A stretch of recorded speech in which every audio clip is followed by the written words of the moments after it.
Well, is this thing on?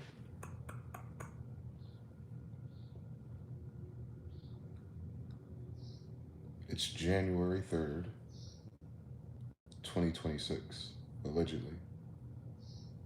My name is DeyZan Smith, or John Smith of the new Jamestown Colonies. 13th. It's Sabbath. Saturday. What is on to be alive? Sabbath in the calendar. Wow, that's interesting. And they decide, I'll make sure I get everything right, math and science. They decide to attack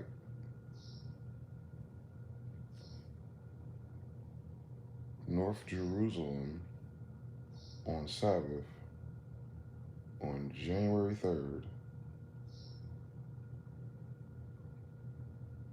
in the same portal of time, Janus Gate, that they have the Mummers Parade in Philadelphia on 6th and Moore Street. All in the same, all in this, oh, hold on now, in a full moon in Cancer, inner world things. On a full moon, you understand? You understand what I'm talking about? I don't think anyone understands what I'm talking about. Sabbath and moons and Israel, all that story, that whole story. That's the only story I know. And because I know that story, I can tell where this is gonna go. And that's a weird fucking story, dude. It's a weird story. This is a weird story. I was just talking to y'all about something so much more serious, I thought. And I went to sleep. And right before I went to sleep, I saw all that shit. I was like, Lord, today was a long day. I got some internal disturbances that need to settle over first. So I'm just gonna go with it. I'm gonna walk my way through January like I did 2025, right? You know, no problems. And then these niggas, they want to target Venezuela while everyone's asleep on a full moon, January 3rd, Janus Gate, Sabbath. Like, there's a lot going on. They did it on Sabbath too, man. I don't want you to miss that, please. Friday night is Sabbath, so you understand everything. Like, you know, full moon, all of it, man. It's like the stack of the energy is what I'm saying. I don't care about the oil part of the story, like, duh.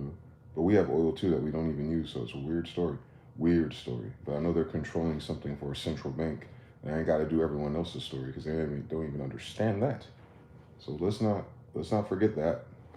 Everyone's gonna get caught up into the minutia of what the political jargon is around this attack. And I'm gonna tell you something. We already know these fucking answers, so they ain't talking about nothing. Me, you, and everyone in between us. You just go back to the summer of my videos. We've been talking about this. We've described this whole campaign before he even said go. Like, we on some StarCraft shit, you know what I'm saying? I'm a StarCraft kid since 1998. You don't know nothing about that. But I'm one of them. I played with the South Koreans when I was a kid. Like, I'm one of them, you understand? A little different. I'm not like the other girls when it comes to that. So when you see shit, real-time strategy on a map, third-person view, or, you know, isometric, you're in the sky. You're the mind of the operation. You're not actually shooting or doing anything. You have to predict movements. You know what I'm saying? You got the fog of war, all kind of shit. If you understand the jargon, if you know the language model. I just apply that to everything else too. It's a beautiful thing. Shout out to Blizzard Part 2. But from a StarCraft commander type situation,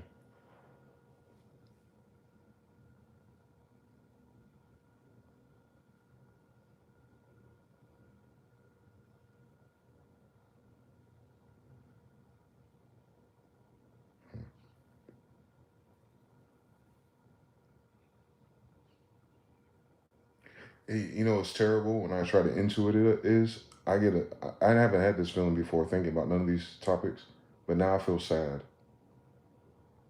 I feel like I'm downloading sadness when I inquire what's going on. The answer is sad. The result, I mean, like, it's sad. It's not like scary, end of the world, nothing like that. It's sad. It's gonna cause sadness.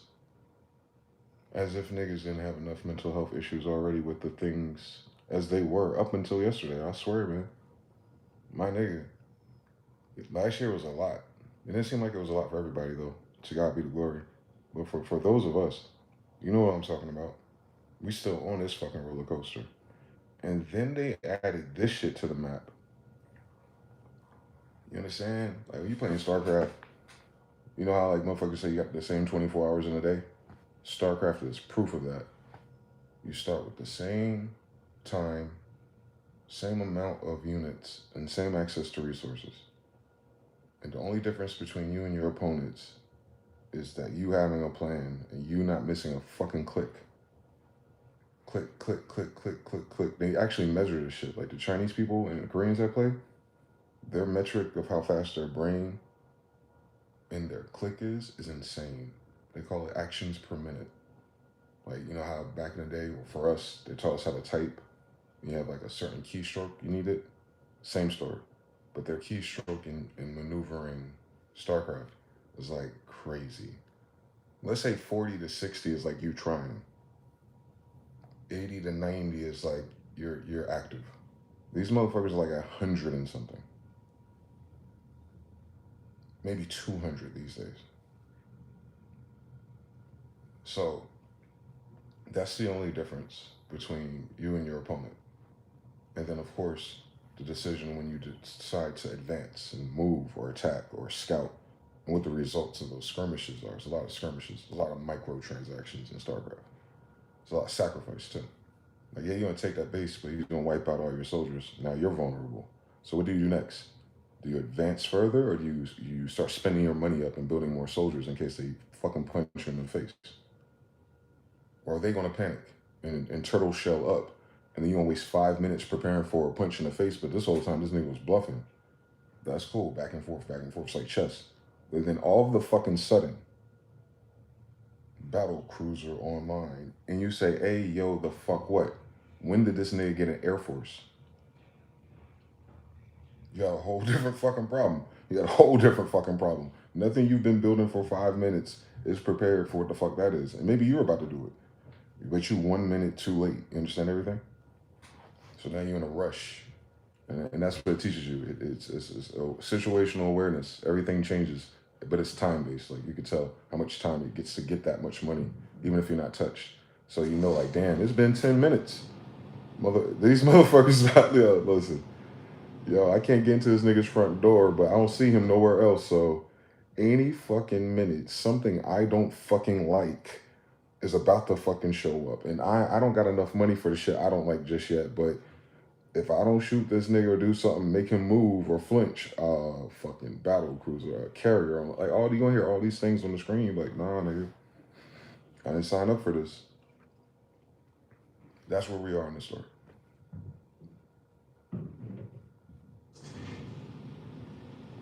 That's where we are. Absolutely. I've played StarCraft too long. Long game StarCraft is like 15 minutes. You do not want a match to go to fucking 15 minutes. Anxiety be damned. There ain't no such thing. I want y'all to do yourself a favor one day. Go on fucking YouTube and watch StarCraft match of a player called Slayer's Boxer. Like the Boxer Rebellion. Slayer's Boxer. Watch him play StarCraft real quick. If you ever played Red Alert, Command and Conquer, Age of Empires, anything similar to that, watch him play it. Watch him play StarCraft. You don't understand everything about math and science. They don't play that game like everybody else. They don't play fair. And because we could see it from that time period, you know, it adjusted everyone's gameplay. Anyway, that's crazy. Someone like him changed the whole way the game was meant to be played. Anyway, Slayer's Boxing. United States don't have that. United States don't have Slayer's Boxer. I need you to hear me very clearly. I'm channeling it through my childhood.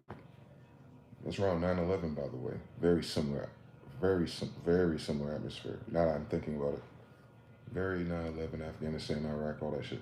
Very similar feeling. So here we go. We get two in a lifetime. That's crazy. Separated by 20 years. That's evil, dog. Like it's bad enough, you know.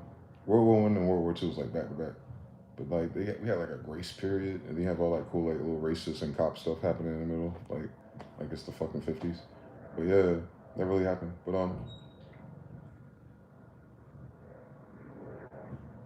We're 15 minutes into the match.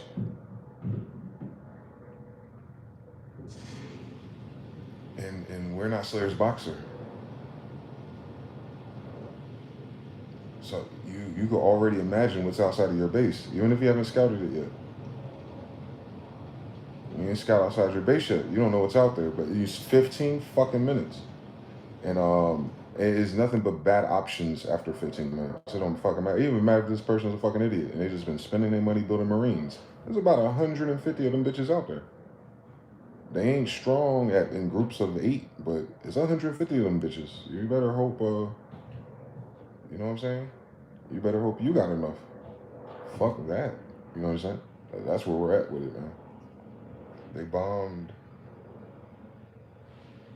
Venezuela. They alleged, now here's the hottest part about this story. They kidnapped Maduro and his wife and flew them out the country. You know how these stories go if you want to go switch to political, like, oh, maybe he made a deal and, you know, that's the compromise, right? It's a compromise. If he turned himself in, basically, to allow it, you know, to play out, you know, to do the theater thing. Like, it's loading after the decision was made. Same thing with StarCraft.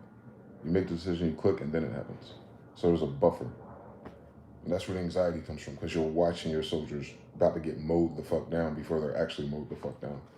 So you're clicking the next few things, like, I gotta move this. You know what I'm saying? Like, it's a small buffer. It's only a few microseconds, but it's enough to, shit, go the other way. Damn it. Click, click, click. Oh, fuck. You know what I'm saying? Like, we're there. We're there. So Maduro's like, all right, cool. Maduro and wife up out of there. Whatever the fuck that means. Because what the fuck does that mean? That's a forced regime change. Who in this world has the power to do that? I'm not talking about force. I think when I say power, I mean authority. On what authority do these shenanigans occur? I'm just trying to understand something, that's all. Because just think of it as a modern precedence. We no longer have to talk about how ugly Civil War was, Revolutionary War, World War II is no more. We don't have to do that. We haven't had to do that since 9/11, because we've watched our lifetime and generations of existing people on the playing board today make the same dastardly decisions at an exponential fuck everybody rate that we've never seen in human history.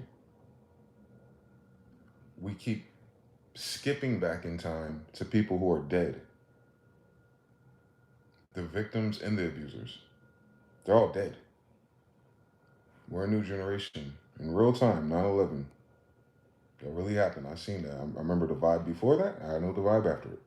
9/11 sailed off the 90s. How you doing? Then all of a sudden people wearing big t-shirts and snapping. That was it. 9/11, right?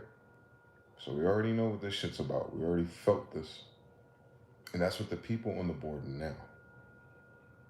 That's what the people alive now. We have a problem now with this generation, with this lifetime, with this society, with these governments, with these religions, with these books, with these speakers, with these researchers, with these liars, with these cappers, with these pretenders, with these Romans, with these Greeks, with these Indians, with these niggas, with these people. Today. Just today. We ain't got to worry about no other time ever again in human history. I promise you don't. I promise you we don't. It's just like chasing the wind. What the fuck are we talking about? No. What the fuck going on with these people right now? We worrying about tomorrow, then you don't get to tomorrow unless you get through right now, nigga. Like, so who's on the board right now? StarCraft. Like, what's up with it? What have my adversaries done so far? We approaching 15 minutes. Well, they had Hydras, so a few upgrades. That takes about 3 minutes. And if they clicked right away, we probably have lurkers coming. Fuck. Do we have detection? We do. All right. Good luck.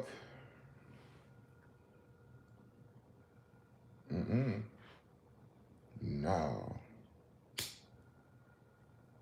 Good fucking luck with that one. You know, nah, I don't think so, guys. I knew that's where this was going. I was just telling them for months, just don't do it, please. I'm like, you gonna fucking do it, but please don't. Like, just for the sake of the story, guys. That just made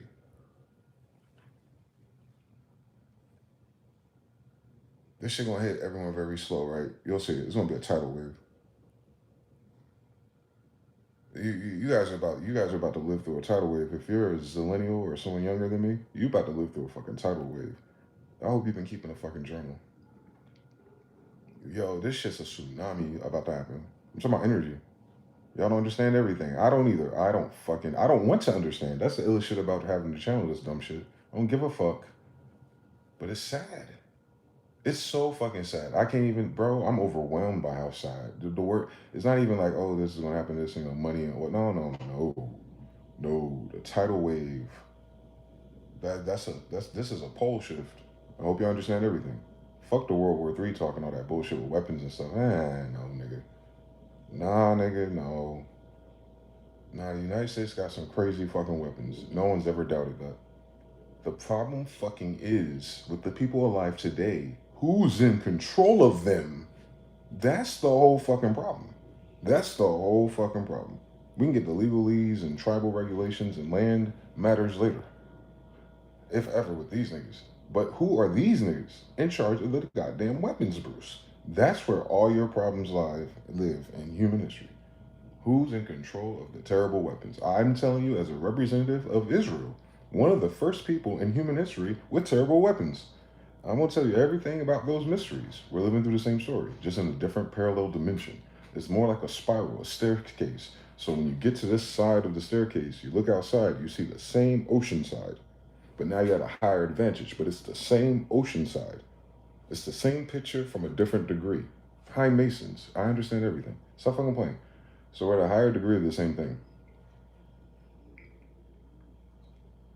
All right, same thing what? This tidal wave of energy is about to hit people. He just made I'm gonna go down the list as it comes to me naturally. He's gonna make the United States the bad guy in Western political timeline narratives. So we are now officially on the wrong side of history, right? You have to understand everything, math and science. Attacking Venezuela on the premises, the precedent that was set, not going to war with a country like that. No. The way they did that. Like, oh, it's cool. Oh, we just do that now. Like, that's what's taught in these streets. So, you know what I'm saying? So parallels, like, all right, so they've been cock blocking, trying to get in Taiwan back for a long time.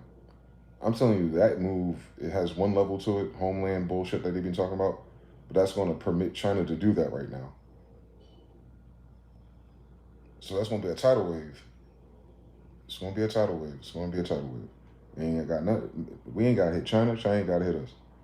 If we hit Venezuela and then China hits Taiwan, that's both sides of this goddamn fishbowl, my nigga. Tidal wave soon. That's a monsoon, tsunami.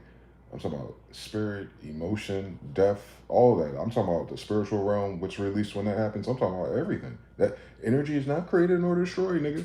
All right, so where's all this shit about to go? Understand everything? If you understand everything, then you start to understand something, right? As above, so below. So we know that's about to happen. No matter what. Stagecraft, you're playing the game and, you got to animate, now move all these people and blow that up. You know what I'm saying? We saw it in the Bible, man. Burn the whole city down. They don't have to. If they're switching commands or powers or infrastructures, they don't do that. Burn down the accursed things. You know what I'm saying? So it could be played out like that. Which is probably why you don't ever see a lot of back and forths in these stories in our, timeline of having cameras and watching, you know what I'm saying? The narrative always make you feel like it's something else, but now we see it, it's kind of like, are they going to hit back? Were all the soldiers in the sand? What's going on?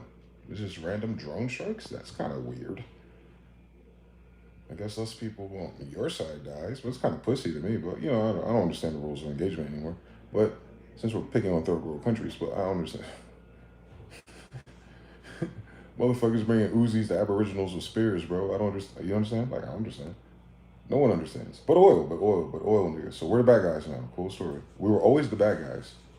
But hear what I said. We are now the bad guys now. All right? So the people who did this in the first place got all up in the Indians' face. Those were the bad guys. The legacy and the mixing, all the fucking immigration, they ain't had nothing to do with it, but now they're here, But then out of all that, you just stir it up just a little bit. And now you have, we are the bad guys now. So, 2026 forward, we're the bad guys now. So I need you to keep that in mind. And history is going to justify it by saying, well, look at the conditions of that time, how the women were, and all the pedophilia, and they just had child brothels and underground cities, and, you know, all these Jewish people with tunnels. Like, they're going to be 100, 200 years in the future reading us, like, for filth because we let, like, pedophiles and, like, crazy madmen and people on drugs and opium and heroin and fentanyl controlling the most dangerous weapons we've ever created. Like, you understand? Like, when you're removed from the story, you just want to look at the notes and be like, these are the conditions and this is the decision. Yeah, are they the bad guys? Yes. Absolutely. Yes, but we playing StarCraft, so you can only see that at the commander level. You got to be in the icebox seats. We down here, you know, look through the helmet, through the pistol. We don't get to see all that. Now you got to zoom out a little bit. Zoom out a little bit. Trump didn't zoom out at all. You got to zoom out a little bit with this shit. When you zoom out just a little bit, you know what I'm talking about. Like, oh shit, we on the wrong side of history in every degree that we talk about anyone else's history, including Africans, including Indians. Like, however they downplay them, like, you know, we took over because we're more advanced. No, nigga, look at your Carfax real quick. You know how, like, in those video games you can pause and see like what your game time is and like all the stats and how many times you healed. Like, United States, go ahead and run that real quick. Go ahead and run that real quick. Run your report real quick. And then you gotta use your happiness meter and all that other shit. Like, you know, like Thanos said, you know, it was inevitable. You did all this and it still brought you here. All right, we're here now. We're here now. We here now. Bring up the goddamn report now, nigga. Where we at? Oh, let's talk about Treasury. We can fuck that. Let's just follow the money. The worst that has ever done it in human history, as of now. Just keep that in mind. I don't think we appreciate that. We can't. We're the soldiers. We're the cannon fodder. We're Marines. We're Zerglings. We're fucking zealots. The battle cruisers online.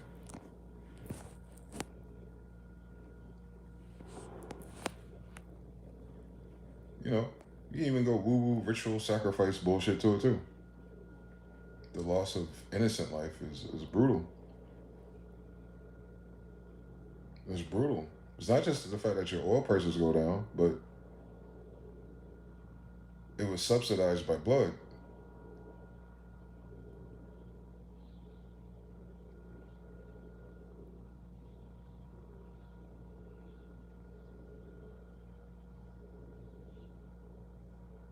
Y'all don't understand anything yet.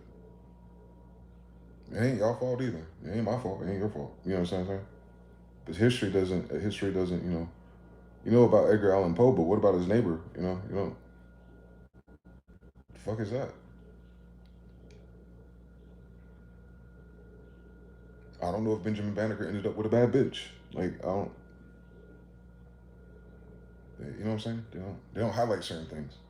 You kind of like had to be there. But we're here. We're here right now. We're here right now. We're here right now on the wrong side of history.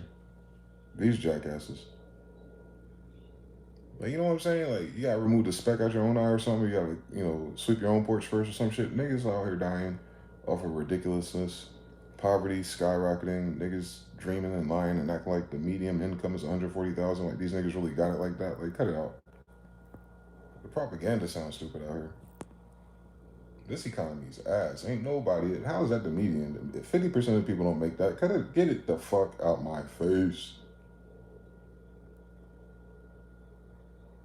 They must be only filtering white people when they talk about that. That's crazy to me. That's mad misleading to everybody, including white people. So it's gonna be crazy out here. You don't understand anything about math and science, man. Peter Hetzgeth or whatever the fuck that guy is, Palantir, they're behind us. Oh my god, bro. These some dumb niggas, boy. Oh no, they don't like girls either, so just please keep it in mind who's doing this. Please keep it in mind who's doing this. Please don't lose track of that and all they fucking propaganda and military jargon and political talking TikTok heads. They'll miss the fucking point. Even Alex Jones right now is jumping off the fucking window about something.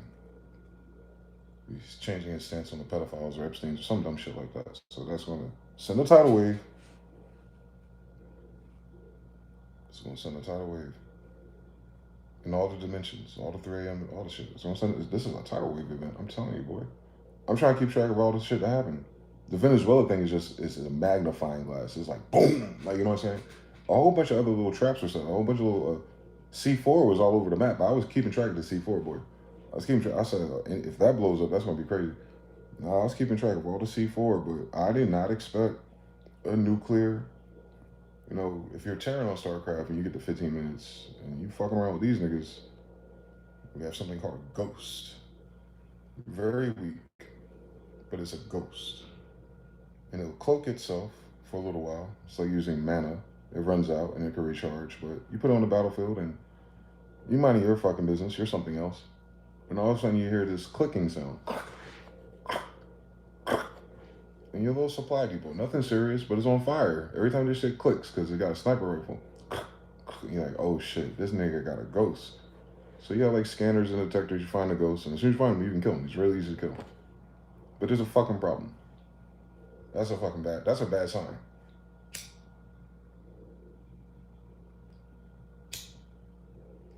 Horrible sign. Don't let the nigga be rich and cute and clamorous and like dropped off like 8 of them niggas. Because them sniper shots stack up real fast. If you don't scan and get rid of them real fast, they don't do some damage now. But that's not the threat though. If you have anything to attack them, they'll eventually, you get them out of there. But there's a fucking problem with that. This nigga got ghost. So that means I have anywhere from 2 to 3 minutes before I hear this on my damn map. Nuclear launch detected. The only way you can deploy a nuclear weapon in StarCraft is if it's in the visibility of your ghost. So your ghost cloak and sniper rifle isn't even for nothing. He just needs to be cloaked to get close enough into the enemy's non-detector regions, and then, you skate around as much as you can on some Metal Gear Solid shit, and then you have him target whatever it is with a nuclear laser, and he has to stand there cloaked, completely vulnerable until it touches down, and it sacrifices himself too. But if he's killed before it comes down, it doesn't happen. So he has to stay cloaked and undetected and not shoot a stupid sniper rifle in the meantime so they don't look for him. But as soon as he does it, and you hear nuclear launch detected, everyone hears it.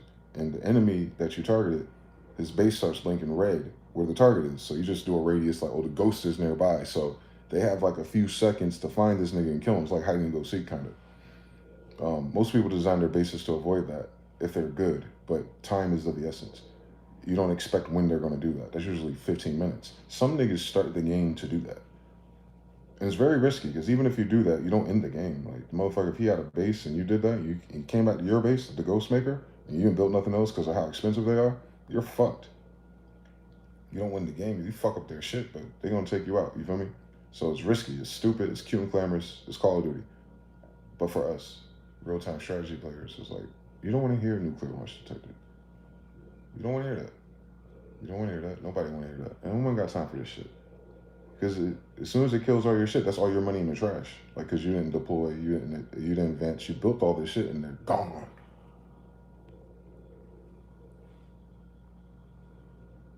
You're still alive, but all that shit you just spent for no reason. You know what I'm saying? You amassed this whatever and it's gone.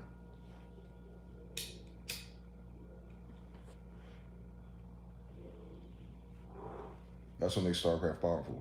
It's based on finite resources. It's not infinite.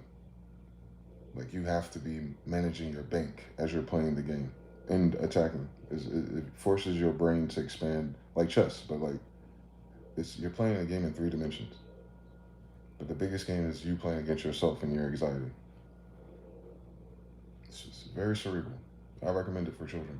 Anyway, so attacking Venezuela in the way that we did is similar to a nuclear launch. The bigger problem, I don't have confirmation on it yet,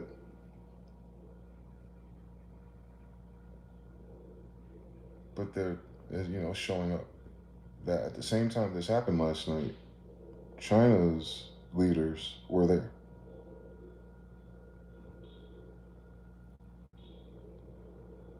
Not Xi Jinping, the other ones, they're chiefs. So CCP, China's chiefs, You know, you got the Panama Canal Initiative, you got the oil thing. That's their oil rig out there. So they big dogs was out there this week, New Year's. Just keep that in mind. Just keep that in mind.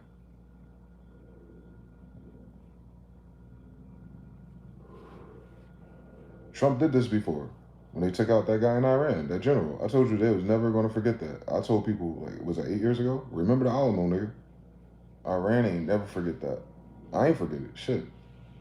Trump took out the fuck. As soon as he came into office, his little military guys took out the lead general in Iran at the time. Like, just keep that in mind. Please keep that in mind. Please keep that in mind. Please keep that in mind. Please keep that. Everybody on the side of my voice, because none of these people paying attention all of a sudden going to have the connectivity and the linearity of why this is fucked up, more fucked up than they talking about. Please keep that in mind. Please, unprovoked for no fucking reason, Trump already took out one of the head niggas in charge of Iran 8 years ago. Iran never slapped the United States back for that yet. I need you to understand everything. Just because a nigga ain't slapped you back yet, don't mean he ain't holding his. He back here. He going to space. He going to Mars real quick. It just didn't come down yet. I know that. I know something. I know something. I know Israel and Iran all of them got a weird secret relationship too. I ain't talking about that.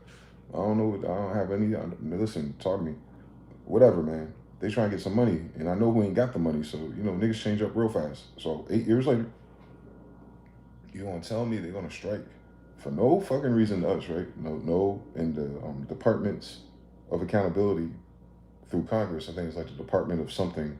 There's just these people that your representatives who are briefed, if you will, before decisions like this is made for accountability purposes or transparency purposes, and they skipped all those protocols with this attack.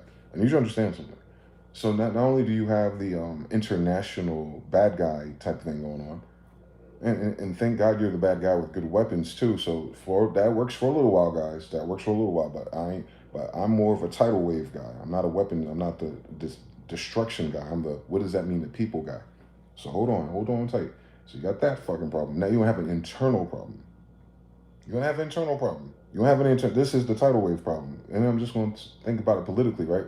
So you have like the Bernie Sanders, the mayor of New York, and everyone's feeling something. They're trying to bring the vibes back, right? And then now they're like, wait, the Republicans just put us into a war. Now there's rumors of war the whole year now. Ain't nobody supposed to be surprised when this happens. But all that energy they had and all that saving face they just had on New Year's Eve or New Year's Day, that shit, Shinobi is like, it's over. Game over. Like, can't nobody play that game for the rest of this year now. And can't no. Listen, y'all don't understand anything about math and science. Thank God. Listen, can't nobody play that political, objective, what we need to do as all that shit, and fairness and equality and homelessness. All that was a cool story. It was, and we had the money to take care of it. Ex Israel and Ukraine, but we didn't, right? So you still have that problem too. You have everyone else right now watching this video and doom scrolling everywhere else. Talking about, yo, this country was like, fuck me for a long time, at least since the pandemic. I want to tell you, they've been saying fuck me ever since I've been alive. But for everybody else, over five, like from 2019 onward, everyone else was kind of like, yo, this shit's like, fuck me for real. And I was like, yeah, man, it's been fuck you for a long time, but I'm glad you're here. Neo, we got some slop and some oatmeal in the mess hall if you down. But yeah, everyone's getting unplugged from the matrix real quick. Just locally, just local shit. Just local shit. You don't have these people and their kids wake up today. Hopefully they'll talk about it. Maybe they won't. Wake up today and was like, yo, the United States just put itself into a world war. Like, Happy New Year's, nigga. People are afraid of saying New Year, New Me. I get it now, man. That intuition is a beast. Like, remember, the Bible just said yesterday when I was reading, it was like, yo, King David was like, don't even boast about tomorrow. Because who knows what a day may bring. Like, we just read this, dog. Listen, guys, I had literally just opened up the Bible and read Joshua 1-9. And the whole theme of that, I thought it was just, killing me softly with his words. I thought it was Lauryn Hill or something happening. And in Ecclesiastes too, I was like, this is Lauryn Hill, boy. I had just fucking ranted about it. I opened up the Bible. It just said what I ranted about and why. And then within the same time, listen, don't miss it. In the same time, brothers, in the same fucking time, as soon as Joshua said it, it seems like I sweated by a punk with a Tech 9 trying to take mine. He just said, don't boast about tomorrow. Just don't do it. Just fuck tomorrow, nigga. It's meaningless. He said this is meaningless. You're trying to figure out the next objective for 2026 or New Year's, and this too is meaningless. This nigga say, bro, you Calvin, have a good, joyful childhood, because the days of sorrow haven't begun. You gonna work so hard and do all this cool stuff just for it all to be given to the righteous. We just read this shit. I just read this shit. I just said this shit. King David, one of those people I told you, I said King David know what he doing. He speak things into existence. And these goddamn Hebrews.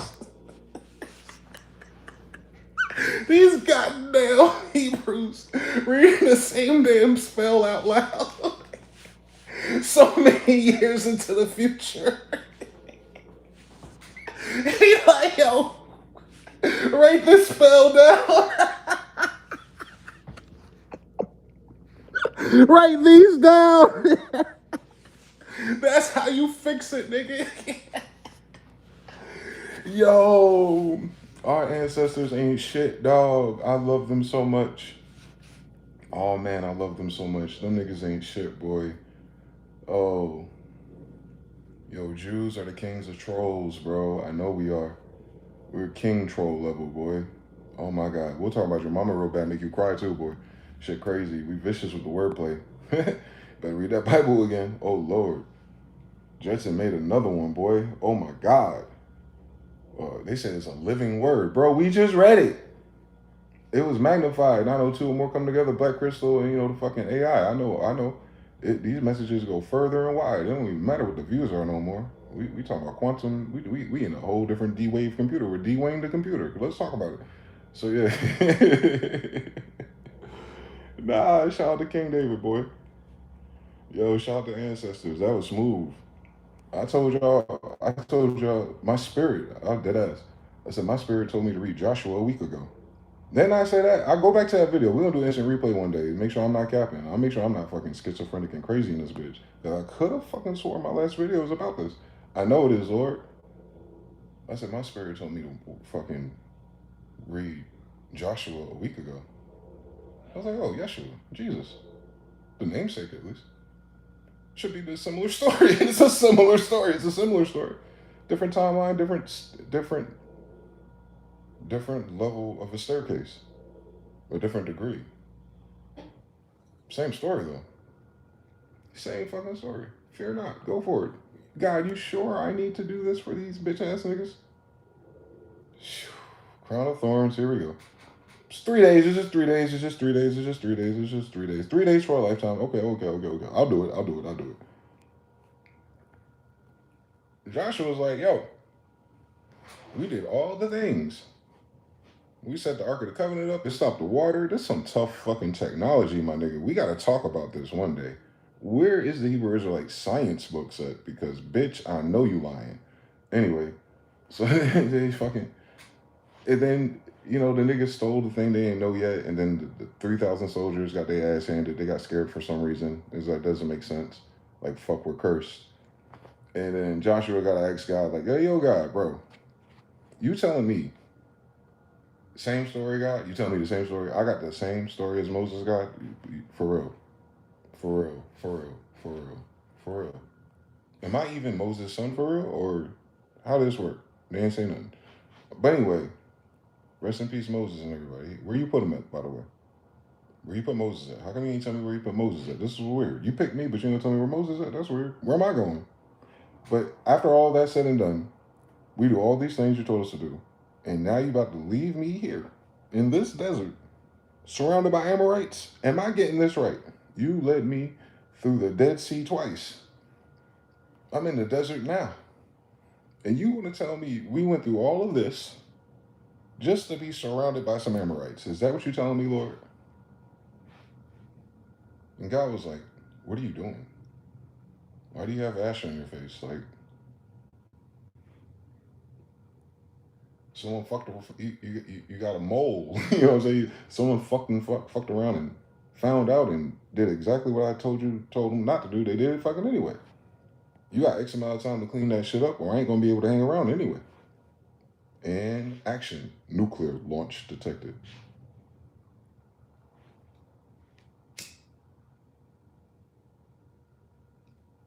It's like StarCraft for real.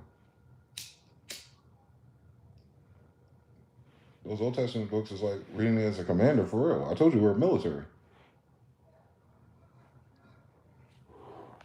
Moses is a commander. His rules are commandments. He's a military captain. Joshua's now a military captain. Have y'all read this story? That's why people are like, oh, this shit seems very drastic. My nigga. You go through basic training to go into the military.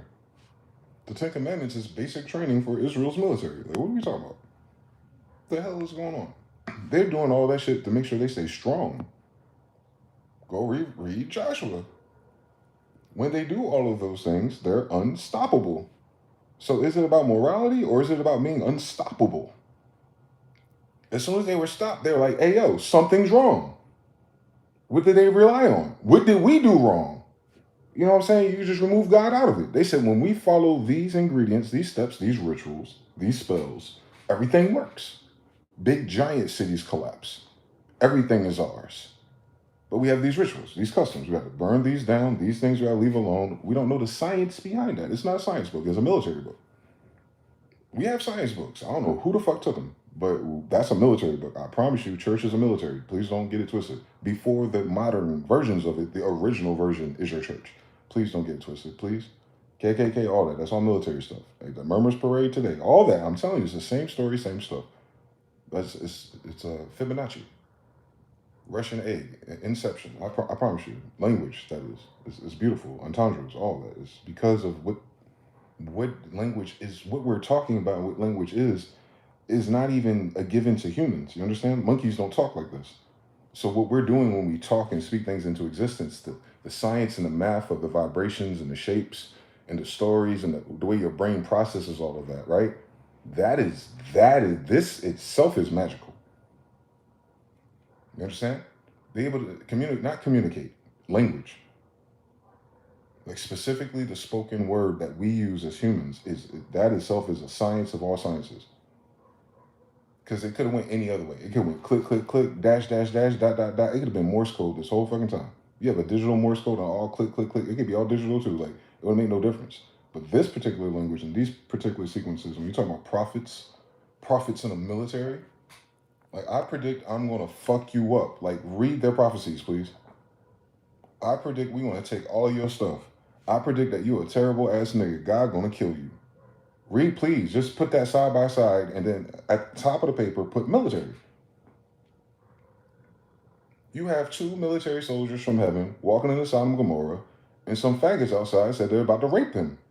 And then a nuclear launch happened and destroyed the whole fucking civilization. Do you understand like how that's not heavy-handed if you understand it's a Space Force military and not some random nigga walking to town looking for someone's nephew? No, they accosted the commanders of heaven's army. You understand? These are sons of God that are commanders of heaven's army. Read it again. Please read that Bible again while we still can. While it's still free or whatever. I don't know if they're going to put a paywall on it soon. But you got to read it. You got to read it also as a military. Like this book is a military. Like those are military people. They're killing giants. David didn't just kill giants. He killed bears, lions, tigers, bears. Oh my! Like this nigga was brolic. He was a little nigga, but he was brolic. Like he was about that life as a child. I mean, like he's a wild nigga, boy. Like King David was a wild nigga, boy.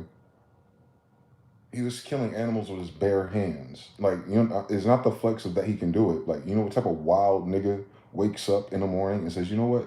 I'm gonna fight a fucking bear. Like, is our grandfather in mystical? Let's find out if the Israelites and Judah went to New Orleans. Like, you understand? Like, it's our grandfather and mystical that are fighting bears. You understand?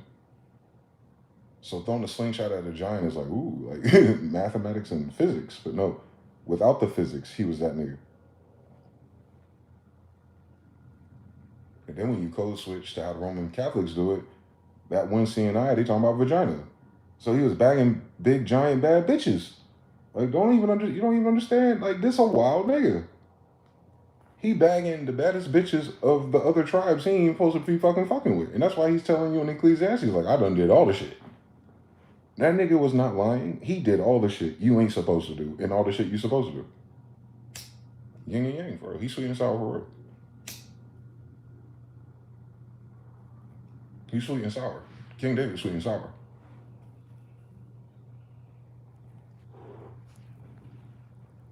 He killed his best friend. What's so wrong with that nigga? He didn't kill him, but he set him up. Like, he put him in a position in which he would die and still win the war and then take his wife. Like, that's when he was young. But yeah, you understand? You read that book one more time. You gotta read it one more time. You just gotta read it as an adult. Like, read it with the adult filters. Like, do the Amazon thing and click all these little check boxes and read it that way. You're gonna enjoy it so much better. You're gonna stop looking at it like this is the model of perfection and, you know, this Greek Roman idea and like these are the most beautiful people who just did all the things right and God just kept giving them milk and honey and all these things. And then when you read it or you hear people quote certain things, they'll start having conspiracies about the Bible. Man, these Christians, man, stop talking about Christians. These are Israelites. Like, let's put that filter on it real quick. So then you just subtract all the. Listen, Pastor Jamal Bryant's in the news this morning too, by the way. Let's no shit, Sherlock. Let's uncheck the Christian filter that we got from Black America and move it out the way. All that new shit, y'all got it wrong. That's cool. It helped somebody. Kumbaya, my lord. Now move on. It gave us music. Now degrees. Now that it's a military manual, read it again. Like, oh, it's from the military filter. It's like, Nah, you don't understand why King David was King David on top of that. Like, now you adjust it for 2025. This a wild nigga. He beating up all your bullies. He getting the bad bitches. There's chisme about how his best friend died in the battle since he with his bitch. And she the baddest bitch there is. And then a few more years go by. Then he got badder bitches than that. Like, and then everyone's winning and everyone wanting to fight for him. They want to fight for him for the chance to see this ridiculous shit that this nigga is on. And his audience is bad bitches. Like, you gotta put that shit back into perspective. King David of Israel is the king of bad bitches first and foremost. Why is he the king of bad bitches? He's beating up all the bullies. He all the threats he got as a child. Like, as a child, like the nigga in middle school, like he's that nigga. Like, he's the high school, he's that nigga. He ain't the smartest nigga, he ain't all that shit yet. He's just wilding the fuck out. In Israel time, you know what I'm saying? Cowboys and Indians type shit. Just subtract about 600, 700 years. You know what I'm saying? Like, nigga's wild for real. He probably do backflips and everything, I promise you. If he beating up lions, bears, and giants, like, you imagine, this nigga's a ruffian who can get bad bitches. I don't know why I need to emphasize this for you. There's an account of how many kings of Israel and shit up until that timeline existed and their kids and their wives. I need you to understand, like, when the game was changed, it was King David that changed it. That's when you ended up with 300 of this and 700 concubines. And y'all thinking it's like he wilding out taking slaves and shit. No, these bitches want him. 300 he wanted. The 700 others wanted him. We weren't. You think King David had to make bitches? Y'all don't understand nothing about niggas, dude. You gotta understand. I'm talking about the women. You don't understand nothing about niggas. I'm including women. You don't understand nothing about our sisters, do you? 1,000 bitches. You think they just there, like, not by, like, you see how they complain and nag and talk and how fuck their Israelite daughters, like, do the science, please. Not all of them. A lot of them are foreigners. But the ones that are, like, locals, like, they, come on, dog. We talking about, this is King David, dog. Y'all got us fucked up. 300 wives, my nigga. That's 300 fathers who are like, yo, that's what's up. We talking about Israelite culture. We ain't talking about what everyone else been doing. There's a few steps. There's an understanding to the fact. Yeah, it's ridiculous that a man got that many bitches. It's more ridiculous that 600 other people were down with the bullshit. King David was that nigga. Way before the religiosity, dogma, and our fathers are out in heaven. You gotta understand him as a real person that really exists in human history. He was that nigga of his time. Like Deion Sanders times affinity. That's how you read that Bible. The audacity. of a military that's only defeated when it doesn't listen. Check out. That's a weird quantum code right there, dog. You gotta test the spirit on that one. Because then you'll see it as an individual. It's the same story for you. These are also magicians. Please don't miss it. Like, y'all act like niggas had time to do anything else but like learn how to do cool shit and get bad bitches. Like, I don't understand. You gotta get back to our roots. But anyway, StarCraft shit. Nobody you got on this board is King David enough for me. Not one of them. So you know they're not gonna win anything. Moral of the story. So the United States is gonna start the I don't know. I don't understand. I don't know their secret HOAs in this story politically, but someone is giving away something to someone else. It's a changing of the guard behind the scenes. First of all, easy to see. That's all the infighting is. But externally, making us the bad guys of history, that's going to suck socially. And especially for the cost of everything from everywhere else. Way before anything else blows up. They just fucked up. They just fucked up the market. Permanently, maybe. Permanently to us. They fucked it up. That's the dumbest shit I've ever heard in the ministry.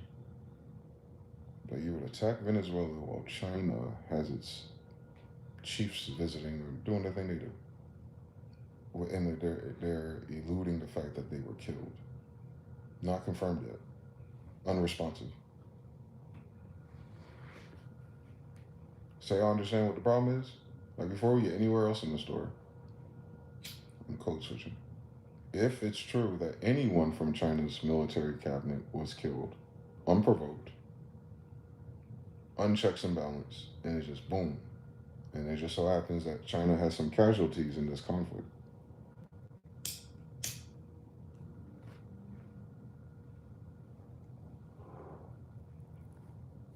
Yo, the silence is deafening in this bitch.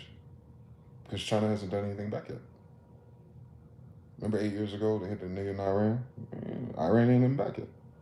Now they're implying that last night the most devastating war part of this StarCraft campaign is not hitting the supply depots and oil wells of your enemy to prevent them from getting money with China, but it's the fact that in doing that you didn't know that these two bases were working together, and you also attacked China, and China has a base right next to yours.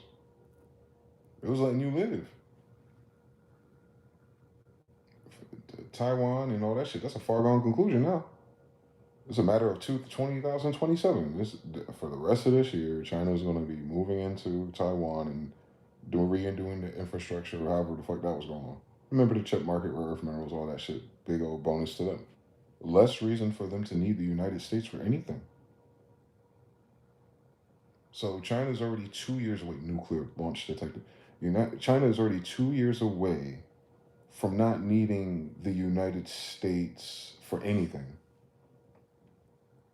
Outside of the investing, like individuals that are Chinese. No, I'm talking like China as a sovereign operation. It doesn't need to do war. It doesn't need maritime. It doesn't need treaties and maritime. It doesn't need all of that shit outside of Antarctica with the United States anymore. It's always going to be in America, though. You understand? It's not. What I'm saying is, it's not going through the Federal Reserve. It's not going through the Fed, the executive. It's not going through DC.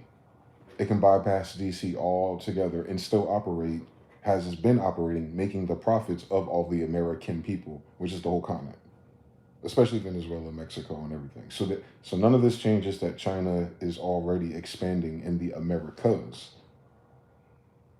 not DC, the Americas. Like if you go south of the border, Papa, China is the biggest immigration to America. Know that. So that's just a matter of time. That's a ticking time bomb, right? Like that's like I said, that's one of the claymores they put in the field. We'll see this shit if we get old. 50 years. You'll see. But that's a ticking time bomb. So, all right. Yeah. All the king's horses and all the king's men, ass niggas. You know what I'm saying? You're not worrying about Marines.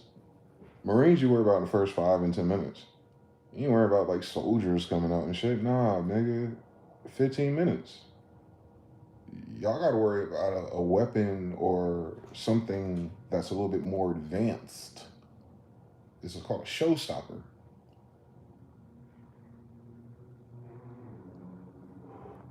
It's a game of chance. Up until yesterday, the United States was not in direct conflict with Venezuela or China on a level of where we'd be talking about world war. We were alluding to rumors of war because the tension spelled out whatever. And even in that tension spell, Venezuela could have did a preemptive strike. And remember, the CIA was down there trying to false flag some strikes too in Florida. So keep that in mind. Puerto Rico, all that shit. So that was thwarted by Venezuela. So this some stand up nigga shit if you look on the history of shit. They stopped the CIA from causing innocents again being exploded or killed and then causing, they stopped a domino effect that was preemptively unjustified for no fucking reason. Please don't miss that. So they thwarted some evil shit, some greedy shit before any of this happened. So they're not the bad guys. Right. And that's a problem because you got to roll the chance meter of karma, or like how Archangel Michael and them determine who victors are, right?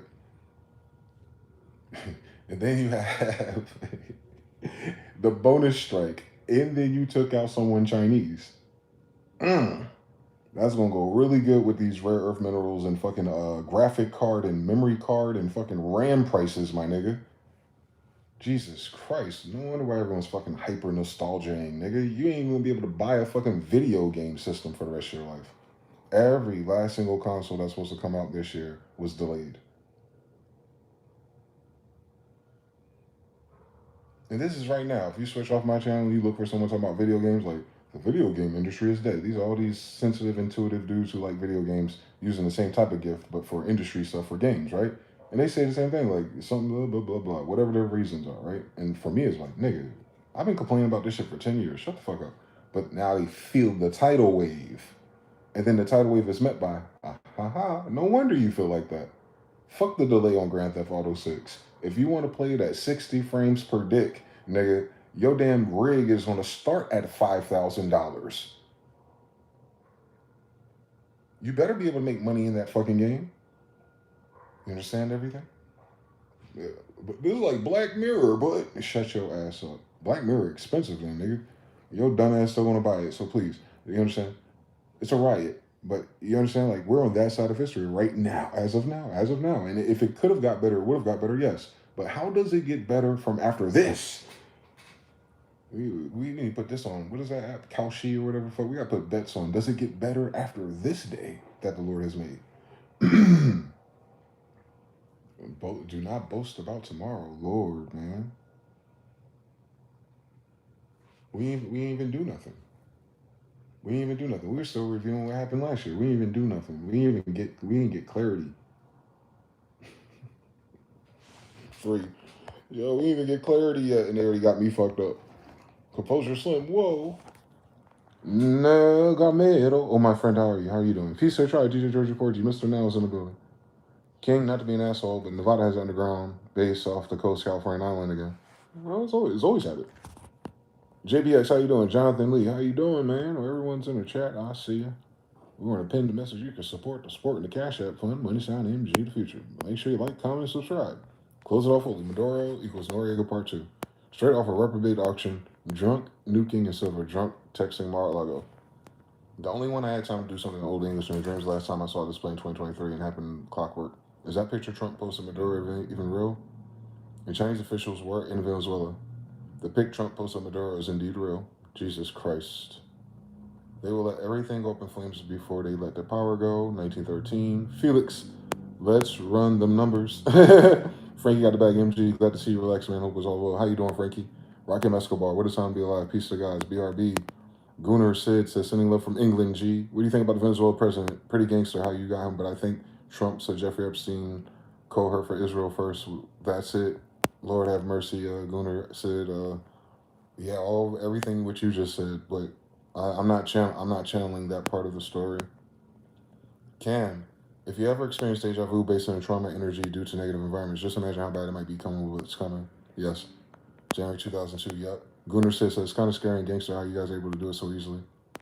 Yeah, the clapback's gonna be real. And they did it on full moon too. I know, bro. This is why I'm trying to stress something out. Like the spiritual component that the warlock class of their military was channeling is fucking vicious. What can stand against the beast? Big bully. Gunnar says, oh yeah, the moral compass guys, DJ playing all around Israel, US try to do it. Yeah, shout out JPS Jonathan 3333. Swarthy, yeah, yo. Shout out to you. Instead of the nines, they late. YouTube 8 and no notification. Shout out to Shogun L's in the building. Oh shit, Haru's on track. John, boom, boom, boom. Driving. Salute to y'all. Jonathan's driving. Shout to him. Be safe on the roads. Taryn, Art, see how you doing, bro? Did you wake up to the news, Taryn? Yeah, I know you on the other side of the world. What Europe got going on? Because they said, listen, and it gets better. And it gets better. They have some type of fucking radio signal encryption that the military uses. So at the same fucking time this attack happened, those bandwidths were being used to transmit, all the goofy shit, nuclear codes or whatever the fuck they are, whatever those instructions or payloads are. Which, curious, the loop of this story is that those codes were sent to a base near Poland.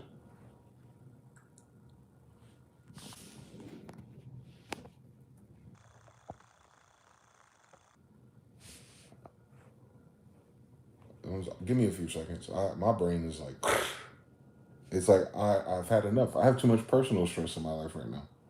I don't have the RAM for this. Like NVIDIA, how much is it? I can't afford the RAM I need to even deal with 2026 right now. If we're going into World War III. If we weren't going to World War III, as of yesterday, it was 50-50. Today is like 80-20. We're probably going into World War III.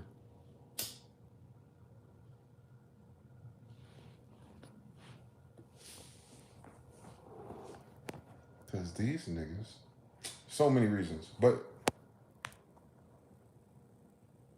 sad. It's just sad. I can't even fucking, my brain can't fathom it, bro. I heard 3 USA personnel is getting killed in Jordan by Iran, and the USA ain't saying nothing about it. Yeah, a lot of the losses that Israel's taking over there too is not being shared with us. There's another conflict that's happening that they're not advertising either. There's a revolution in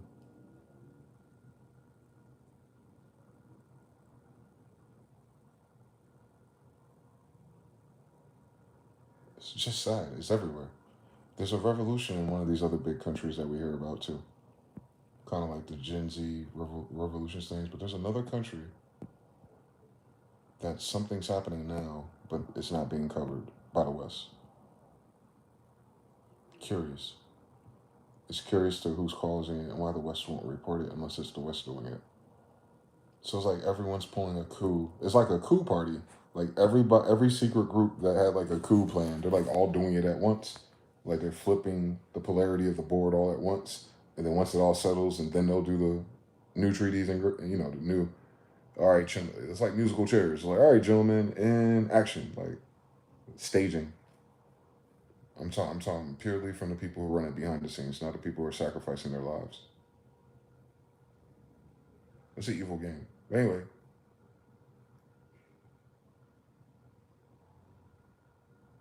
sending any type of military encryption codes to Poland, to Europe, when your target is South America, is very curious about why they just struck Venezuela.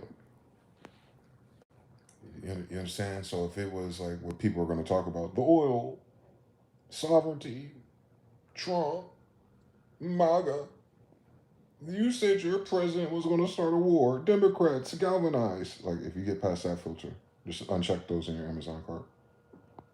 You're left with something totally like y'all not going like that. Like you're not looking at bullying Venezuela for resources. You're looking at this is the Pearl Harbor of World War III.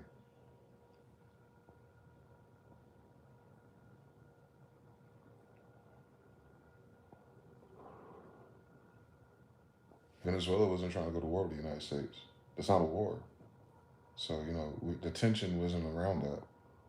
The tension would have been around if Venezuela actually struck back with its Chinese or Russian drone or missile system to anywhere near Florida, Texas, etc.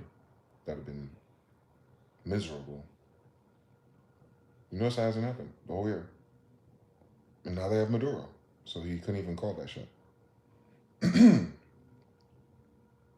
So whoever steps up in Venezuela next on the military side, fuck the politics, fuck the money for now. On the military side, are they going to be of the sound mind to go, fuck everybody, hit them?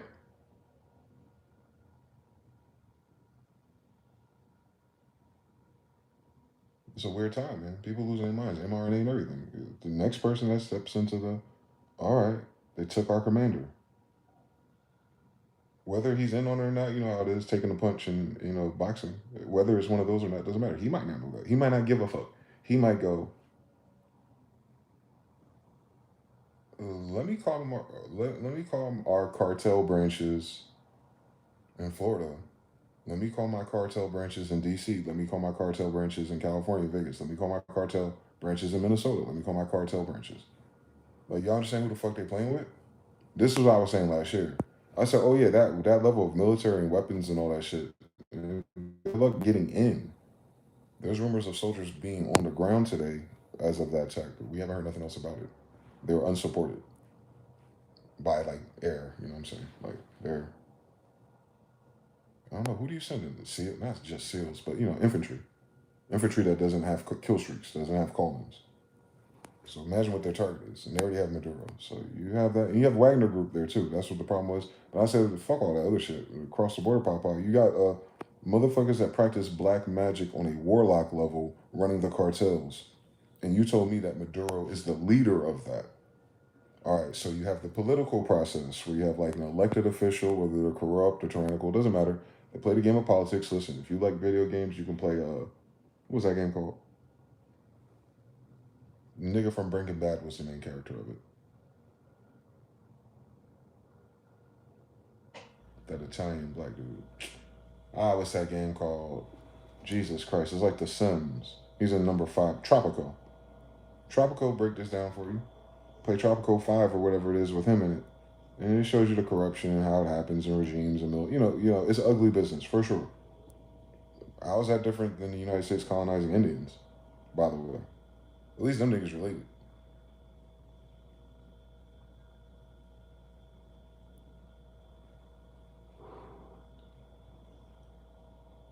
But them niggas practice black magic a little bit more than anybody else.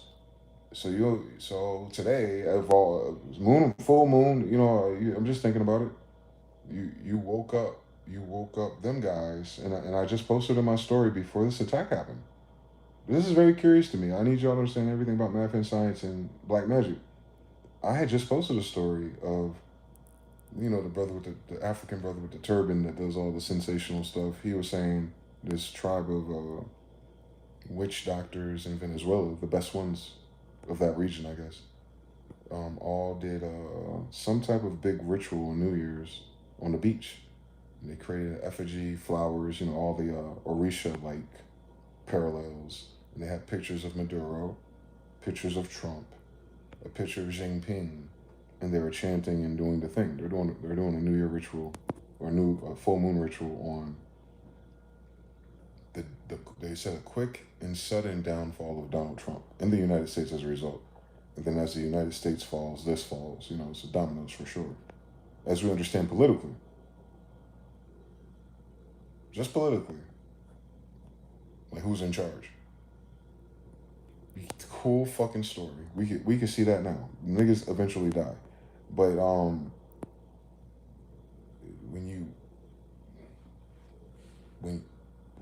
the premise is I'm going to go to Maduro because he's a drug cartel leader who's allowing fentanyl to cross into the Americas, and it's a fucking problem financially. And China's behind that. You can't do it without China. So if that's true, right? Two things can be true. They can be pumping fentanyl and saying they're not. And that could still not be the reason why we try and steal their resources or whatever else is there. It could all of it can be true, actually. But you just woke up the monsters, though. He didn't press the button on seizing oil fields, dog. He pressed the button on witchcraft. Like Cash Patel, FBI just talked about witchcraft in D.C. That's where Trump is. And you track the headquarters of witchcraft, the headquarters of the Sun Cartel.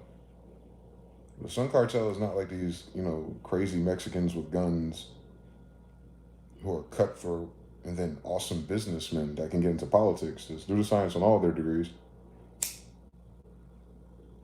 Money laundering better than any white boy you know. And can escape out of jail by building tunnels with the Germans. Like, them niggas is stacked. And they can fix your roofs, nigga. Like, you gotta put some respect on these boys. They work hard. But you just call to action the warlock class of those guys. I don't know, guys. I don't know. I don't know why you would do that. I don't know why you would do that. I honestly don't. Ain't no military target, ain't no Arab field, ain't no, posturing for the pictures and social media and media. Yeah, that shit cool. Yeah, you got it. You got it. You got that. We know you got that. But you ain't got these niggas. All the people who are in charge of DC right now are suffering from strange diseases, man. Trump has a strange fucking disease. I don't know if you noticed it. This nigga got a poop bag on him for real. He ain't got diabetes. For real. Trump can't control his bowels. And his ankles are swollen. You seen his hand. Like, that's a strange fucking disease. It's very similar to AIDS.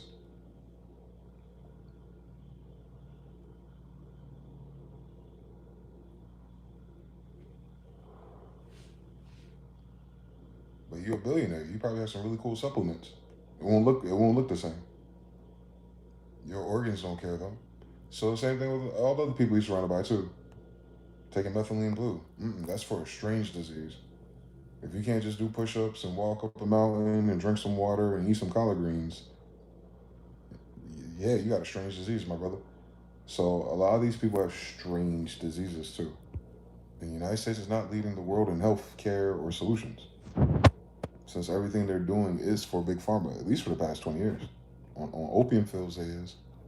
On Afghanistan, they did. And most of that was most of Afghanistan, I posted a video of the sniper, the black sniper from 9/11. And he was saying, like, what most people don't know about that conflict is that most of the men out there are gay.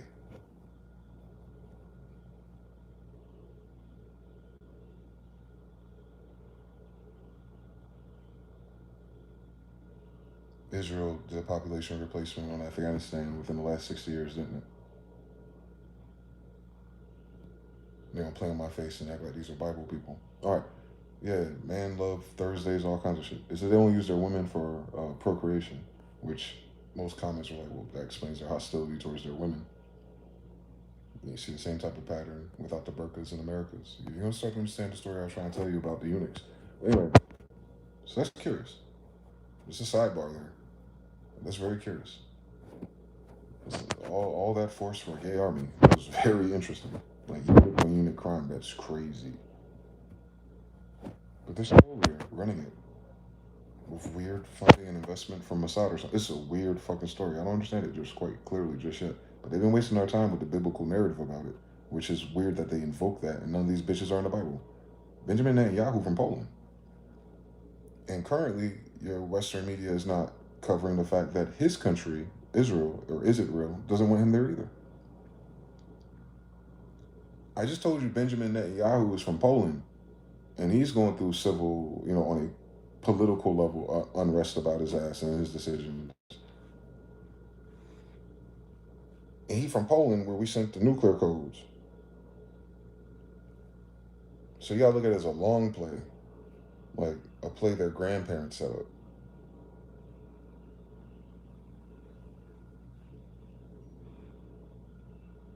Federal Reserve, then World War One. Add it up. So this a long play. This a long con, they call it. It's a long con. And Trump is Drumpf. That's his real last name. When you go back into that time period and find those people. It's the same word that was on the cheek of the pharaoh when they were taking pictures of them refabricating Egypt over there. They built that in the reconstruction. Those pharaoh faces don't look like that. Those are all new. And one of them had Drumpf in the cheek, like an engraving, like a brand. So anyway, those guys, their kids. This was running the top of the pyramid today. Can you do the science on this? So those are the same people, same families, and they are losing something. They're losing the infighting part of the game. I mean, the banker rulers and all that stuff that has to reorganize the chessboard for the civilization. It seems like they just have that operation on pause. Like y'all pussy, y'all bitch. I ain't gonna cause nothing to happen. So that they don't get to y'all later.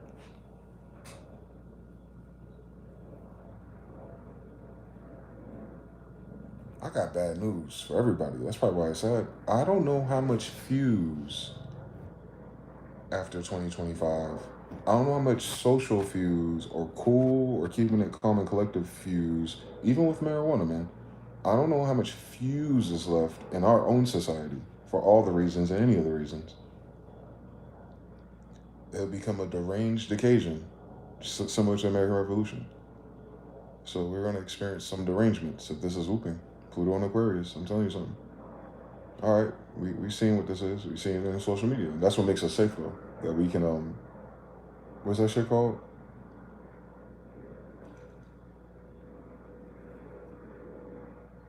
Discharge our anger and anxieties through our phone. Displace.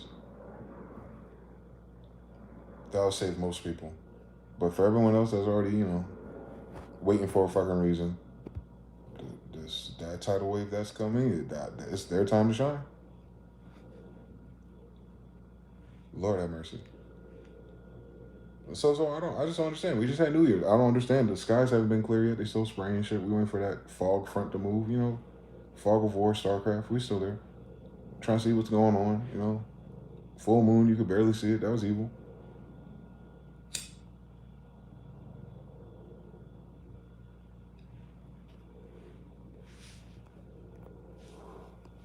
I want to strike Venezuela, boy, to secretly kill some Chinese commanders in the Wagner Group. It's somehow militarily ingenious because it's technically a preemptive strike. Technically, it's a preemptive strike. I get it. If I'm the United States military and my adversaries are amassing in the South, and we know one thing's going to lead to another, even just off the strength of Taiwan, then we might as well get these niggas out the way. Militarily, I'm not mad at it. If you're playing StarCraft, if you know all your actions and behaviors are going to lead for these niggas to show up in your base eventually, and it's almost 15 minutes. If you know what time it is, yeah. I know what time it is. I know, I play StarCraft all the time. I know they way past 10 minutes. But if they're approaching 15 minutes, I expect somebody to punch someone in the fucking face just to check their temperature. And so far, nothing has happened.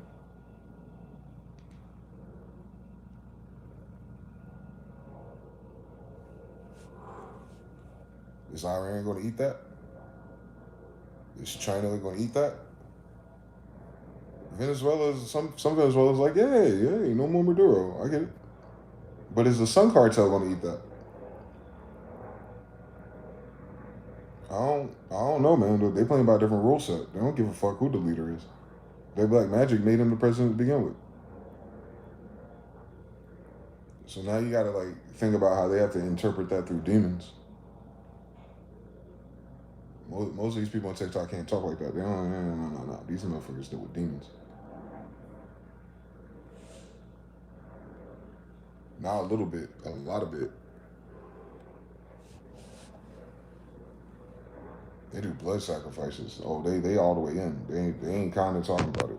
They ain't reading the lore about angels and all this shit from the Hebrew Israelites. No, they've been around Hebrew Israelites a long time. We've been here for a while. The white boys couldn't stop them. Same story. But their grandkids this time. So we'll see. We about to see tonight We ain't got a lot of time to not see Nazis. We ain't got a lot of time not to see the Nazis. They did it for a reason. They absolutely did. They sent them codes to Poland for a reason. Remember, Europe, France, and all of them last year, like their economic and immigration turmoil was the front-facing factors. Their social collapse, yes, but they're saying, hey, we need you to hurry up and build some hospitals and start staffing shit. And I remember me, I was like, fuck what everyone else think. Nah, nigga, Europe. The fuck you talking about, UK? Europe and UK, y'all okay? Annie, is you okay? I know the Nord Stream pipeline set the gas prices back in Germany for a little while, but y'all okay? Germany talking real fucking crazy right now. That's crazy. I haven't seen them do this before. France, he worrying about his boyfriend being outed by Candace Owens. Why he in our social media anyway? He ain't got Twitter.France. The fuck you care about her opinion for anyway, bitch? Anyway, but in the meantime, he calling weird military plays. Weird. Why his little boyfriend punking him? He's still calling with some weird fucking military plays. He doing cameos in New York and everything. That nigga bulletproof. Like, ain't no one gonna touch me. Like, no, Mr. Macron. No. You strange puppet right there, dog. But that puppet right there is like something coming. Like, what is this nigga talking about? What is this nigga talking about? Who is this? Russia? You said Russia? Russia come to Europe? Why would Russia go to Europe? What are you talking about? Russia wants the Donbass region in the fucking Ukraine. Y'all way up over there by Moscow. Russia a big territory. But you know what I'm saying? You gotta understand what Russia really is. But the side of Russia that has conflict is not the same type of Russians that are next to Europe. So it's like, you understand? It's like, it's like North India and South India. It's the same story. It's a very similar story. So not the same people, but same Russians. So what are y'all talking about? Who going? What they need y'all for? The reason why we left North Africa or Asia Minor, whatever the fuck it is because its land isn't it's a rock. It's not suitable for agriculture to the degree that the Americas or the Caribbean and places like that is year round and diversity. That's why their biggest crop that we got them out the famine in Russia too was the potatoes that came from America. I hope you know that. On Indians. We feed the whole world, kid. Some they got us fucked up on the Amazon rainforest. They do on the Black Soul. They do. Anyway, I thought that was Inca, nigga. So there's no advantage to do that. Not a financial one either. They ain't got no fucking gold. So you understand? So for them to be in fear that Russia is going to go all the way to France is weird. For what? France, what are you doing to threaten China and Russia? NATO, what have you been doing to threaten things? Why are y'all all afraid that you're about to get hit? That was the undertone of last year. Like the flexing of the markets and the AI was the distraction. That's a conversation for nerds and rich people. Yeah, fuck them. You gotta go up to niggas who control missiles. What have they been talking about all year?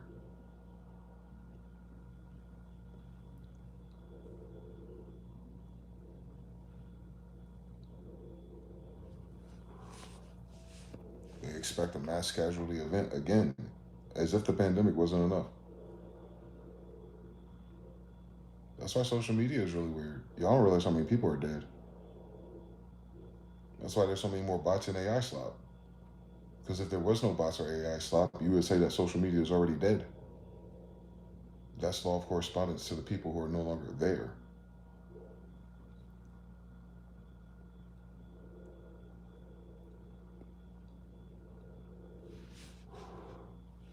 Remember, if a nigga got on the internet who was 30 in 2008 and got an iPhone 4 for the first time, he'd be what, in his 50s now? So imagine all those old Twitter and Tumblr account people. They die, bro. If they're 40, they're in their 60s. If they're 50, they're in their 70s. They're gone. So this is a little bit more different than what happened in MySpace. MySpace changed because so many new people were logging on. It was an influx to the internet. It was it wasn't even like a migration. Like, that's when all the black people got online. Remember, black people have always been online, but I'm talking about in mass. That was MySpace fault. Then Twitter took over. Then the blogs. Then Instagram. Then the Vines. Then World Star Hip Hop. That's all because of iPhone. I was working at Apple when it happened. I can tell you. They're giving away those phones for a penny. Now you know why. They needed everybody signed in. Apple ain't slick. That's Ireland. That's Ireland. That's Ireland. Don't sleep. France is close to Ireland. We'll see what happens next time on Dragon Ball Z. And if they upped up the RAM prices, oh yeah, I just want to talk about how fucked up life is. If they're upping RAM price, graphic card price, so you know the video game heist is on its last leg, and then but you gotta remember all the other cool technology that relies on very similar minerals and materials. It's not the RAM itself. It's what you need to make it.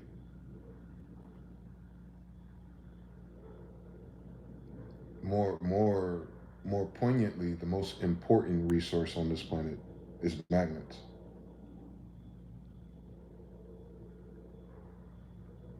We're not talking about investments. We ain't talking about gold. We ain't talking about money. We're not talking about none of that. We're talking about magnets.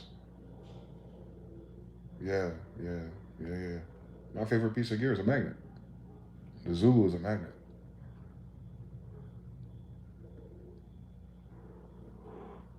Navigation systems, magnets.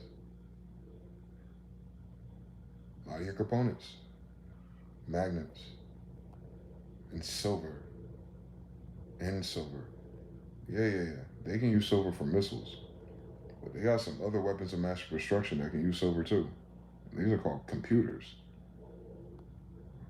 Mm-hmm. Conductivity on 1 degree of physics is one thing. They're not using that physics no more, apparently. If they're scrounging up all these resources, and I could have sworn Venezuela got plenty of them. Could have sworn that's probably why China would be there. Now imagine, China gets Taiwan in Venezuela for those resources.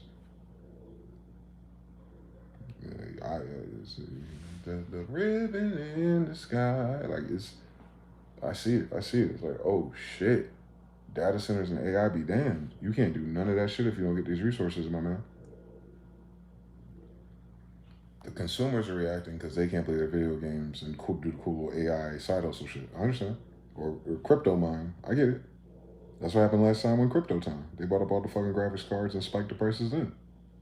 That's why niggas on PS3s with Linux. Same story part 10. Now people gonna get the Steam Cube and and the price is gonna skyrocket to hell. Backstock. It's probably all they got left for real. It's because of the resource, not the thing itself. They need that resource to make something more terrible. Guys, China's trying to deploy millions of AI robots.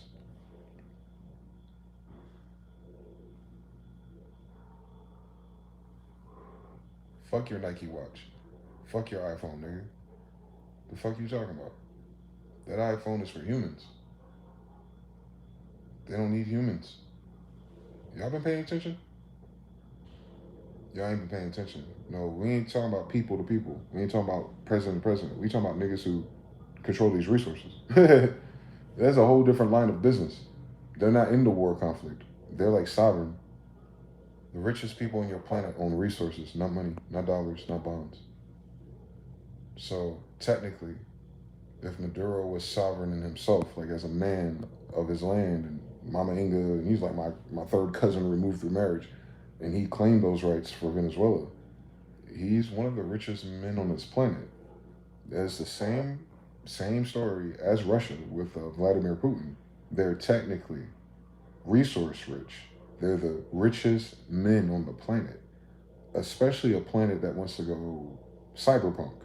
Then you see how like I said, musical chairs, the whole dynamics pumped.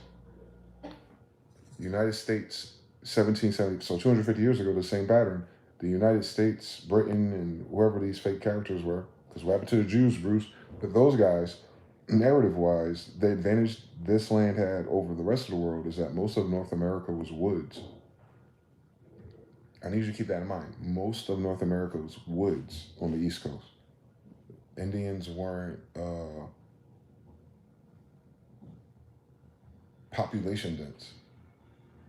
Territories, trade routes, travel, horses, camels, yeah. Back and forth, all kind of shit. Yes, absolutely. But our metropolises, like our temples and stuff, that's the majority of our civilized society. The uncivilized tribes, or the people who are doing their own thing, they gravitated towards the waterways. So all that space in between is still here to this day, but it was trees. So the lumber business took over. Horses, travel carts, things like that took over. Coal, that took over. So when we're in that age, and they're able to get the robber barons and the funding and the Germans and the science to come over to, I don't know, replace the Tartarian technology and scale it down to this rinse and repeat oil shit. Carnegie and all them niggas, big steel. That's 120 years ago. It's not that long ago though. Like their grandkids are still alive. Like who taught to them when they were doing, you know what I'm saying? Like they have the memory of their granddad. So that gave us the advantage. And then we went to America Online. Well, that was American Silicon Valley. So they had the advantage, the head start for the networking, the underwater cables that have seemed to have been there for years and years and years and years older than the internet. But that's just my hot take. But whatever it is, Morse code, telegram, you understand? It's been there for a while, dog. They started converting all of those things. Trump is now bragging about 5G and 5G on his watch. That's what's making everyone sick, by the way. Radiation sickness. Fuck all the other shit. You have a toroidal field around your heart magnet, by the way. Anyway, so on a resource rich level, the only way the United States can like out pivot the rest of these commanders or chiefs of these hostile territories is if they took Antarctica. If the United States and its conglomerate on banking military level, if they take over Antarctica, then there is no more nothing.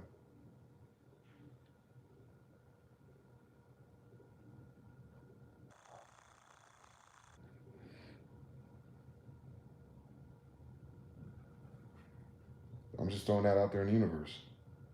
If the United States, the snake behind it, the spirit behind it that's running this, military, is controlling our weapons, if it feels like it's being cornered and it has no options because it's being blocked out by BRICS and all these new sudden society changes. And mind you, it'll give it time to come back later, but if it doesn't want to take that L and rebuild for a decade or two, and it just wants to keep power the whole time, then its trap card is Antarctica.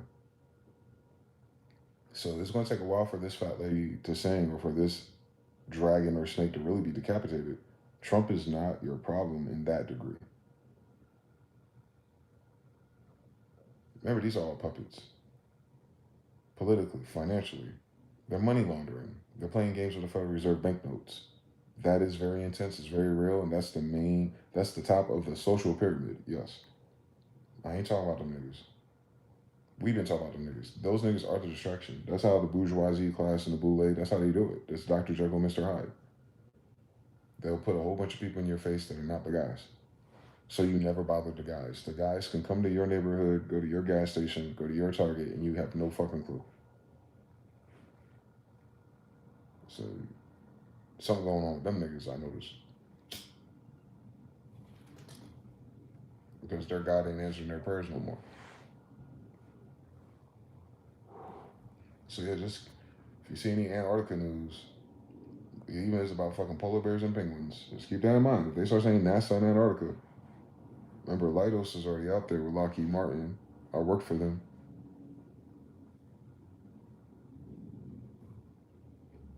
I work for the people who reverse engineer UFOs. They're already out there. So I ain't forget. John Kerry, Buzz Aldrin. He's dying right now. He said his family turned on him. He's one of those people Oprah was talking about, I guess. Can you imagine that? And they who allegedly went to the moon, family don't want to fuck with him. As he's dying. That's evil. But I wonder what that is. I wonder where that comes from. I wonder if that's just karma. But yeah, they all sent them there in 2015 and all that time period I was there. Russia sent an Orthodox priest out there. You know, the Orthodox Church of Russia is a bunch of black Jews. So they sent one of them guys out there. All kind of shit happened when I worked there. And I was like, this is curious. What does this got to do with airport security? Because if you ever go to a certain airport, you'll see Lido scanners. I work for them, but we weren't doing scanners. This is one of their products. And then the Lidos today that's doing the scanners, they do that because of Lockheed Martin. Lockheed Martin's fractured itself. It has two elements. I don't know why I'm talking about this, but I don't know if I still have an NDA. I doubt it. They didn't give me no fucking paychecks. But Lockheed Martin in 2010 to 2015, after this Iraq bullshit, I always paid attention to them more than anyone in our military industrial complex, the groups, because they're the ones that are always synonymous with UFOs. Always.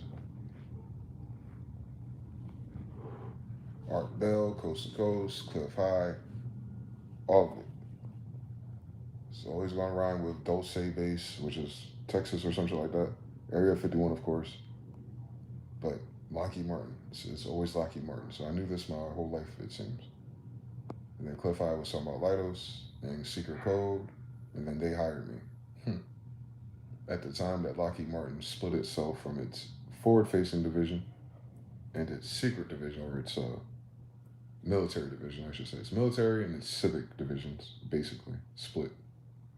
And then that social division paired up with Lidos. And that's what Lidos is now. But it's really Lockheed Martin Jr. And they're in Antarctica. The people who are rumored to reverse engineer UFOs. And we're talking about rare earth minerals. What's more rare earth mineral than how they build UFOs? China needs the resources for drones. Remember I told you it was like 15 minutes? Nuclear launched online. Like, all of these countries have been working on UFOs this whole time. Fuck your PlayStations, nigga. So you know your adversaries or your groups or whatever the factions are. StarCraft can be up to 4 versus 4. And anyone on your team can defect at any time. In fact, a nigga on your team could un-alley you 10 minutes into the game while you almost took out the other team, Team B, and then turn around and take out you. And then it ends up Team C won the game. There was no Team C when we played this game. I love StarCraft. See, in chess, you cannot be betrayed. StarCraft, the trolls started betraying niggas. That was a weird time to be alive. You didn't have no fucking teams then. So, where third party tells me, you know, I've seen the crafter too, by the way. Like, I know they're here. The United States showed you the tic-tac. Matter of fact, this year was supposed to pick up with, last year, how did it start? Mass UAPs in Jerusalem or New Jersey. And then all of those congressional hearings with these people who are like, I used to work for Lockheed Martin, talking about rectangles and shit and weird octagons flying past military jets and scrambling and, you know, fucking de-arming nuclear rifles, you know, during a World War III situation. You still have Team C out here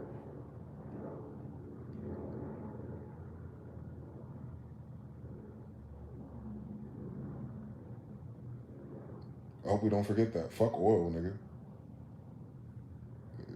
Has anyone told you what Team C was yet? Have they told you what these UAPs and what these things disarming our most sophisticated systems are yet?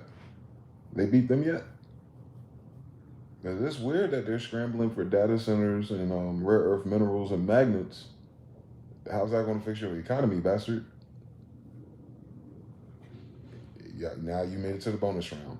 None of the missing trillions of dollars from the Pentagon, none of the offshore accounts, none of that shit was about white people, the idea of white rich class people being richer. No, this is the niggas who was building UFOs. I hope they told us last year. They acted like they wanted to, and they stopped, and we got distracted, and Trump, and faggots. Nah, these niggas buying time. It's almost 15 minutes. I want to spin it. I want to spin this Rubik's Cube so you understand like how serious, how dead serious I am. Remember, my biggest signs last year were the UFOs. My life sucked, but the comfort of UAPs showing up and to drive you crazy is amazing. Keeps you grounded. As above, so below. So they're preparing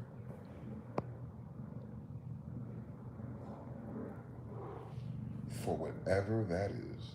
On top of this, I promise you, all that shit they building they ain't building it for no goddamn humans. They're not. When have you ever needed it for humans? When have humans ever been a problem? Like, look at us now. We're not doing nothing. We're not outside. We're not really. We should be if that's the prototype for things. But outside of like getting ice out your face, nothing really going on. We're not triggered to like where you need to call in those type of weapons.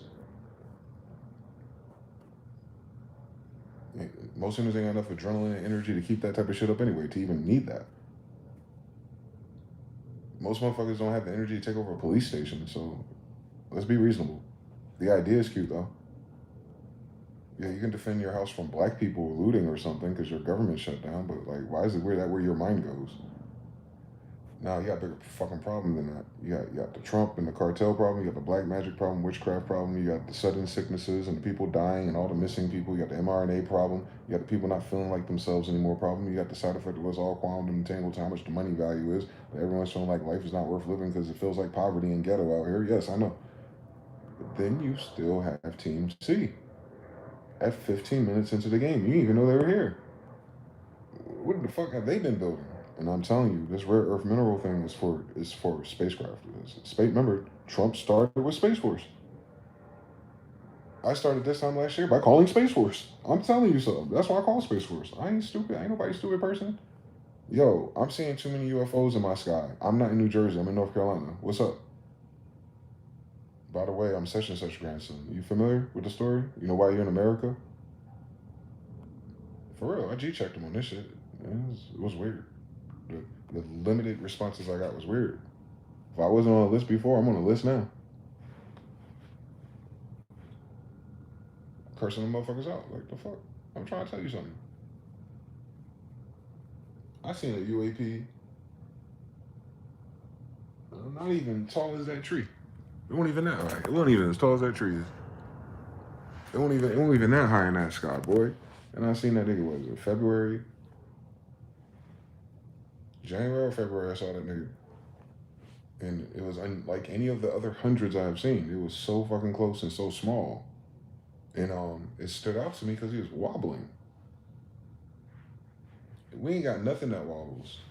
We ain't got no drones that wobble. We ain't got no birds that, and I know it wasn't birds because there's these beautiful, like their lights are beautiful. That's how you know they're not, you know, they're not gray McDonald's craft. They are very beautiful, very majestic. But it had like these Night Rider strobing lights. They're like green and red. It was almost like Christmas. It was like snow outside, so it was like, this is funny. But it wasn't, because it's like, wait, what the fuck is that? What the actual fuck is that? I had another friend or family member report seeing something similar, or the description of such, like 5 to 8 years prior to. Then I saw it wobbling through the sky. Like it was injured, like it was trying to get away. It was weird because it was cloaked. It cloaked itself, it decloaked itself, and when I could see what it was just, the fuck is going on in Europa, my nigga? Ramadan couldn't happen fast enough. And then what happened on Ramadan? We had the crescent moon and the star. I was like, these Muslims ain't excited enough. They read that Quran, nigga? Oh, they're like Christians for real. Nah, y'all, we in all the signs and symbols of revelations, dog. What's going on for real? We use the ornaments in the skies for times of the signs and seasons. Yep. So what time is it? I can only take biblically. I mean, time is up for whoever was in charge of the last season. The first shall be last, the last shall be first. So there's a pole switch. fundamentally, and how that plays out, you're going to see in your civilization who's really in control of it by who loses power. That's all I can tell you. But them UAPs and Team C, man, they up to something different if the white boys are fucking freaking out.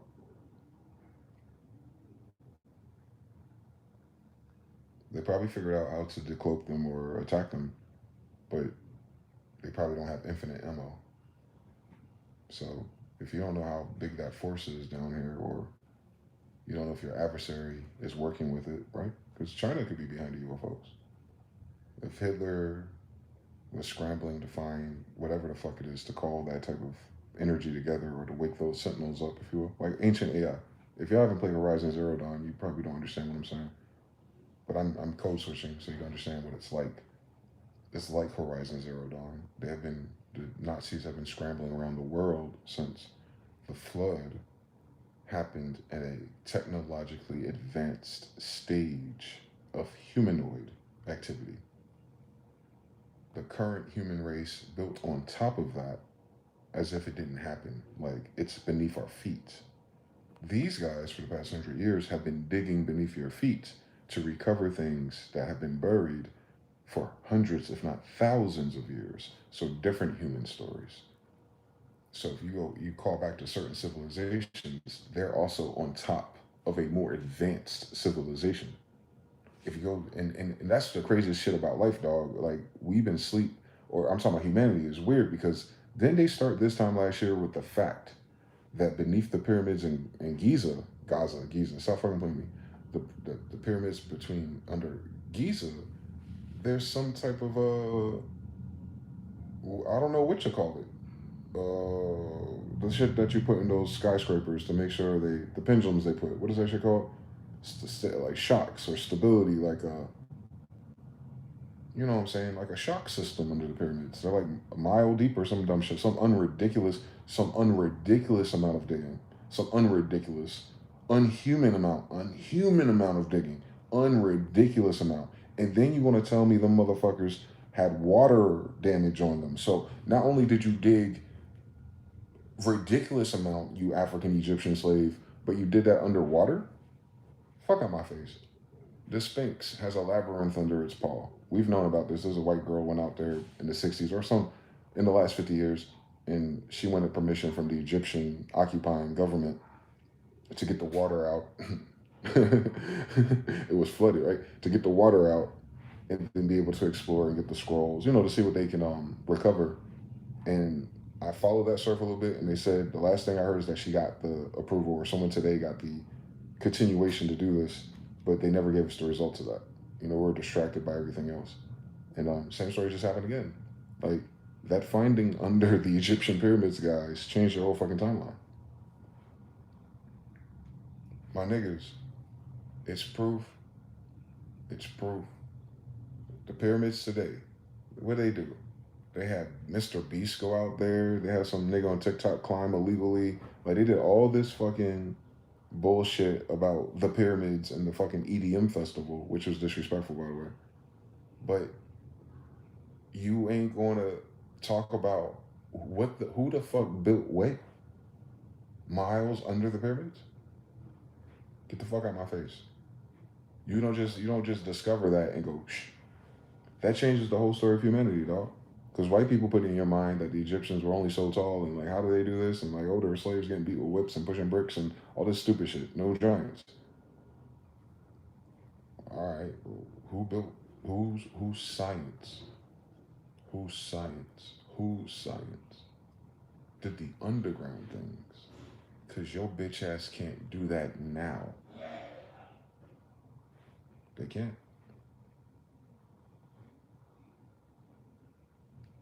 So, if you want to tell me that was Egypt and the Egyptians were that damn advanced,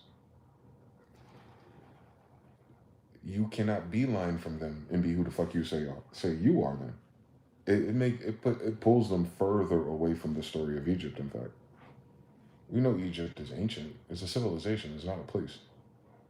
But that battery there, that alignment to Orion there, that one right there, fuck what the Masons did to redecorate the place once they got the sand that was flooded over it and cleared it up and started digging and they stopped.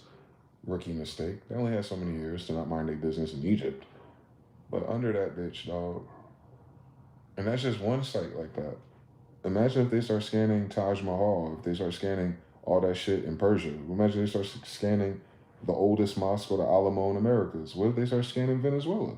They already told you, Bob Lazar, again, 10 for 10. He said, bro, once you got LiDAR, they scanned the Amazon rainforest, and it was very clear to them that the Amazon rainforest is artificial. Like, what are you talking about? It's a garden. Oh, like Earth's garden? No. The Inca, or whoever those niggas are, hi grandma, they planted that. How do you know? There's nothing but temples under it. The Amazon rainforest, the lungs of Earth, is so new that there's a whole civilization currently under it. Meaning it wasn't there before. So Earth and wind and oxygen and all that shit had nothing to do with it. If we planted that after those temples in that flood happened recently. Hmm? How do you think we saved the world? Great. We created that soil. We converted whatever energy was left and created that forest and that soil and then those nutrients and those plants and those crops and that genetic diversity. You find it in Africa, you find it in Europe, you find it in China. Yeah, but it's artificial. We saved the world with that project. Takeaway point. After our society was flooded, whatever that conflict was, giants, whatever the fuck it was, is right under your feet. Guess what? Humans don't tell that story. They don't know how it happened. To this day, no one has the memory of how that happened. To this day. I'm sure secret people have scrolls and descriptions and things, but it's not conscious. It's third party. Cool fucking story, bitch. And this is why I'm highlighting Team C. Team C is the only one who could do that.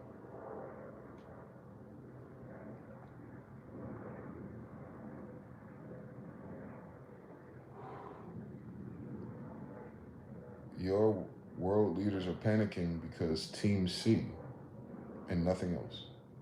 I can guarantee it. Outside of keeping control of power and money and flow and energy and currency for the human game, yes, those people are always going to do the same thing. These same narcissists. Narcissists are not spiritual, they're not big picture. Thus, I know intimately they will not be the type of people involved with it. They don't have the mind, they don't have the carry space for it. They're more focused on themselves. So anyway, the power, the warlock level, the witch level, the sorcerer level, the rabbi level, or the grand wizard level, those people, the secret society of witchcraft people, they deal with this artifacts, and that's why they send Orthodox, popes and stuff to these things. The symbols, the letters, they tell you. Even the ones that landed in London, the white boy was saying he was on an Air Force base out there, and one landed and stayed, and it was probably like one of the smaller versions of it, right? And he said he came up to it, and for whatever, you know how white people are, he wanted to touch it. And when he touched it, he said it looked like Egyptian or Sanskrita. It's Sanskrita. He saw Sanskrita written on it. And then it took off or something, it did something weird to his body, it made him feel weird, blah, blah, blah, and it took off. Nigga, fuck what the fuck. Y'all trying to figure out what kind of aluminum foil it got. Nigga, why does it have Sanskrit on it?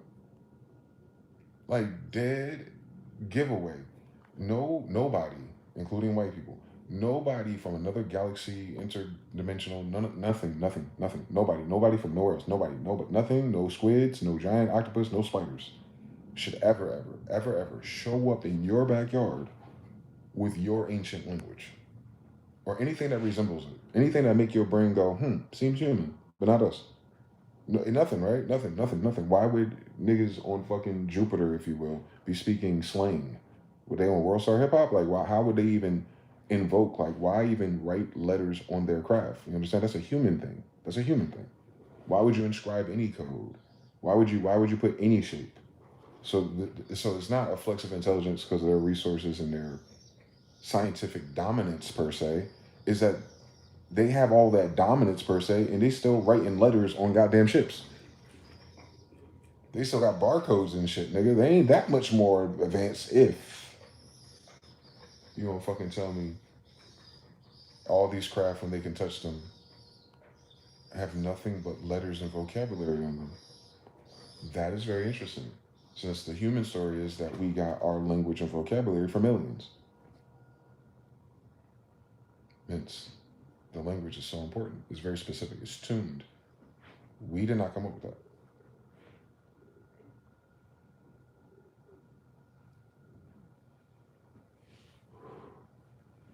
King James and all these people, all my ancestors are channelers. So you give the credit to a human for converting it to humanity, but we did not come up with the idea. With or without the spaceships. But in the Bible, though, less I forget, Zechariah 4 or Malachi 4, one of the fours, when the angel, alien, is talking to one of the prophets, he has a vision of the craft, a flying scroll. You know, they start fucking up the design, talking about cubits and shit. But this flying craft. And he's like, I don't know what that is. And the angel's like, read it. What?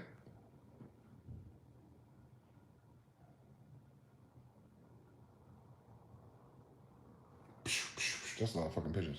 I'm gonna say it again. So a white boy told us, you know, a military base out there in UK somewhere, shit touchdown. He had witnesses. He touched the shit, saw the shit. Sanskrita appeared. The Bible, based on Sanskrita, tells you an angel was talking to one of our prophets, one of our uncles or somebody, and he was like, yo, there's an inscription on this flying scroll. What does it say? He's reading an angel speak because he's talking to an angel who's translating for him, like Enochian, like Sanskrit, same story.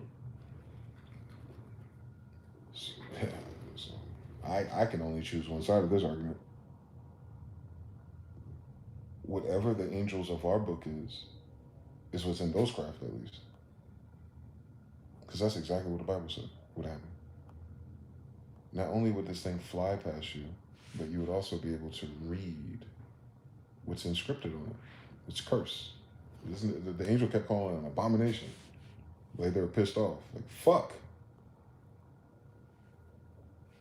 And the pilot was a female with a lead helmet. And he closed her helmet, the angel. I don't know how big he is. I don't know, I don't know if it's just a dream or not. But he shuts her helmet. She takes off. Keep in mind, the Bible, the translation, the Hebrew or whatever the fuck, said it was a lead helmet. So even if that's not the right ingredient, if even that's not the right intent of the mineral of the helmet, there is no time in human history where niggas got lead helmets. Like for like, remember these niggas got swords and stuff. So like knights, samurai, like that era, 1400s. They didn't. It was lead helmets. What does lead use to repel, guys? Besides radiation.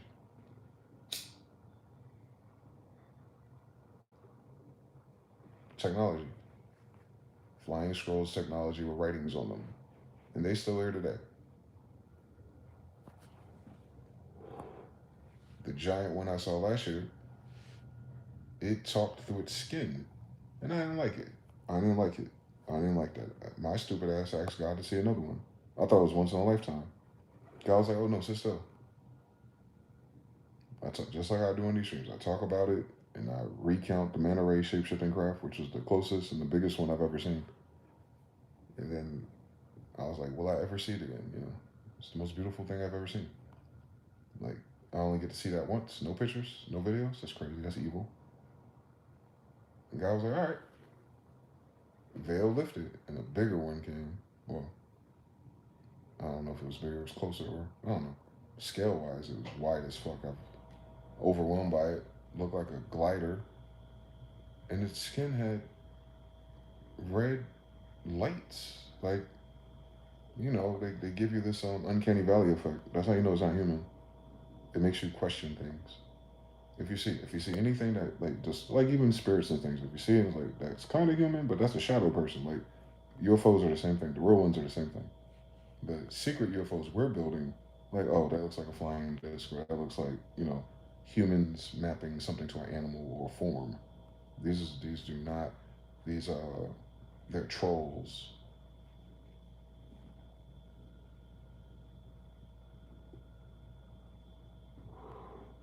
They appear in shapes and forms that just fuck up your whole perspective of life.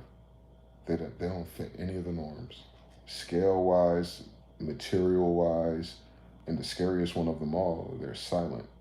Although when that one was in the sky, I heard something in the air, but this is high air traffic airport. You know, a lot of the planes cross right over us.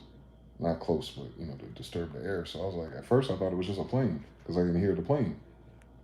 I looked at that bitch. I said, Nah, God, who the fuck made this? Who made this, God? I tried to post a video of it on my YouTube, but you only see the lights. Guys, that craft, that if I don't know how many of the lights moved around, but when the red lights appear on one side, and the red lights appear on the other side, and the red lights they keep sparkling, right? There's no repeating pattern. It's no MIDI file. It's no rhyme or reason. It's random as fuck. I've never seen nothing random that fucking random on an airplane. Like you know what I'm saying? It's not red lights like blinking on your red eyes or any military coppers.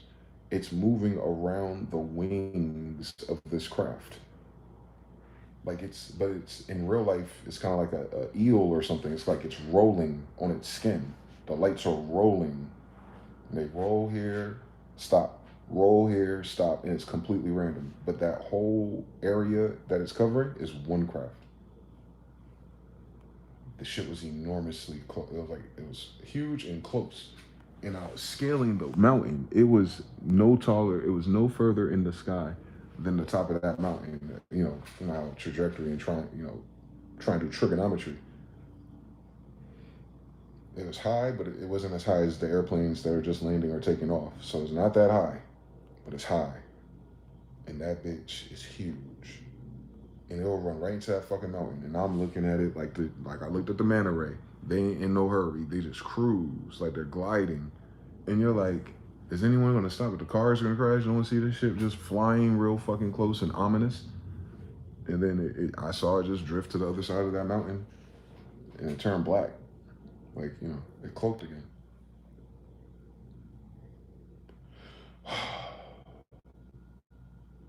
I'm calling everybody about the little shit.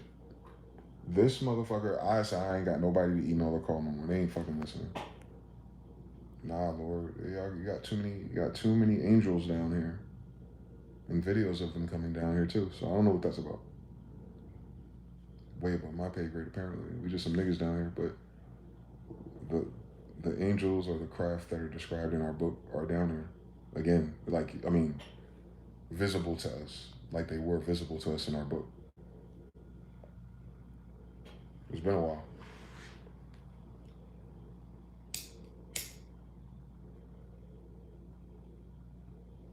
Shit sad.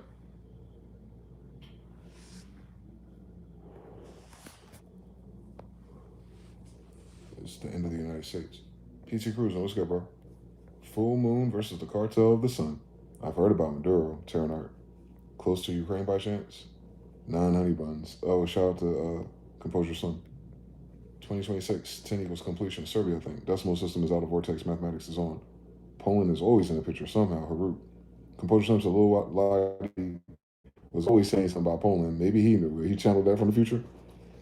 DJ Georgie Porgy, Venezuela goes down. Colombia next. They're already talking. As soon as that happened, Colombia started making phone calls. You're right. It's 5 of them. Remember their blood, what's their mantra as people? It's not about their countries or nothing. Their blood. They're together by blood. Same blood. So they're already making phone calls. And I'm telling you, like, it's not Colombia next. It's not Panama next. It's China next. China has the next move.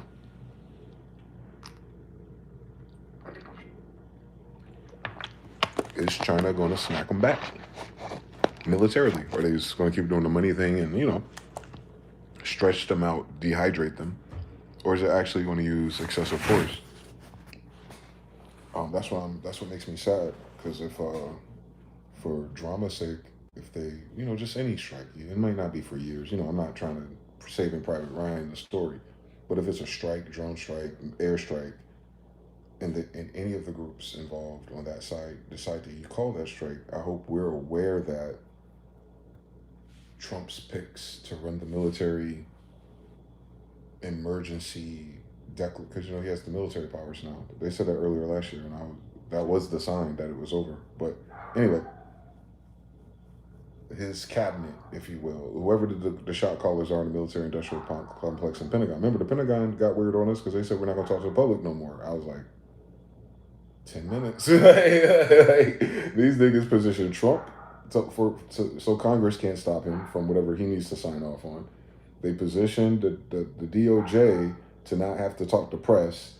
And then, he had Charlie Kirk AI deaf, and all the bullshit. And you forgot that Trump faked the shooting in his ear. That's perfectly fine.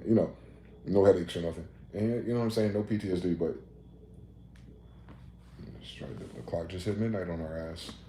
So I hope everyone's safe in those regions, dog, because the way these dickheads engage this conflict, it literally opens up the doors for any of the targets that the United States has to be met with the same force. Now, Venezuela does not have the pull to attack a base in Poland, but Iran does, their friend. China does, their other friend. And Russia does, their other friend. So the high alert system-wide today, you're going to know in the military sector, is going to be like, if they're on high alert until. Matter of fact, those positions and those people hiring, they on high alert for the rest of this year, actually, if we be honest. You don't see a lot of people who are in, what's that shit called? Enrollment, or what's that shit? The military branches that kind of like inactive. You're start making a lot of people active, especially on the tech side and the surveillance side and the airspace side. You already had issues with the airspace side, remember? All year was about that. TSAs and all this shit, and FFAs and federal funding and people getting paid correctly. Remember, you have that problem too. Like, you want to drum up the energy for war, but you also don't want to pay your federal employees or military properly. That's a weird fucking story to tell. If you didn't have the money to pay your personnel passive allotments last year, where are you going to get the money from to pay them for this war you started? You think people want to, pilot these things and keep the security and integrity of our infrastructure? And they did just 2 months. They had a shitty Thanksgiving and Christmas because of you. They just had a shitty they just had a shitty fourth quarter because of you. And now they got to stay up for 24 hours and take fucking speed and Adderall to make sure the cartel, the Chinese, the Mexicans, the people, everyone's a Mexican to them. So, whoever, is near anything sensitive, high alert, bro. We're officially in high alert. Listen, that was a dumb fucking decision. I'm going to smoke some weed because this could be my last puff. Don't talk like that.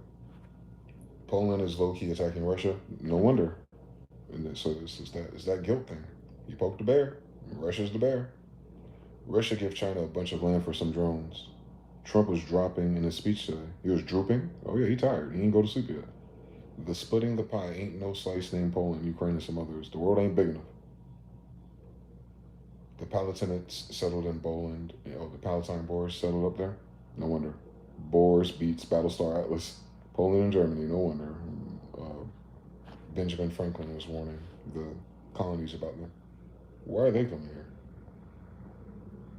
Nobel Peace Prize winner from Venezuela putting the Venezuela embassy in Israel as soon as he's president. I ain't worried about the presidents. I'm worried about the bank. They flipping the switch on Jordan and Egypt like they always do. They're evil geniuses. Shout out to Georgie Porgy. I'm back. Yep, it would be 1/10 of the videos in the scroll. We just had our own Black Planet produced by King Davis. We did. We still do low-key, though, if we just mind our business. Data centers low on energy buying John Deere gas generators. Oh,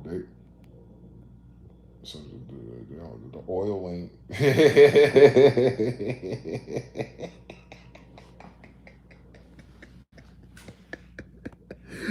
Oh, shit. Nigga, that's on StarCraft. That's when you get the message.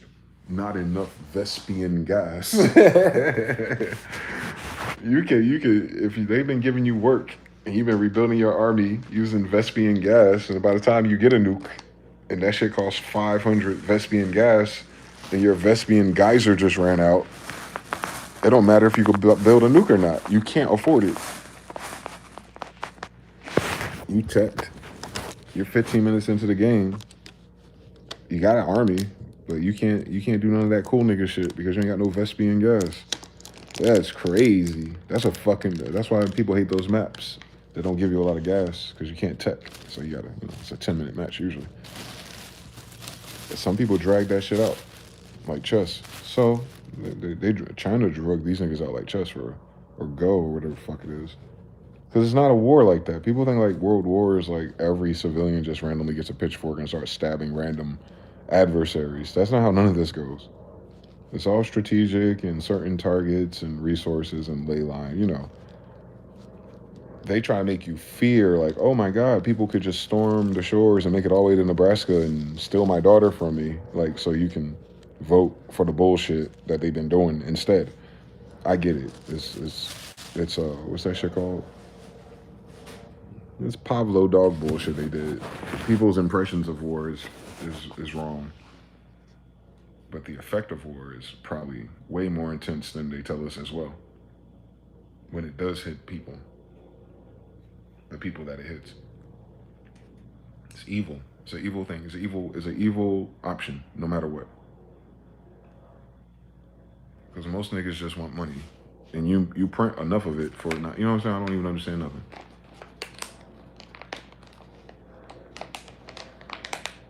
I don't understand nothing. Because, there's always an option to not have usury and just do fair collaboration and contracts and treaties, and then you won't have to worry about people sliming you because you're a greedy colonizer. You can take that jersey off and wear a new one. Who's gonna protest you becoming a better leader? Who's gonna protest a better form of government? Nobody. So that option has always been on the table, and that's what's so weird in this escape room that they haven't picked being decent yet.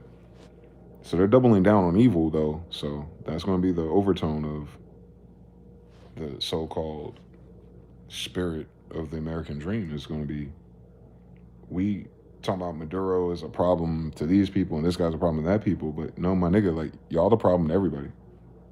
Like, everyone we elect is a problem to the world, and everyone we elect is a problem to us. So, like, what are we even rationalizing? Like, this is speck out your own eye. This is log cabin out your own eye season, boy. For all these fucking content creators that about to talk goofy.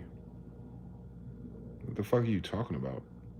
Your president sucking dick and killed a bunch of innocent fishermen just in the last 60 days. You know what I'm saying? Like, who gonna help us? You know what I'm saying? Like, you helping them out tough. All right. They don't try to pivot it from that, and that's gonna irritate me. They want Black Lives Matter this shit. They'll create a hashtag and put the Venezuela flag next to it. Like, nigga, this is StarCraft, bitch. And we don't know who the third party is just yet. But they rhyme with angels. I don't like it. Big black guys came up. Shut the fuck up talking to me. Those are angels. Those are not black guys. The reason why black Americans look like the angels you see in those spacecraft is because those are our daddies. Military. Genetically. All we know, we could just be clones of them. Like, maybe they're not fucking these bitches. Maybe they're just cloning. You get abducted by aliens and you come back pregnant. You've heard this story before, white people. That story's in the Bible. Ask Mary. She was visited by an alien, right? Gabriel. Visited by an alien and ended up pregnant, right? Her and her cousin Elizabeth. I could have sworn John the Baptist. Talk to me nice. Same story. Same story. Then you find the Orthodox paintings of the shit and there's UFOs in the sky over the bitch. Do the science. How did she get pregnant by God? Shit, that's a cool story. I don't know what that means just yet, but she was abducted by an alien. Was she not? Gabriel an alien? Is that Gabriel an employee? I could have sworn Archangel Gabriel come from heaven. The waters above is between us and wherever heaven is. So above the firmament, above the waters above, up there somewhere, come down here and say, hey, by the way, you're favored by God.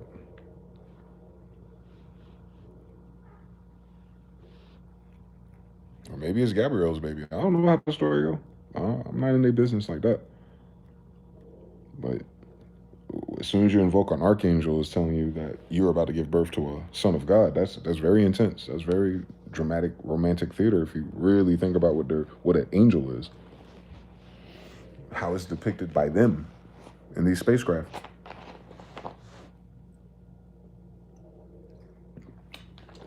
Not depicted by the church. Depicted by the people who wrote the book. They draw all the ancient Israelites. All that shit got UFOs in it. I don't know what people be talking about, kid. If it ain't horses, it's UFOs. If it ain't Arabian horses more, it's UFOs. Why the fuck would Israel have Arabian horses? Do the science. So yeah. America had camels too, by the way. They killed all our fucking camels, these fucking dickheads. Because they're hiding the Mohammedan influence. Remember, Muhammad, that whole idea is the same story, isn't it? Why does Muhammad the Conqueror exist? Oh, so you ain't gotta waste your time with masonries and secret societies. I'm just gonna draw a horizontal bar for you so you don't miss anything. When you get caught up in the human talk of the colonizer version of Islam and the Quran, they get caught up in like, oh, Muhammad found Khadijah, she was 14, all this goofy shit. They gotta go to Ancestry.com and talk about their grandfather before they go that far back. Anyway, so Muhammad and all this, and he was illiterate per who standard. Like, I don't know what the literacy standard for that time period was. I didn't get why that would be the talking point. Because the highlight of Muhammad's whole thing starts right before he's 40. How you doing? So right before he's 40, what happens? He's visited by an angel, an alien. What does that angel give him? Go back to the Bible, since the Quran is also written by Israelites. So you start to see Israel is not a religion. It's Jacob's kids. So the Israelites, they say in our book, Gabriel came, John the Baptist's mama, Yeshua's mama. In the Quran, same angel, same alien, gave your boy Muhammad his own language. The language of the Quran, not the words. The language. The language model. There we go. How to think, how to say, how the way to go about these things was bestowed to him by Gabriel. I'm very familiar with the phenomenon, but his seemed to be way greater than what I've experienced. However, his played out over 23 years, Jordan. So from 40 to 63 or so, right? No, scaling the time of the Quran, if you will. They don't fucking know. But at least 2 decades of downloads from Archangel Gabriel, an alien. Mm-hmm. So that's how I know, without a shadow of a doubt, that Muhammad the Conqueror is Genghis Khan. Because Archangel Gabriel visited Genghis Khan when he was born. And Archangel Gabriel gave Genghis Khan, Muhammad the Conqueror, a language, a Quran.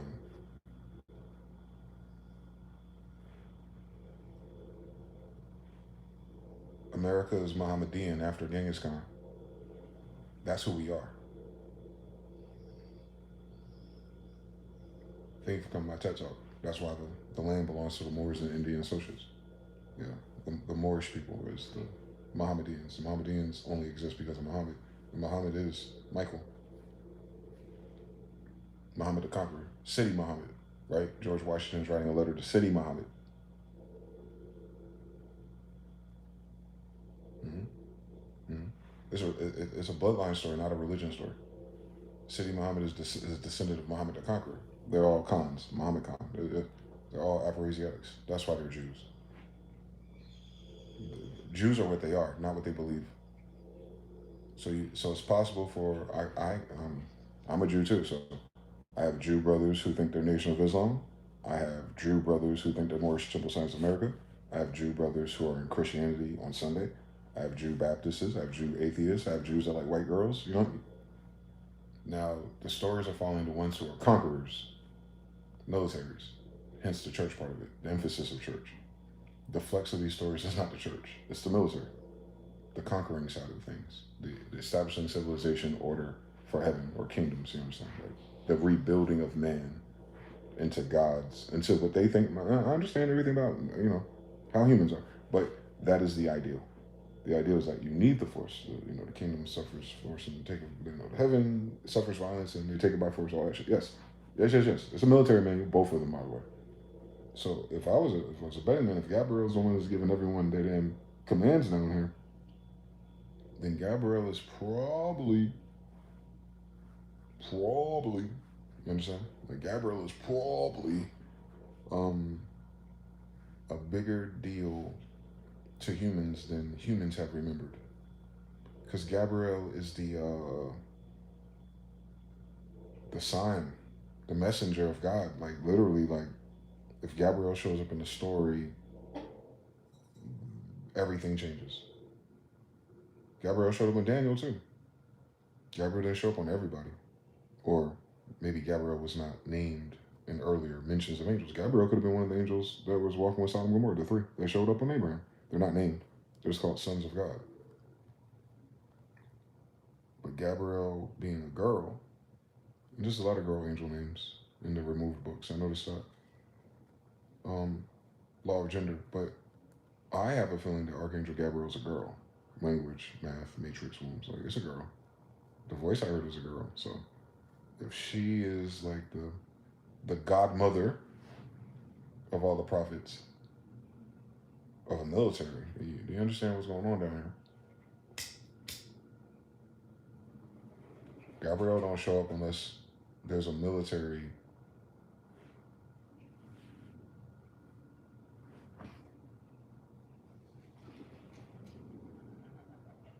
Yeah. Gabriel shows up in the story right before a previous empire is about to fall.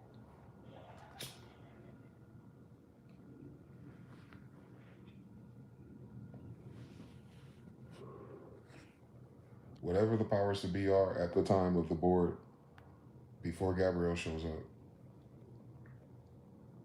Gabriel is your rulers of your planet, your human rulers, burn notice. It's going to be a huge vacuum and transfer of power. But I'm talking about the divine order. Remember, God can, like, all these people have all the missiles and stuff, and they say, well, that shit don't work. We saw it just happen. God did it to Israel because they didn't listen. They had the accursed items. These people been digging up old giant buried by Israelites. Thank you for coming to my TED Talk. See, they came across the territory of Israelites who were standing on tremendous amount of giant bones, burial grounds, and lost or forgotten jewels and technology, right? And they're looking at us like, how come y'all don't show no interest in all this gold up and down your river and all these giants here? How come you guys aren't trade kings right now, you damn former Hebrews? Obviously, they look like Tartarians. They're older than your version of Tartaria. They didn't go there. The 10 tribes did. They're the same people though. They're all Jacob's kids, so they will still look the same and they will still resemble Abraham's degrees because they're literally Abraham's grandkids. Like God wasn't fucking playing about the sand or something. Hi, how you doing? I'm one of them. I don't come from no one else. So they went to where our ancestors buried on the name of our language in our book and didn't believe the curses. And said, fucking Indiana Jones, let's dig this shit up anyway.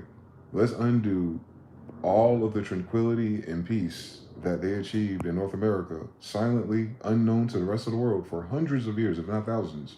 Let's upset all of that and what their God said by bringing this shit back into rotation and on a goddamn chessboard. Where is this Ark of the Covenant? Like, oh my God, these niggas don't listen. If we ain't fucking dealing with it, nigga, when you came to us, why are you trying to skip the steps 400 years after you know that we had it? On Hitler, they know. They just can't figure out why we don't. This generation of people, or the last 150 years of people, cannot figure out why the Israelite descendants don't know or don't go that direction. I just read Joshua again. I get it. The writer of that story is saying that shit was buried back then. It's there to this day. Meaning we ain't touched none of that shit ever since. In fact, they're giving it like a treasure map. If your dumbass is crazy enough to go seek out these accursed items, this is where they are. If you can find out where these places are. And that's exactly what they did. They took those names and those placeholders and adjusted them to the real Israelite map of their heritage. And they went digging for all of these giant relics. I know they did. Because they fucking stupid people. Those aren't the real places. Those are placeholders.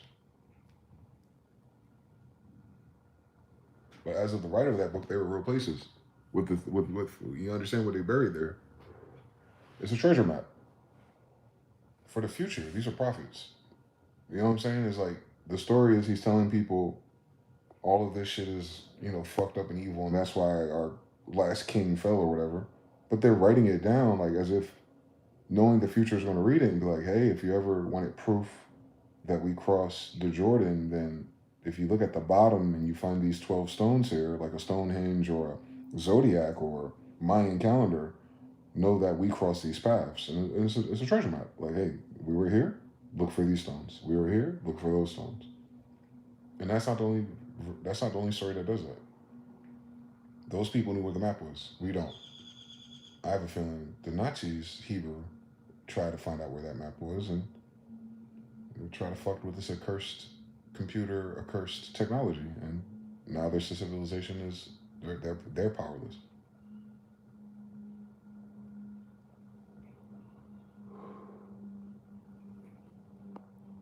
The United States is probably on a standstill right now. The military, like, are they gonna hit us back? That's scary. That's like hitting Mike Tyson in the face and he just starts smiling at you. Probably implanting them in organic stuff too. 3, Jonathan Lee. Already saw a video of a polar bear trying to climb a rocket statue in Siberia a couple days ago. They got the seraphim up in Antarctica, Noel. It's why the secretary was freaked out. Counterbalance beams, composure, something you got at Shafts. One of the last episodes of the Sandman season, dude goes back to his mom and this American woman inside of a garden that's exactly like that forest. Just like that little helmet on the lady just burnt the Swiss party with a party candle. She had a prop dark helmet on. Just like Jaden Smith. Yes, just like the deep sea fish have those light patterns, that's exactly how these spacecraft look.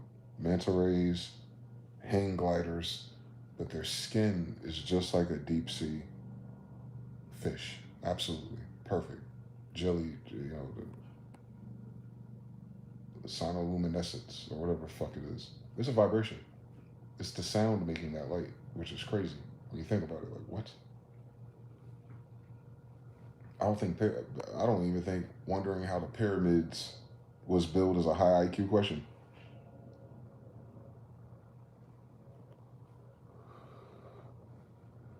It's frankly not that damn impressive. Nothing I've seen them do is. Once you see these, you're like, if these are technology and someone in a humanoid vessel thought and created this and brought it to life,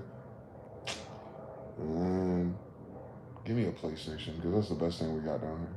Fucking nigga, these niggas. But yeah, I've seen a lot of videos of those never seen before deep ocean creatures. And where they say these UFOs go? Deep under the ocean. Law of correspondence. It makes sense. So think about how impressive is these materials and those craft are at the bottom of the ocean. And that's the one thing they say they can't go to. So you imagine, like, you got crazy oil reserves and gold mines and lithium and uranium and shit fairly surface level. But imagine all the stuff that collapsed or is at the bottom of the ground of the ocean itself. On some Minecraft shit. They ain't even got to the, you know what I'm saying? They didn't get to that level yet where everything turned purple on you. They didn't even get to those materials yet. That shit might just wash up every once in a while. But that shit probably stacked. And then Antarctica too. Remember, it's all ice in these mountains, these cold mountains. They said Admiral Byrd said it was coal, uranium, anything.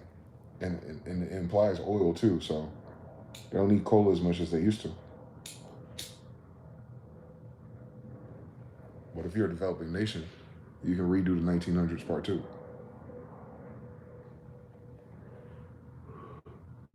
Just with trains and solar panels and coal. you know, 50-50 type shit, you know, sweet and sour type shit, or lemonade and sweet tea type shit, which we're going to have to do inevitably if they don't drop the technology publicly, because they're fucking greedy, stupid, narcissistic people. But they'll fall into the ocean just like all that Egyptian shit did. I understand everything, math and science. So we had a cool place for math and science, but they just need to keep the civilization stupid. They're not carrying on about this. They're doing it. You understand? We're not in the same school as them. It's unfortunate. But I can deduce that they're here. They are. I'm here for a reason, man. Area 51, all that. I'm right here in the middle of it. So imagine if shit do go to shit real fast, real shit real fast. I'm in the wrong right location for offense and defense, actually. China would obliterate California if it came to that.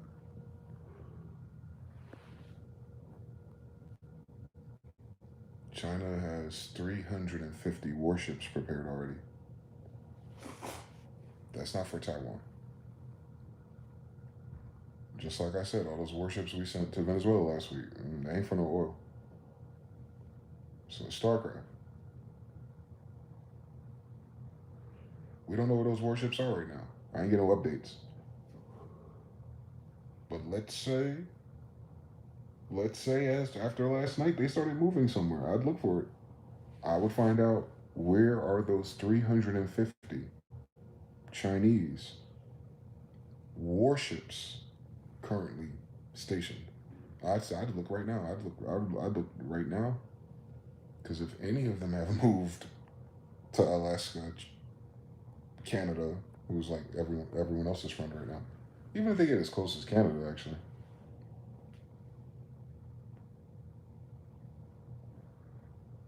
Cooked. You understand? Any coastal battle, actually. They're already there in Panama, in Mexico. So New Orleans, Houston, Miami, Mar-a-Lago. Hopefully that'd be obvious if it was real. It's probably not real, so I don't want to worry about none of these things. But if for whatever reason these crazy white folks keep pushing these buttons because it's on, they want some other shit on top of this. If it's some on some other shit, and you know in the parentheses multiplying everything, then I can't predict none of it, because these niggas on some other shit too. But as long as no one's on some other shit, we'll be fine. I think. I don't know. I don't know how it's gonna play out. We need more time to see if anyone hits back, and if the United States just does the whole justification for why they removed Maduro and put a new guy in. It might be that smooth. It might be that clean. And then the talks of unfair trade agreements with the people of Venezuela smiling, something Libra. But then there's still Brazil and BRICS and Colombia, yes. But that's a divide and conquer move. If you establish a central bank there in the middle of it all, I don't know. That's a long play. That's going to take a decade to stabilize anyway. So we just invested in 10 years in Venezuela for no fucking reason. At the very minimum, whether we win or lose, that's a 10-year campaign. Easy.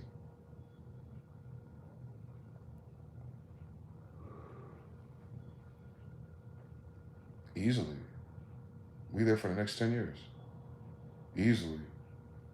It's like Iraq and Afghanistan for real. That ain't regular. That was not a regular setup. Like, they got Maduro the same day. Remember, they didn't get Bin Laden until, they didn't get Hussein until, they didn't get Gaddafi until. There's a lot of other false flags and movements that had to happen. They struck what they struck, grabbed him and his wife up. Game over, fundamentally, if that was what it really was. So the United States wins, puts a new guy in, and the rest of the international community has to go, are we going to allow this? I'm talking about precedents, judicial precedents. Like, are we going to, is this legit? Like, say aye, like, because you just rewrote history, by the way. United States, we just fucking rewrote history, by the way. This is a rewrite. This, man, if you have great grandkids and you get to live a long time because AI keep your ass alive a little bit longer, tell them about these days. They won't fucking believe you. But yeah, these niggas. Yeah, yeah. They can pay for it though. If that's what happened just now, That's the best case scenario. It's fucked up, but it's the best case scenario. That's poof. That's all we can afford, guys. And action. Like, if that was the best that WWF could do, and it stops like right there in terms of aircraft, then it's all stage, it's all play the whole time, and then maybe 2026 will be lit for real. That's the only good version of history.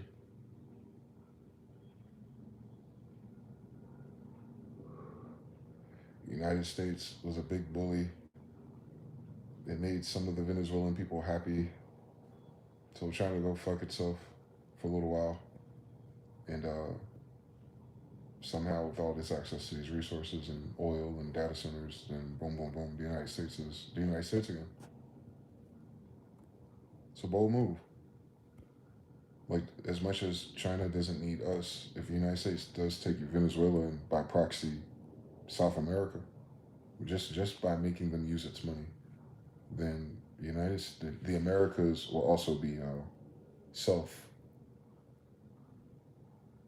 potentially self-sufficient if we're going to like a cold war across the ponds. You understand? Like, the next century or epoch is the segregation of two sides, like Asians versus whatever it is, whatever the new ingredients are for the people on our side. You know what I'm saying? Like a rapture, splitting the people in half, and then you have two different civilizations, two different timelines, two different maps. If that's where they're going with it. No one wins one or the other. Y'all know that, right? Like, there's no timeline in our living life where like United States go versus Asia, the whole, and wins, or Asia going against the United States and they win, and then the Americas becomes Asia. None of those timelines exist. At best, they can go to their own corners until future generations decide to have a different, agenda, I guess. I don't know what the agendas are right now. I don't know what these human nudgers are ultimately trying to do for civilization as a whole. I don't know their intentions, or what they think their intentions are, I should say. I don't know the narrative.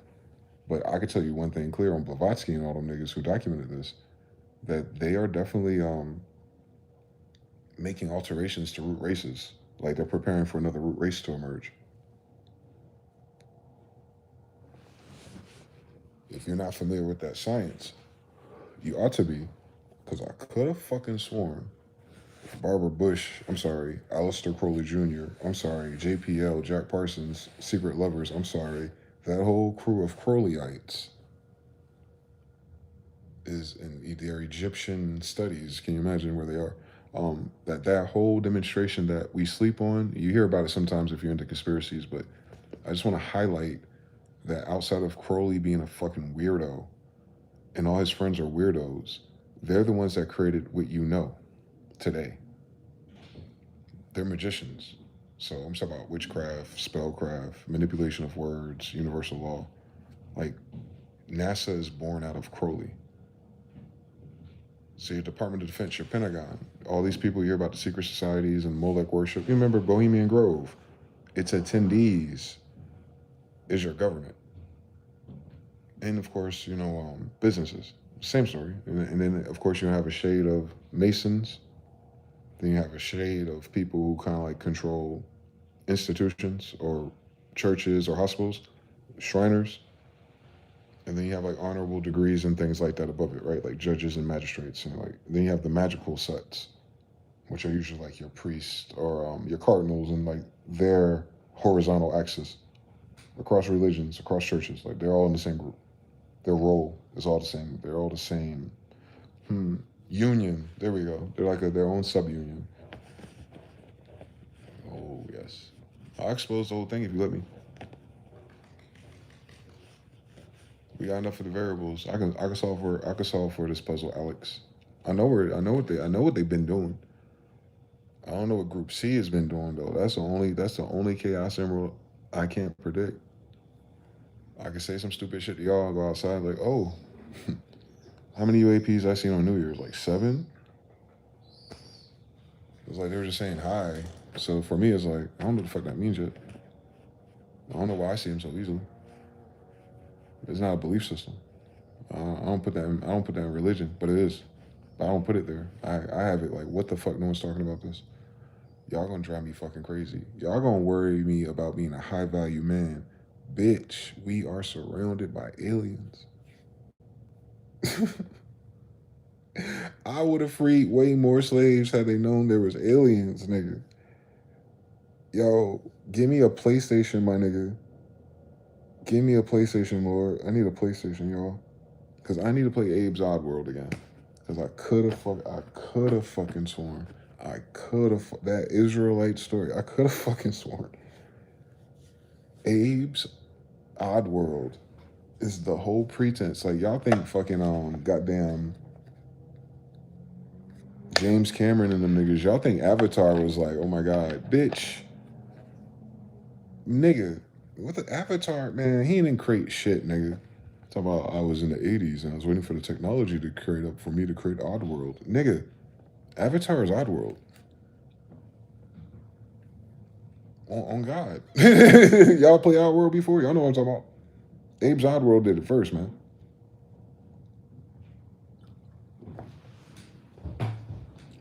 Yo, if you got kids out there, you get one of these retro consoles or something, you can call up like PlayStation. Put them on Abe's Oddworld real quick. I feel like that's a recipe. That's a recipe. Y'all gotta pass that down. They ain't gonna beat it though. I've never beat it. I don't even want to play that game. It's a puzzler. It's a beautiful game for the time too. Abe's Oddworld was the most beautiful composited graphics game for the technology of the time. And in fact, it's a beautiful game for the time.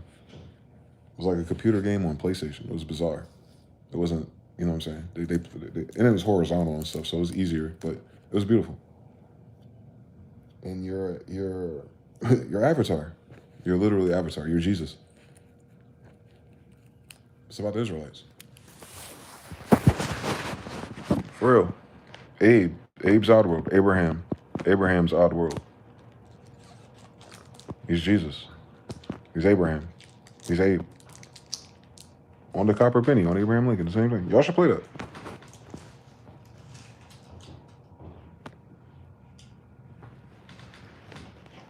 Shit's deep. It is a deep story, man. It just hit me in my fucking head like that. Like really hard. Like, nah, nigga, you live on Oddworld, Abe. Damn it. For real. Like y'all understand how hard baked our story is into this reality.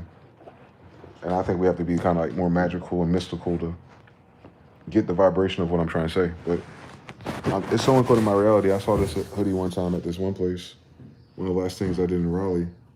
And like, they only had this one, but it matched the color of the underbelly of the Blue Jays that are being born. I was like, God, you're a funny character. So I saw the color because I was trying to figure out what to call it. I never seen Blue Jays with this on their stomach, but in Raleigh, they were born in my backyard. But I had seen them as spirits for like 2 years prior. I know it's a weird story, but I'm a Chaldean. It makes sense. But look what type of, like, you understand? Like, you can't get away from it. That's Brahma, Abraham. Like, they don't got this in no other color. Just the color I was looking for. It matched my Jordans. They have this color in the blue of the Blue Jays. Like, I had the Jordans, and then the birds were born. In North Carolina, of all places. Never in human history has that happened. They just be fucking anything now, but I noticed they were born in my backyard. I got a video of them. They're beautiful. I've never seen that many birds before. Like born, like baby birds. Like I saw them all suddenly just appear in the trees on the grass. And it was snowing, so you can see the contrast. And it was like tiny. I was like, where are your parents? It was like 30 of them motherfuckers. I don't know. It was a lot. It was a lot of fucking baby Blue Jays. But all of them had this color on their chest. So they had just, I guess, crossbred with robins or some shit. Some weird shit. They were fucking weird last year. Or they would have been doing that in 2024. But when I seen them shits born, and then I saw this hoodie, it said Brahma. And then I saw the picture of the Inca or the Mayan dude with the Jed pillar He had the same colors on, and he had like the UNC Chapel Hill get up. It was like, oh, Michael, Archangel Michael, Michael Jordan. Like, that's hard coded into our reality. Like, you can't get away from it. The language, the language is neural. It's mentalism. It's not even. I can't explain it. I don't have. We don't know another. We don't have a different version of interacting. So it's a mute point. But we. But I need. I need to trust better this year that our life, our current reality is always mirroring whatever the variables are. Like, whatever your thoughts come from, and they're saying now those are not local, but all of that, what you think about, what you go through, what you witness, what your society's going through, it's always echoing and reverberating in the reality itself. Like the theme. Like if you're trying to figure it out, or if it's escape room, or if it's a mystery, like it's right in front of you. I think that is what they mean. Like quantum holographic reality is not so much. It doesn't. It's the technology or the VR side of it doesn't wouldn't fucking matter there. What matters is that holographic means that it's reflecting itself. Like it's a whether you think this is organic Big Bang reality or computer reality changes nothing because we're dealing with what it is, whichever it is, whichever if it's red or blue, it don't matter. So what this is though, if it's holographic, as we know it, but it has a holographic outside the parentheses. Yeah, this is this. This feels like this smells like this. This happens. You dream. You step out your body, if you will. You have a different perception. Yeah. All of that is a container within a hologram or holographic reality behavior model. What we say holographic is, and what we see on the screens that we make with our limited 8-bit computers, is not what holographic reality is. It's a representation. But if it's a holographic reality, then this is the holographic reality. It's not outside of us. It is what it is. So I have to say that. So you understand how these interdimensional craft can show up and how I can see with my holographic eyes a holographic airplane shapeshift into a manta ray form. It's still a spaceship, but it was like uncanny valley. Like, nah, bitch, that's a manta ray. No, it's a spaceship. No, it's a manta ray spaceship. Nigga, that was just an airplane. How did the air? Fuck the. Hold on, the manta ray spaceship. Wait, what happened to the airplane, my nigga? I didn't hear anything. Did it blow up?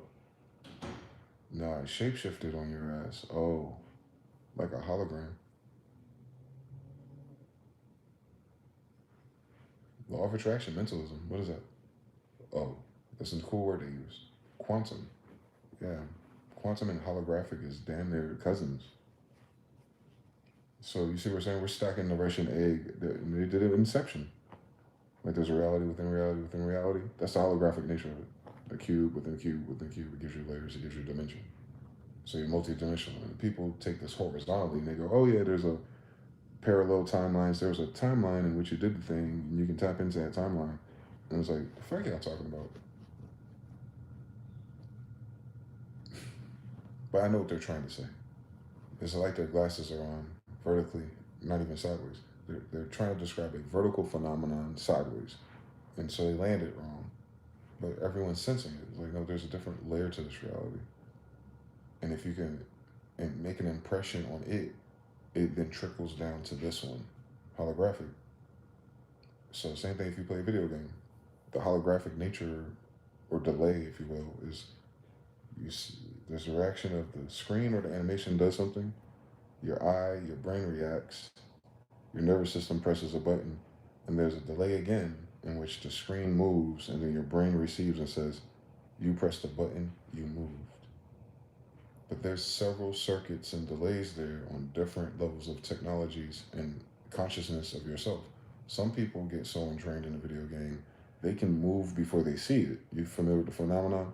Like almost not predict the moves, but they're in sync so much that they hit everything at the right time, even before you as a viewer could, you understand? Like Bruce Lee type shit, basically, which tells you there's a buffer of reality happening at all times then. And it had nothing to do with your brain, your eyes, or the technology. Like there's a implied buffer between holographic reality and consciousness. Consciousness is ahead of holographic reality. So we're human, so we're doing time in front of us, like on the X, or horizontally. Let's just call it horizontally. We're going from 12 o'clock to 1 o'clock, and every time there's one step forward, that's a linear reality. We're not in linear reality. We're in a holographic reality. It's going the other way. The way we move through time and thoughts is a whole different thing. Your thought is always ahead of your physical reality. Even when it's this close, it's still ahead. And if you have dreams and prophecies, for a moment, it's that far ahead. It gets close to you and you lose quality of that transmission. So you're like, I had a dream last night. That shit was like 2 hours, but you can recall 2 minutes because you're closer to your consciousness. Your buffer changed. When you're completely logged out and all attention was on what the dream was doing in your subconscious realm, there was a buffer. There's a buffer with your breathing, the temperature in your room, your smell, all that shit was turned off. So whatever sense is left is connected to that. Now, when you start coming back into your conscious in your body and you start assigning variables in your brain or your memory sector of how that made me feel, is that symbol my ex-girlfriend? Like before you do all of that in a dream, you're not doing that. You're just observing. And if you're conscious, you're moving around, but you're not conscious that you, a body sleeping, is moving around. You're conscious that you're moving around a quantum reality, like you're moving around a scene prepared for you. The dream is already happening when you get there, and when you get there, you never see the ending. It's in motion already. But there's a buffer. So it's telling you what's strange is that we live in a stream, and it's buffered already. From our consciousness, we, depending on whatever the variables are, individuality is, we can, time stretch, we can see far for certain things, close for others. We see things wide, we can see certain things narrow. It's off and on, right? We're not a society not conscious or trained on extending or enhancing that publicly, but it's there.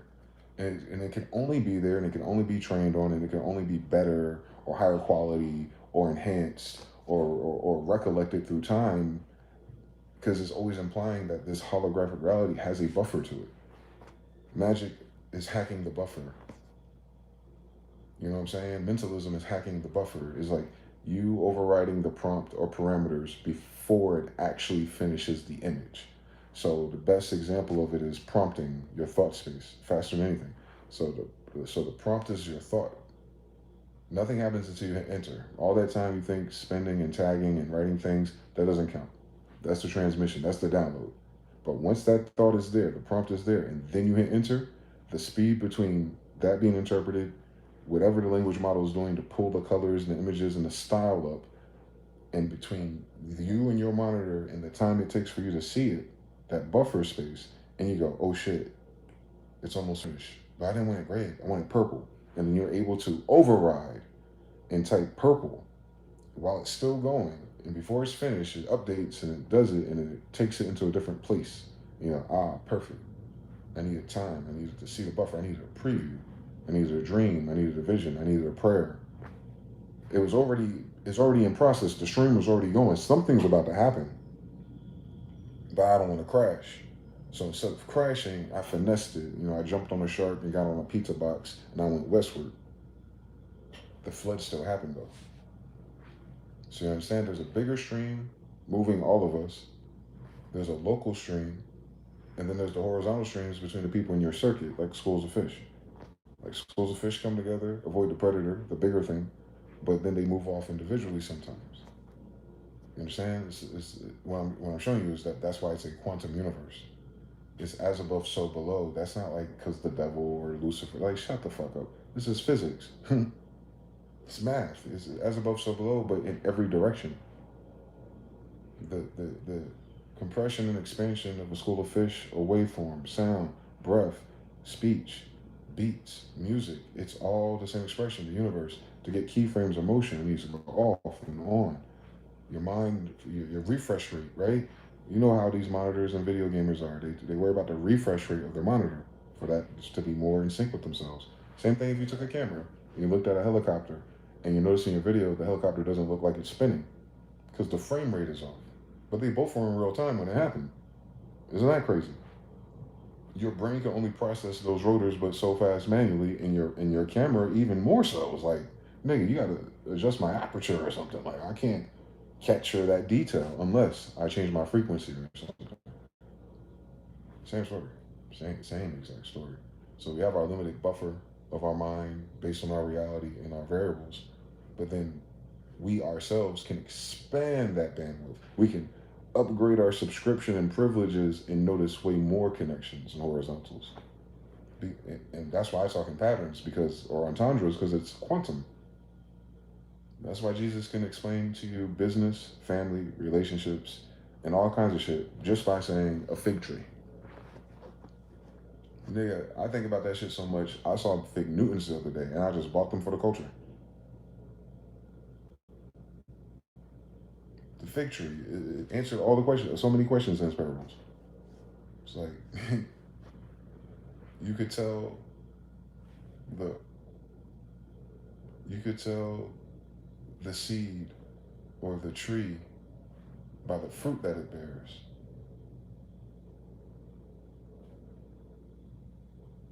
And if you apply universal law to his parables, because they weren't really parables, they had to be in order to achieve what he did.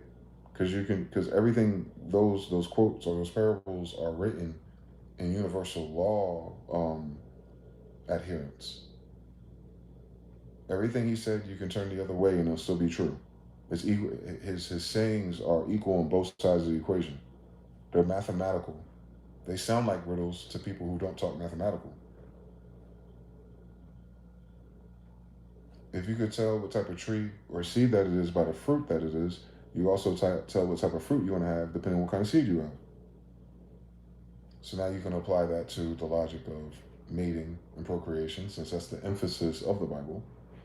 Well, if I went to imagine what my civilization is going to be like, or what my child's temperament is going to be like, I can add up the cost of me and the potential mother.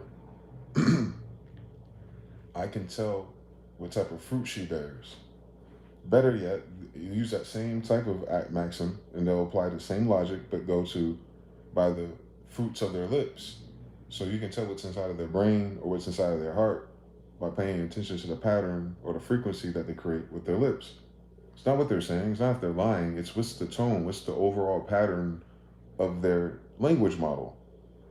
And that's going to give you insight into what's going on in their mind and in their heart. Pay attention to it. Just like you pay attention to make sure, oh, this is a red berry, but is it a poisonous kind? Sometimes you gotta spin that bitch around. And then you're like, I don't know, man. Throw that shit. And then later on, if you break out in the hives or you breathing weird, you burn that bitch down next time you see it. Jesus walked past what? A fig tree that did not bear any fruit. What did he do? He burned it down. Now you apply that to your friendships, your relationships, business ideas, all that shit. Like, I put all this emphasis. I planted this seed, I watered it, I nurtured it, it grew into a tree, but it did not bear any fruit or profit for me. What do? Burn it down. Burn it down. Burn your own boats down. If you planted a forest of trees that don't produce fruits, then burn it down. To whatever degree it's appropriate, right? Within the adherence of the Ten Commandments. Can you imagine if people weren't being ridiculous? So like, it's a standard. So like, fig trees, man. This whole world is a fig tree parable. Mm-hmm. Yeah. Don't bury your talents. Mm-mm. Multiply them. Don't bury them. Well, it's interesting. In order to multiply something, you first have to bury it, I thought. My man buried his talents and nothing grew from his tree. What do? You took his seed back from him. Now he can't even create when it's all said and done. That's another Jesus parable. When the banker came back and was like, you didn't do anything with it? Or you got attitude. And you talking sassy to me. All right, give me this shit back then. Give it to him. Now, go to sleep, wake up the next day. Now what's this dumbass gonna do? He's sassy about where it came from. He ain't got nothing. Not even the talent he hid. And he can't flip it anything else. You can be working with him if he good. You understand? He shot himself in the foot. Burn it down. Stop rewarding. Stop rewarding incompetence. System wide. That's all he's saying.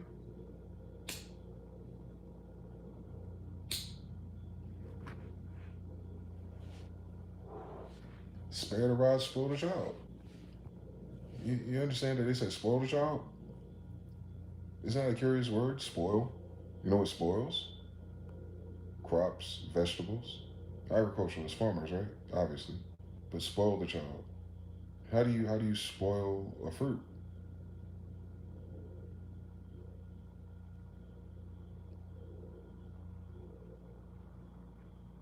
Spare the rod, spoil the fruit. You just adjust those variables. Well, how would you spoil fruit? How would you spare the fruit tree? What would you do? I don't know. Probably some type of rules that farmers and agriculturalists used to know the answer to. Probably why they're the best agriculturalists that ever lived. Now, if they were that good to save the whole fucking planet, now imagine how they actually raised their kids. I bet you it wasn't nothing like us. You understand? At that time, they wrote that. So you start stacking this goofy shit up high enough.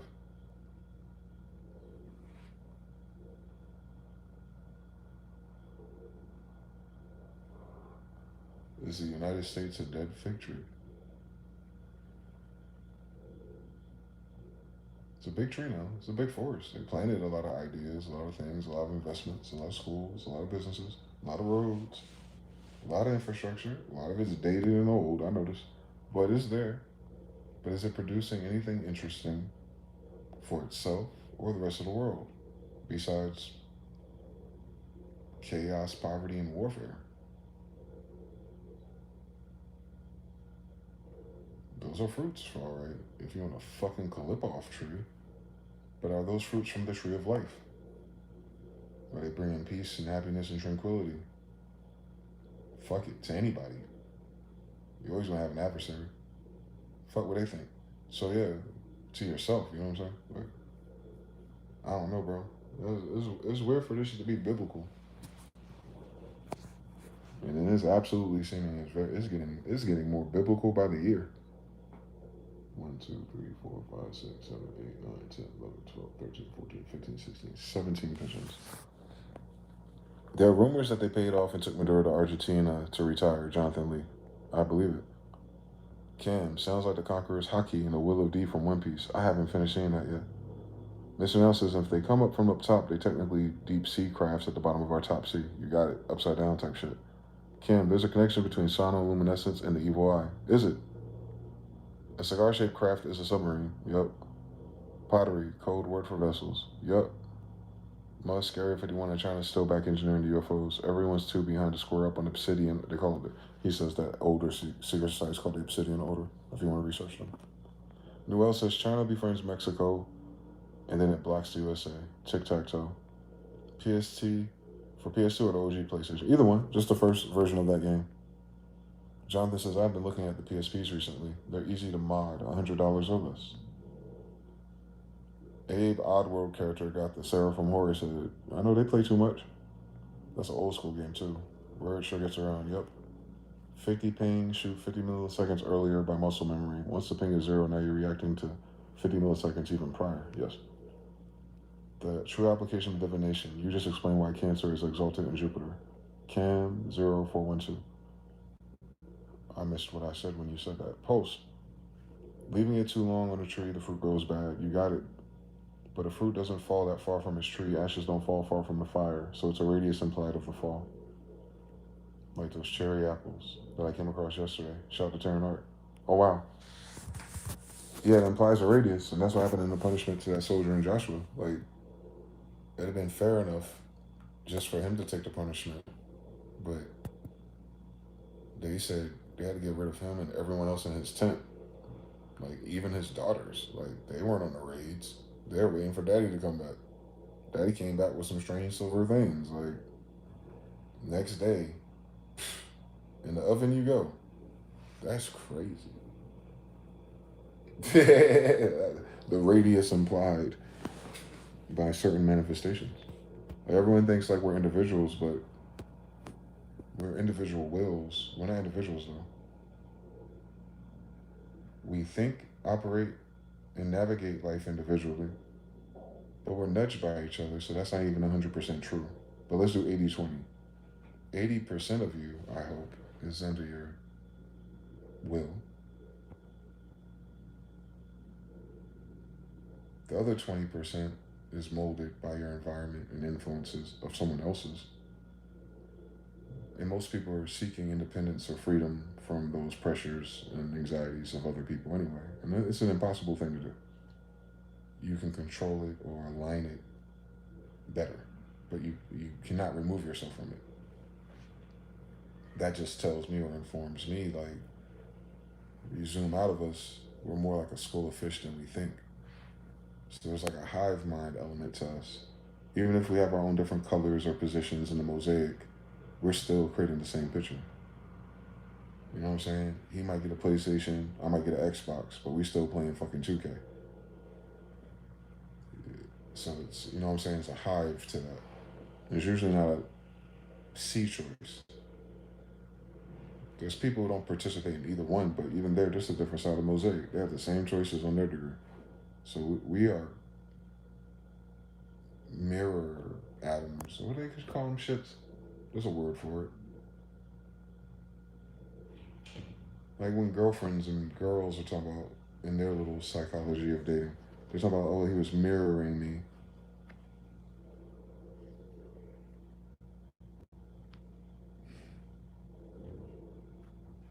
My sister, my lovely sisters in that story. What the hell? Of course he's mirroring you.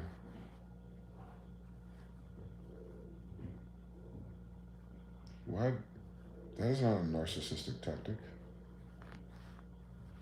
Humans are mirror neurons. You're only going to see in your mirror holographic reality what mirrors you anyway. Nothing in your eyes is coming from outside of you. It'll get spooky in a second if you let me do it. If you let me take it there, they love quantum physics and all that bullshit though. They ain't scared enough for me. The implications of what all this really means. But nah, everything that you see is a mirror of you. That's not deep. That's what your eyes mean. Your eyes are inverted. You're projecting what you see outside of you. What's outside of you is not what's outside of you. Yeah, I ain't ready for that, but I'm gonna calm down. You have a radio view and a radio experience just like your eyes. That's not reality then. What about the spider eyes? What about the blue jay eyes? What about the snake eyes? Like fucking donkeys, and they changed someone's eyes last year. Fucking pissing me off, goats. But they ain't gonna see the same thing at all. No different than a fucking 4-bit versus 64-bit computer screen. You ain't gonna draw the same image.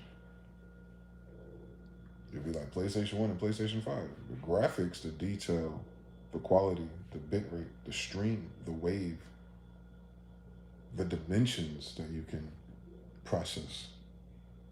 If this is multi-dimensional, then you don't process enough dimensions. So this has to be a mirror of your processor chip. You're processing stuff. This stuff exists whether you exist or not, I promise you. We know people who used to be alive yesterday, they ain't alive today. Yet we're still here talking about it, and we can still talk about them. The show goes on. You know what I'm saying? And I'm talking about in this wave that we experience this in together. The thing that we all jointly experience together, I'm talking about. We don't experience everything together. But the part that we're signed in at the same time, there's even a buffer and delay between us, right? Yeah, it's gotta be. There's a buffer between me and you now just because of the internet. So, you understand everything. It's constant. That's universal law. That's proof that it's holographic. I guess that's what I'm trying to get to. And if you can find a way to manipulate and hack into those streams and those buffers and create delays and stuff, all of sorcery, by the way. That's why sorcery is different. Sorcery is a cool word for the old people to say atomic or quantum. Sorcery level magic is adjusting reality, the stuff. Magic, black magic, witchcraft, that's all kinds of different influences or nudges or trickery or chicanery or manipulation or narcissism or vampirism. Very social, very common. It's even done subconsciously by people if that was in their environment or if your environment molded you by that. You would still mirror those traits. Mm-hmm. So, yeah, if you go outside and all you see is snakes, you're in the wrong garden. Easy. All of this a mirror of wherever we are. And we are also a mirror of it.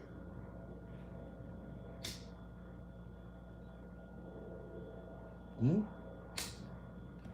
Free will just helps you, it gives you 360 degrees of options to choose what light you're refracting, but you still in the stage play. So there is no freedom implied beyond free will. There is no freedom if you understand. Like there's the concept of freedom is weird on a human or a species level because like you don't have freedom. You showed up here out of nowhere, and you get the fuck up out of here, and you don't know when. That's not. I don't know for that. None of that shit rhyme with freedom. If you didn't come here freely and you don't leave freely, why is the dash in the middle? You have an anxiety because you can't acquire or capture a certain level of freedom. You weren't free. You didn't free to choose to come here. You ain't free to choose when you leave here. Some people speculate in a higher dimension. You have this contractual word, idea, agreement of doing such a thing by dumbing down into a three-dimensional vessel. And that implies somewhere higher up the ladder that maybe there is such a concept, which is why it's not satisfying to you right here. The fuck, nigga? What a 27th dimensional version of me? I don't think I care about that version of me. Just like people don't care about their health that much. The inside of your body is another dimension of yourself. We're getting into your atomic dimensions. Yes, it absolutely matters if you smoke or exercise or walk or counterbalance things. If you care about a lower dimension of yourself, but most people take that for granted as if that lower dimension of themselves is no less themselves. But they'll say like, oh no, my organ failed. No, my health is failing. Your health is failing. Who else health would be failing? Why are you personalizing your organs?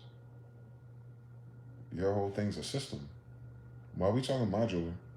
You notice? That your default way of using this language, at least, you discuss everything in modular.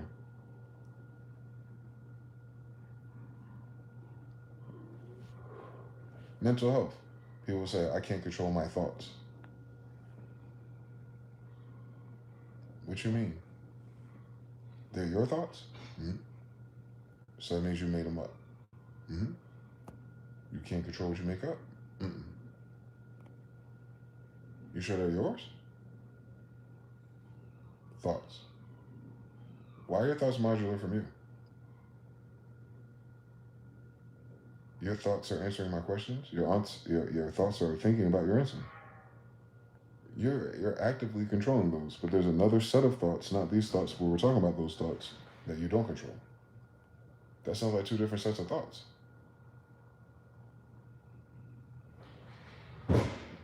Dimensionality. Yeah, all your thoughts ain't yours, Captain. That's why we can't solve these riddles with mental health. These signals or these interpretations of data is an influence. I'd start with your phone. Then there's signals and 5G towers and everything else you've heard of. Yeah, that's crazy. That is a lot of fucking radiation. That's a lot of fucking pressure on these vessels, dog. If you zoom out, that's a lot to put on any human, let alone a collective of humans. It's a stress test for real. It's a forced genetic evolution, I think. They're forcing a certain type of evolution out of this. Unnatural. For the future, I guess. I don't know what the fuck these niggas up to, but it's evil. It feels evil. It doesn't feel like a good thing, but you understand? It's just dimensions of dimensions. So if you're being squeezed down here in the third dimension, you're also being squeezed in a higher dimension. So if we don't know what's going on with what we see in our mirror dimension, but we can sense something else, well, yeah, obviously, you're sensing it outside of you. You just have to understand that that feeling in your sixth sense is coming from somewhere vertical. It's not in front of you. You understand? The threat is not in front of you, but you felt the threat before it was in front of you. And then the scene plays out, and then you mirror in parallel, like, oh, this uncomfortable moment must have been the reaction to the catalyst of the thought or the feeling I had before this played out, or the thought I had about her before she said or did the thing, or the thought I had about the job before they laid us off. Like, I got a download ahead of time that felt a way, and now I can match it to the reality. I can mirror it. Yeah, but why? What's the point of fearing bad shit in advance? Fundamentally, what's the point of downloading bad news? What's the point of download of something crazy or where something changes in your life like this, where you would get a signal or a dream or pulse about it before it happens? As a collector too, like multiple humans, so that means it's happening higher. If it's more people, it's a higher dimension. It's vertical, but why? Like, why you tap the ceiling of the ninth dimension to pull down some shit that's happening in March? Why suffer through that in the third dimension until it manifests, basically? And that's in every area of your life. Like, I'm working until I retire, but when I retire, I'm old in my health, but hopefully my house is paid off. Like, you download that anxiety and that impression in advance. And then you have to ask the question, how many of those files you actually put in your queue if half the thoughts you have ain't yours either?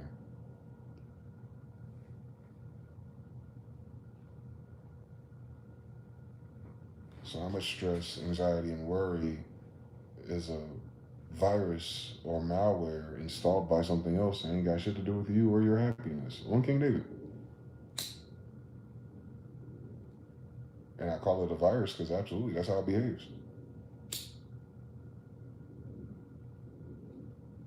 A mind virus. We call it all kinds of shit. It's describing a parasite. Unhappiness, where the mind or the thoughts are attacking itself, and we say the contributors is health, nutrition, aka external variables that we put into our body, causes the mind to invert whatever that mechanism is against itself.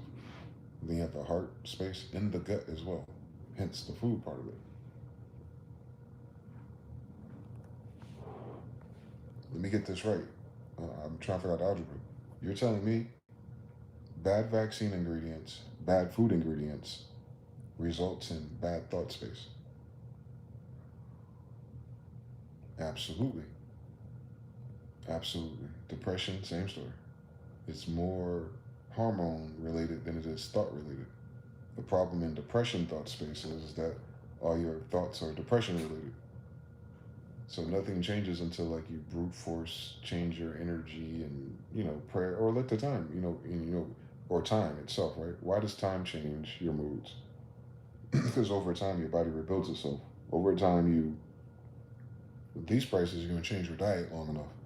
Over time you might get enough water or sun, or you might get outside finally. Over time you're going to change your hormones again, weather wise, season wise, since a lot of seasonal depression. It's all telling you that your inner universe, a lower dimension of you, is more reacting to a higher dimension than it outside of you. And you're just a buffer in between. So you are manifested, actually. Your body is actually manifested at a buffer between your bio universe and then this physical universe. So we're intercessor. We're a gray dimension between what's actually your composition and what your actual mirror is. So it's like you're mirroring outside of you, which isn't you, and then inside of you is making you. So you're sandwich. You're the stuffing in the Oreo. You feel me? You don't, and you're not aware of any of the variables above or inside of you too, which is crazy about this whole thing. That's a lot of room to be manipulated and buffers and signals to be crossed and magic to work and mind control. You start to see how like all this just, oh, that's why that works. Oh, that's why they say it's fake and it's evil. Blah. Oh, that's why they hide it. Oh, that's why they burned all the book. Oh, they're keeping it to themselves. Because you read some of these hidden books, they all math and science. You know, they're not even like, they don't even tell you how to do nothing.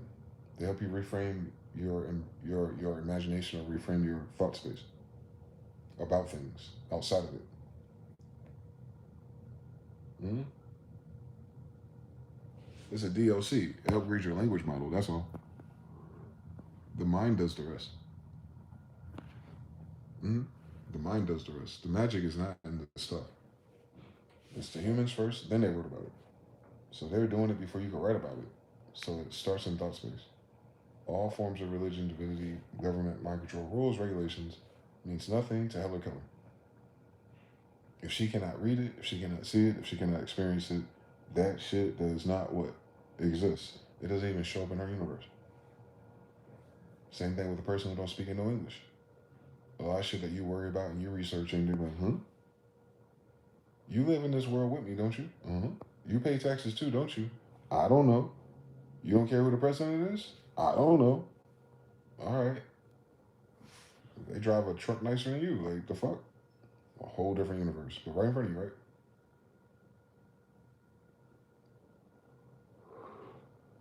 They mirror the universe parallel with yours. Same stuff. Big fish stuff. But in their inner universe is totally different. So they're navigating around you. So they're holding a different camera, thus their vantage point will take a different picture. But it'll be a different picture of the same stuff. So we are connected and shared because our composition is shared by stuff. We are united by atoms. We are united by default. Because even when you zoom out of humanity and monkeys and whales and clouds and mountains, all of that sandbox is the sandbox. So it's a no duh type of thing. We're all connected. No, no, no, no. The material universe in which you're experiencing and reflecting is all the same hologram. We're bending the hologram. We're influenced. There's a buffer, so it bends. It's moving. It's plasma. So none of us own it. If we're all manipulating the same plasma, and it's not any individual's plasma, it's everyone's plasma. When that individual is no longer representing the plasma is still there. Their house is still there. Their car is still there. It's infinite. Like David said, long after we're gone and long before we're here, the world, Earth was still here because of the dimension that it is. Mm-hmm.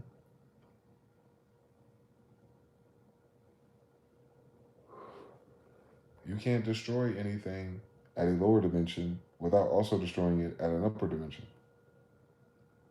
And vice versa, the way they treat cancer and everything else. It's warfare on your internal dimensions, their day to day. When they wake up in the morning and move through your blood, it's overtime for them. A lot of people want to die, a lot of sadness, a lot of depression. And then what happens outside on the other side where the grass grows? Hair falling out, health, throwing up, sick. It's just a as within, so without. Same thing with poisonous things. They're mimics or deceptive to your mirrored reality. You mirror what do you call it, an apple cherry?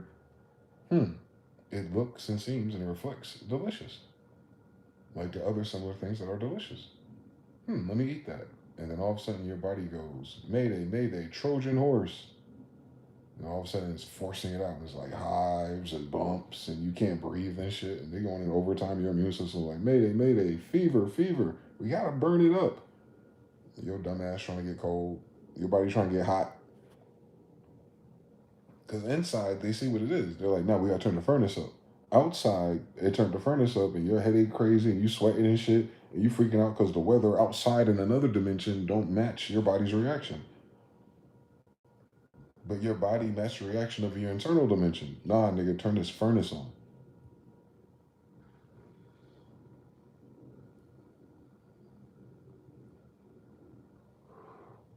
Your internal body don't know why it look like apple cherry or apple or cherry. Your internal body don't know what weather it is. It knows that it's regulating your temperature at 96 to 98 something. That's all they gotta do. They ain't gotta worry about if it's 110 too. It's like, yo, it's not 95 in this bitch. See, it's the same exact view, but it's two different dimensions of you existing. And one of those dimensions you're not conscious of. But if they poke you in the right spot of the brain, it'll stop working. Is that your brain? Or is it modular?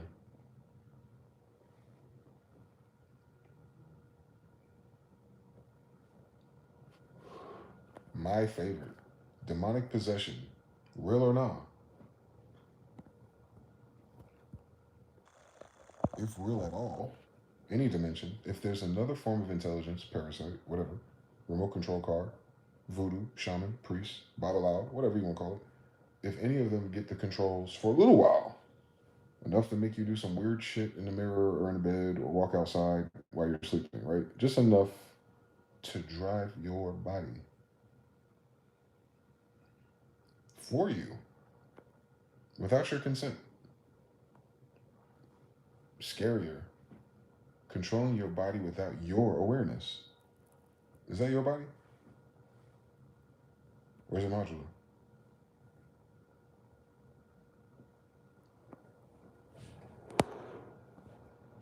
So, a cooler word,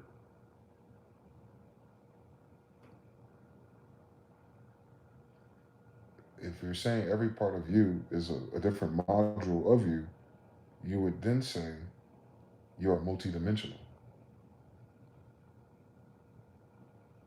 Good science. Great science, actually. The craft that we see behave as if we would describe it as quantumly multidimensional. The Bible that we see, we talk about angels, demons, and jinns. We're alluding at something you cannot see with these eyes in this dimension. It automatically implies these are other dimensions. So even in the Bible, the world is described as multidimensional. So I applaud science for finally recognizing that our life, our being, our vessel, and all of these things belong to the dimension itself. However, the experiencer ought to be a multi-dimensional being having a human experience. Part two. So then when you look at reincarnation like a Jew, you go, oh, it's only reincarnation to you,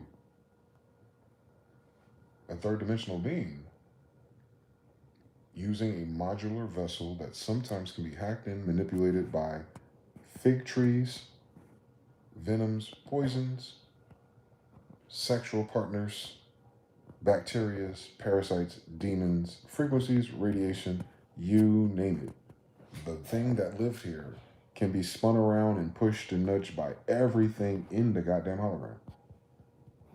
But you yourself, what is that? What was assigned a modular, multidimensional human vehicle or vessel?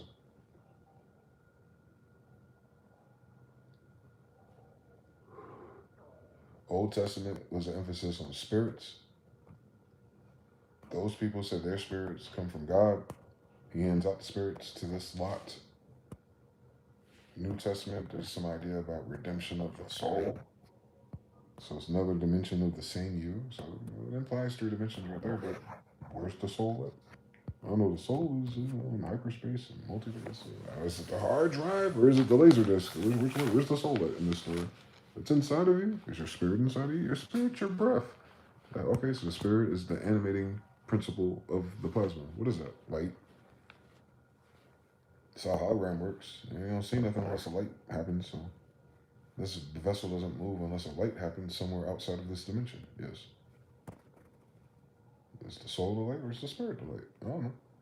You need to. All right, so if you add a soul to a vessel and then you add a spirit to it, then it gets you.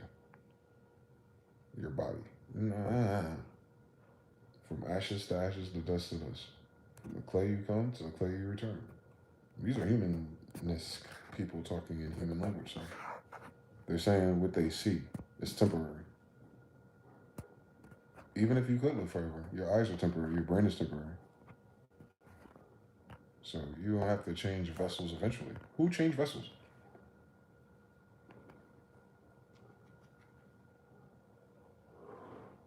You get someone else's organ, modular.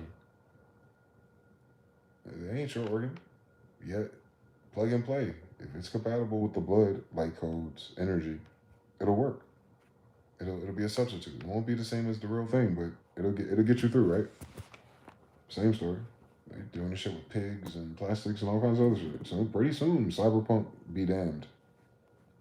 Because they're figuring out the body is modular though. Like, they're exploring the modular substitution for the human body to survive these extreme radioactive conditions. I noticed they call it. So we ain't got no right away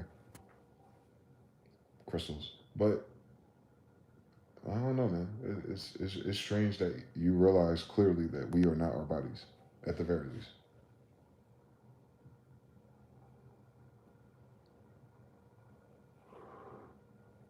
But we operate them as such, in which what makes it real or makes it personal to us is that we have to process the impulses that it experiences. So in that degree, then the body is an antenna for us. It's an antenna for three-dimensional plasma in this hologram, and that's pretty much it. And there's different crystals or configurations within certain minds of pineal glands, arrays, node trees that pick up on other signals that are not clear to see by everyone else.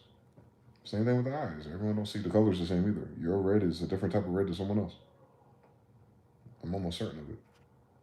So you have your own color grade of it too, of reality. You have your own shade. You have your own Instagram filter in your eyes on top of it.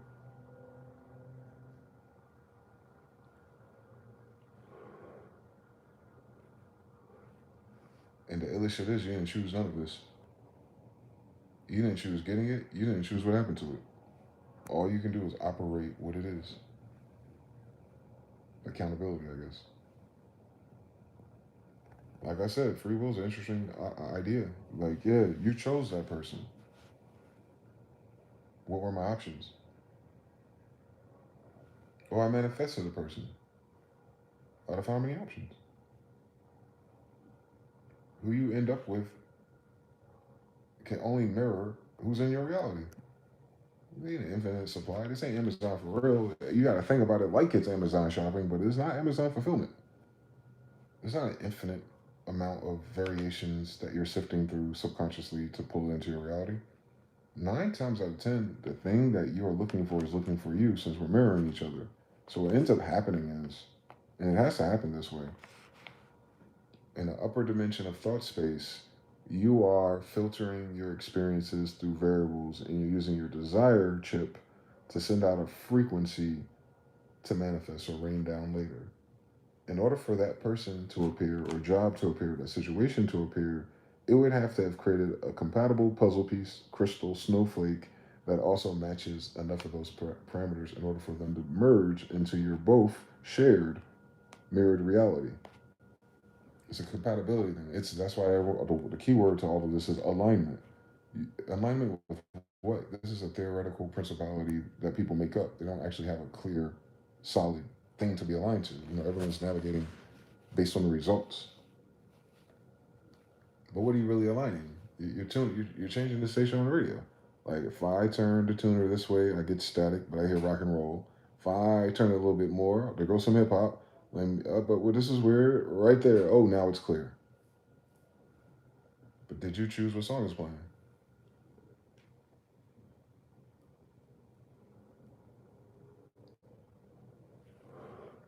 Don't forget that. It's a quantum universe. You could change the station, but you don't pick what song is playing. So manifestation is the same thing, especially when it comes to people, chaos variables. Yeah, you have 8 potential stations playing songs.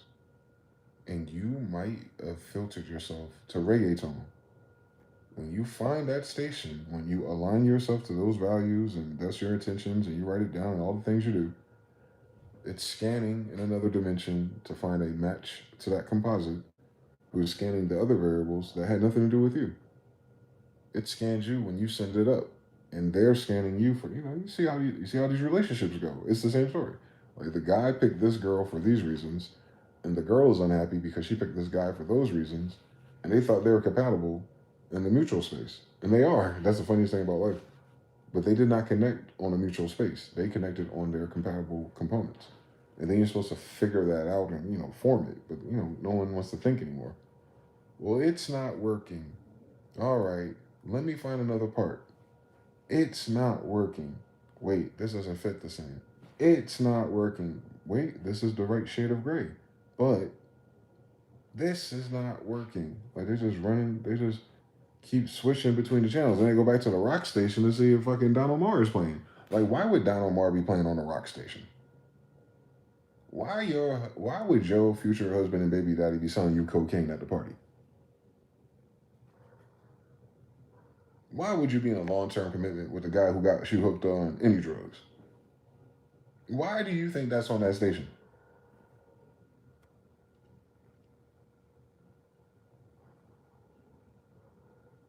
You turned on the radio and you heard Eminem playing.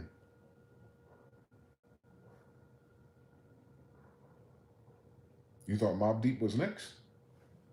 You mad at the DJ? You mad at the station? Soon you will be mad at the radio. Like this radio is fucking stupid. For real.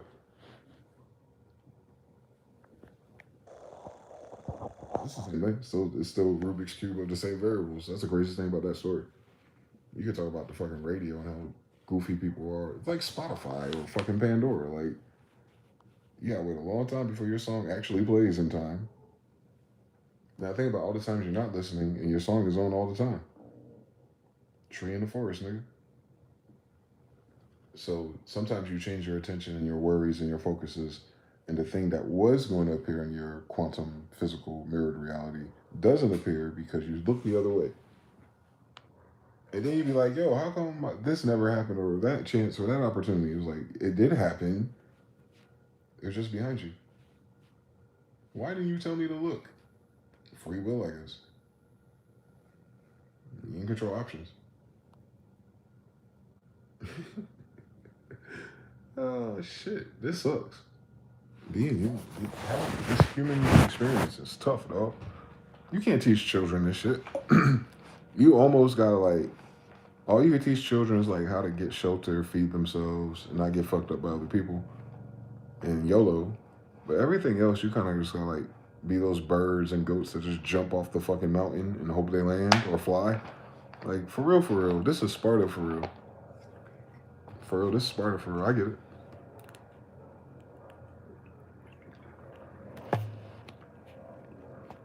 And the sooner we accept that someone is keeping them AM radio stations in business, the easier we can let go of trying to control and manipulate everybody else's tuner.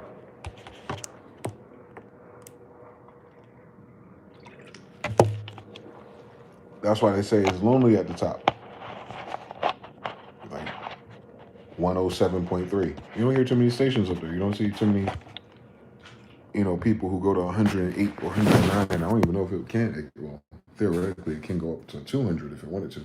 But you don't see too much. The higher you go up in bandwidth or dimensionality or your awareness or how much you read or how much you know, how much you traveled, how many people you've been with, the more you increase your dimensional awareness and the more your impression or mirror exists in the same plasma, you start having a whole different experience because you have a whole different array of callbacks, confirmations, relativity points, like wormholes. Go forth and multiply. That implies everything about you. Not just kids, but everything you do. Go forth and multiply. Your first command is mathematics.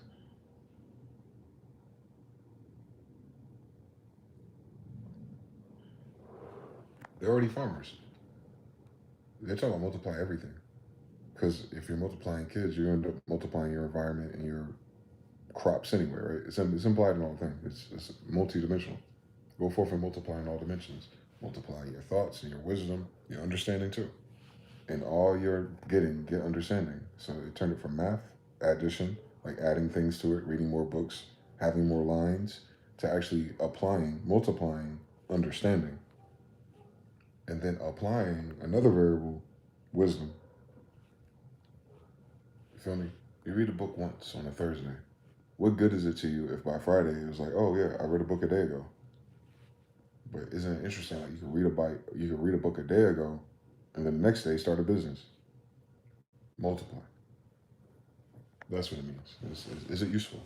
Does the fig tree produce fruit again? Luke. Shogun said 3.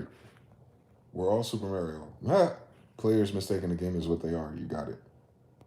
TV at B13. Noel, connect mind with the neural network, make eye humans. Turn art. Brain creates an interpreted image. It does. It does. We're all going through composites. Man, son, mad at the DJ. Come on, man. Be mad at the DJ. Like, first of all, the DJ did not tell you to get in your car, turn on your radio, and pick their station. We be acting like everything democracy. Like, why you calling my radio station? We even do our number on the air. You Googled us? Anyway, I need you to play Steady Mobbin. Ma'am, you want me to mix in Steady Mobbin after Garth Brooks? You gonna send the file to me? Like, what do you want me to do? I'm just having one of those days. Like, cool story, bitch. Cool fucking story. Karen. Cool fucking story. That's all it is. That's something. We are a silly bunch. Humanity is a silly composite of whoever created us. I'm leaving a Yelp report.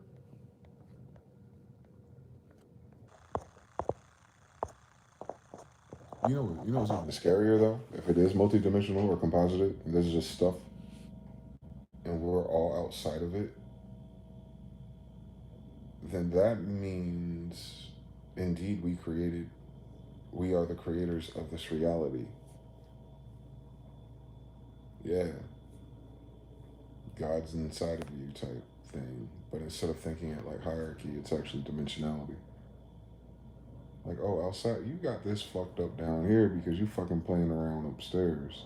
You're not taking this serious. That's a dimensional problem. You don't take the dramas of 4-year-olds and 6-year-olds serious because it's a dimensional problem. You're not in their dimension. It's not, ultimately outcome, no matter what, they'll become adults. So, I get it.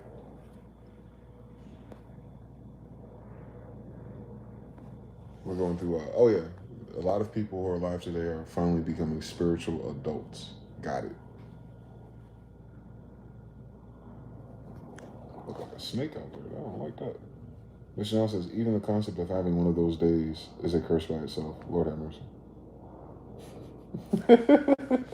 Just one of them days that a girl go through when I'm inside.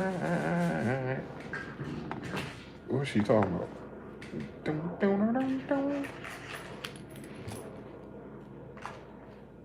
What was Atlanta doing back then? That is not the Atlanta I seen. Shit, Atlanta shapeshift every goddamn decade, it seemed like. Oh shit, what's the password? I don't know. Let's try one of those. Money. Fuck out my face. Let's see what the headlines are since. I forgot. United States dropped bombs on Venezuela for no damn reason. Unprovoked. They already if they could have captured Maduro and his wife that easily, what's the point of even striking for the rest of the night? Like, I don't understand anything. You caught him. You might as well just offered him an Uber if it was that easy.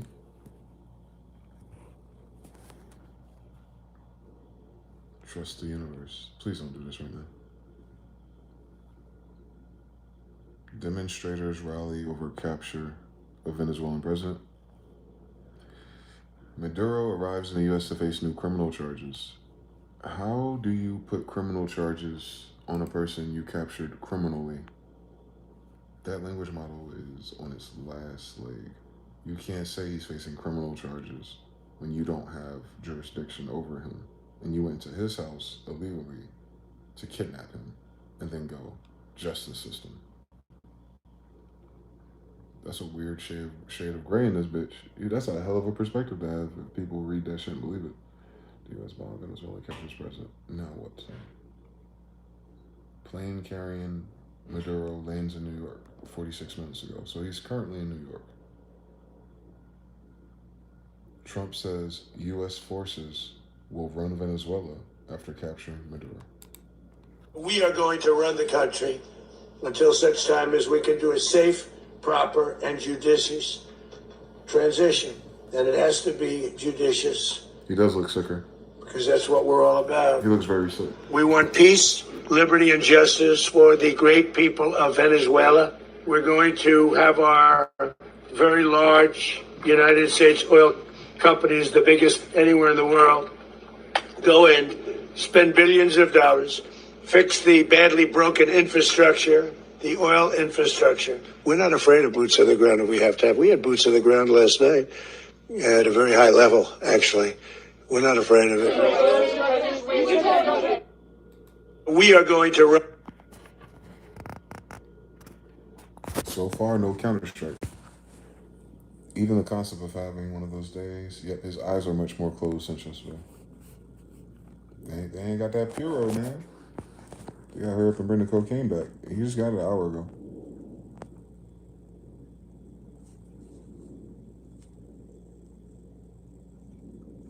So they captured Venezuela and they want to run it, obviously, to get access to all the resources. And then put up a CIA-trained puppet up there to keep the racism or classism going while they're distracted. Rats in a maze, doing everything they are available to do, options to stay alive and happy, and the 1% to drive them while they get fucking robbed blind. And so far, not contested. Very interesting. U.S. will run Venezuela until transition. Yeah, they're saying that's it.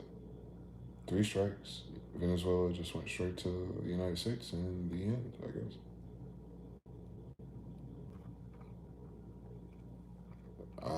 I've never lived through anything like this, guys. This is nothing like Iran-Contra or 9/11.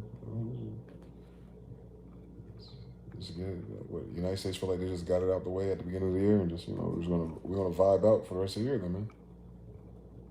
The price of the eggs better be going down.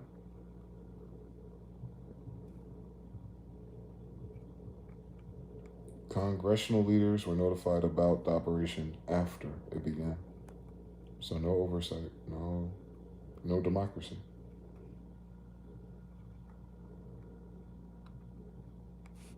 There's a strike outside of Mar-a-Lago. You can really feel the split out here today. While some people say that this is a huge moment for Venezuela, other people on the other side, they say that this crosses the line for the United States. Right now, all eyes are on Venezuela after President Nicolas Maduro and his wife were captured in a U.S. operation early this morning. President Trump confirms U.S. forces carried out what he called a precision strike in Caracas, ending with the couple taken into custody and flown out of the country.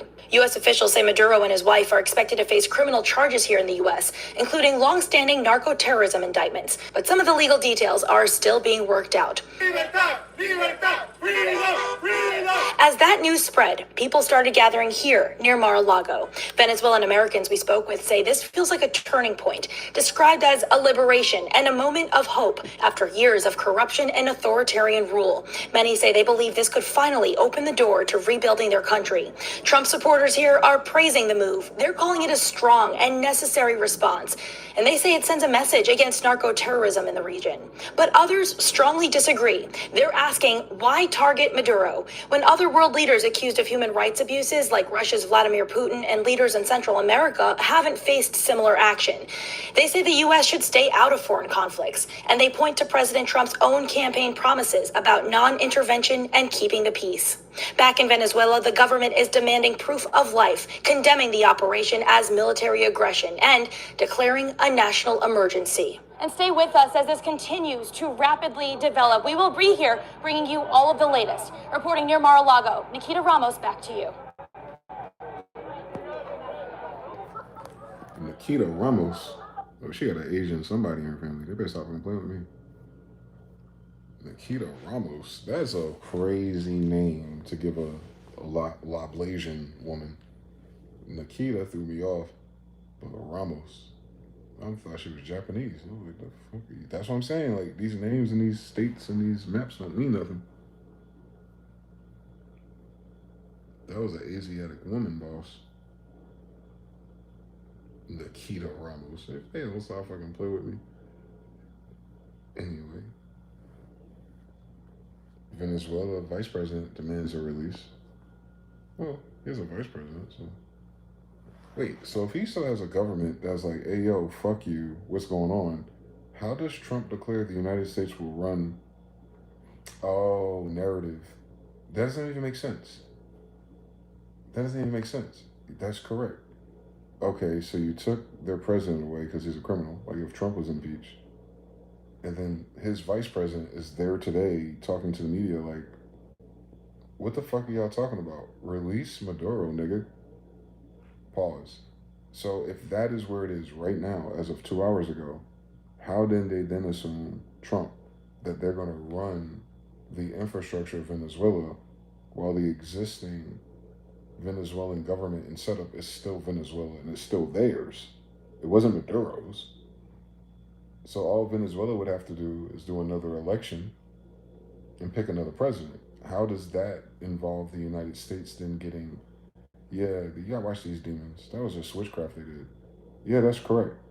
If they got rid of a leader for being a narco-terrorist or whatever the fuck it is, that does not then entitle the United States in 2026 to then force a whole political regime change for these people. How does Venezuela then get de facto ran by the United States because they took away a president? If that's all they did.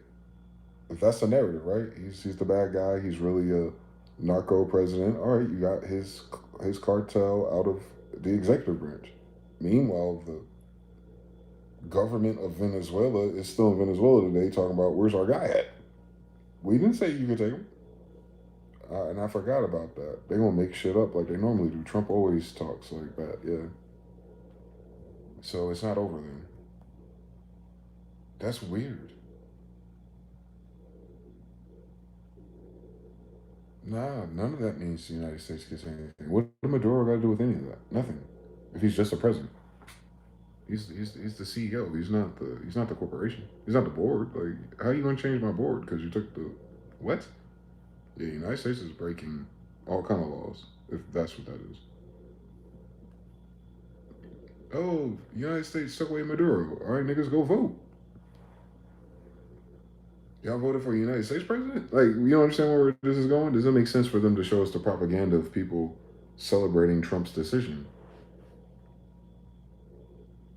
It doesn't make sense. It makes no sense for no one really from Venezuela to be celebrating with Venezuela flags in Florida about Maduro because of what the result is. He wasn't assassinated, blah, blah, blah. Thank God, right?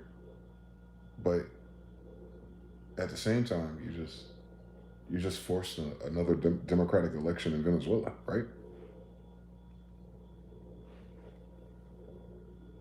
How does the United States get anything out of that if all you're doing is arresting a criminal?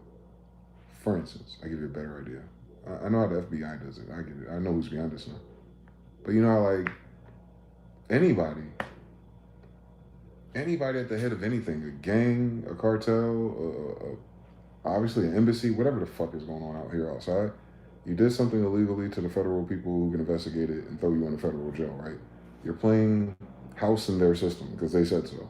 You're complying, you're paying into it, right, to get their Federal Reserve notes. So you can participate in the slavery, right?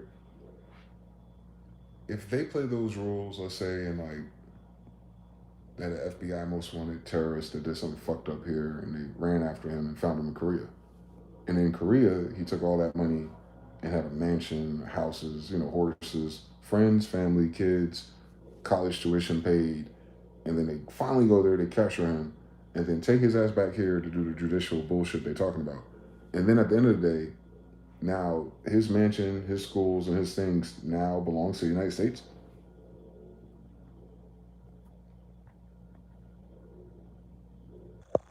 Cool, he did a crime. It affected the United States. Take him to the United States to serve for his crime. How the fuck do you get South Korea? He wasn't in South Korea as, you know what I'm saying? Like, how do you... I get how you can do a seizure on, like, assets and stuff and fake bank accounts, all the manipulation because you robbed people, you stole things. I get it. and then they take the cars, they auction it, and somehow the FBI get the profits. I understand. But that doesn't work with sovereignty. Maduro has never been in United States jurisdiction. So even if they went to his country and violated his jurisprudence and his jurisdiction by being there, right? They committed a war crime by doing this. They got away with it because they did it, because they won. They could have went there and got fucked up and it'd be something totally different. But they allowed Maduro to go. Maduro lived through it, and we'll play the stupid stagecraft they're doing CNN for the rest of the summer, right? In the meantime, the United States is like, yeah, we're gonna put our oil companies down there and do this and do this and do that. Like, wait, what are you talking about? His own people in the executive branch want him back. So I'm just talking about on a policy level. Maduro is blocking the white people from taking advantage of oil in Venezuela for some reason. Like, why would we want them to do that? How does removing him then give you access to it? You understand? It wasn't his oil fields. It's a sovereign nation. It's the nation's. It's not. You understand? It's Venezuela oil. It's not Maduro oil. So how do you take Venezuela's CEO and then get access to Venezuela sovereign nation's oil? This is not one of their Indian reservations. This is Venezuela's oil. This is Venezuela's resources. The only thing that changed in Venezuela so far is their CEO. Why are they talking like that's good for us? No, guys, this is evil. I didn't even think about that. Like, nah, you can't just take Maduro out. He's not a Taliban leader. He's not leading renegade cartel members in a village somewhere outside of a desert that they created and, chased everyone away, and then boom, they got him, and then the indigenous people come back and they're like, United States, like, since we did you a solid, we want your diamonds. That's not what happened. The Citgo and Shell is leaving California, and the first thing he says, no problem. We're going to move them to Somalia land in Venezuela. How the fuck do you get that out of Maduro? Who is these idiots in the United States with flags already?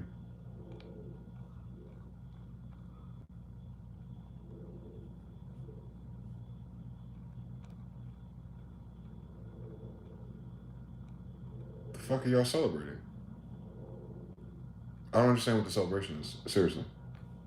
Removing him fundamentally changed nothing about Venezuela. If it's ran by a cartel and corrupt police and people who control the oil, I don't understand what happened. I really don't.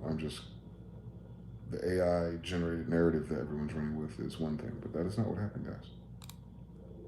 That's not what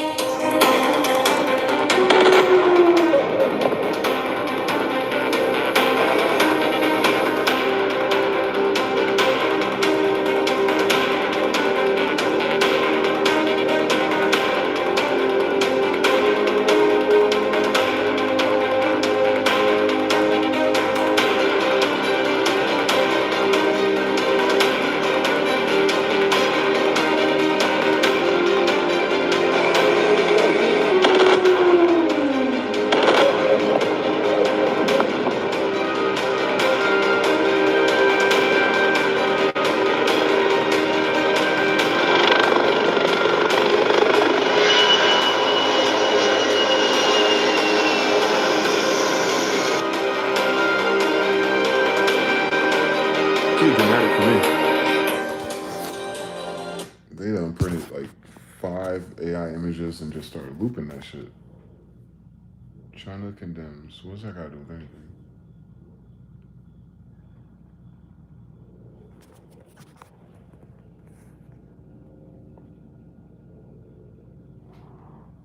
It's funny how all the videos are like 23 hours ago, 13 hours ago, or like so out of timeline now. Like 6 conflicts to watch out in 2026. You're too late. If you're watching that video, you're too late. Job market death spiral they're trying to hide. If you're watching this, it's too late.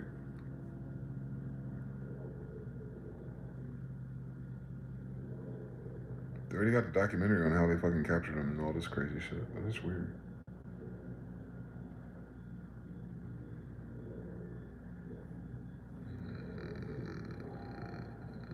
I don't like this. What did Iran say? I keep forgetting the alphabet group is censoring. They're censoring the narrative already. Maduro. Who's the other group?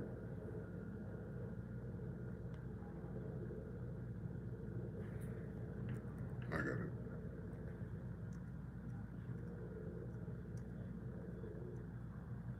Venezuela.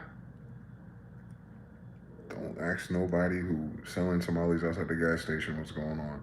The fuck are they fucking playing in my face for? Jeez.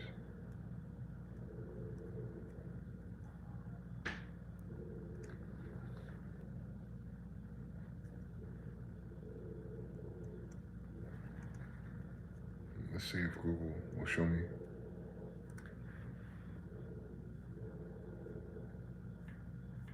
No. They filter out the top results no matter what to the same stories.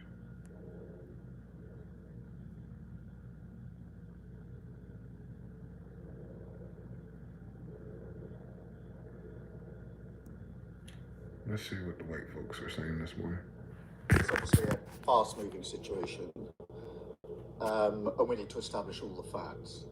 What I can say is that the UK was not involved in any way in this operation, and as you'd expect, we're focusing on British nationals in Venezuela and working very closely with our embassy. And so I will want to talk to the president, I will want to talk to allies, but at the moment, I think we need to establish the facts. I think President Trump is doing a press conference later, so hopefully more information will come out then.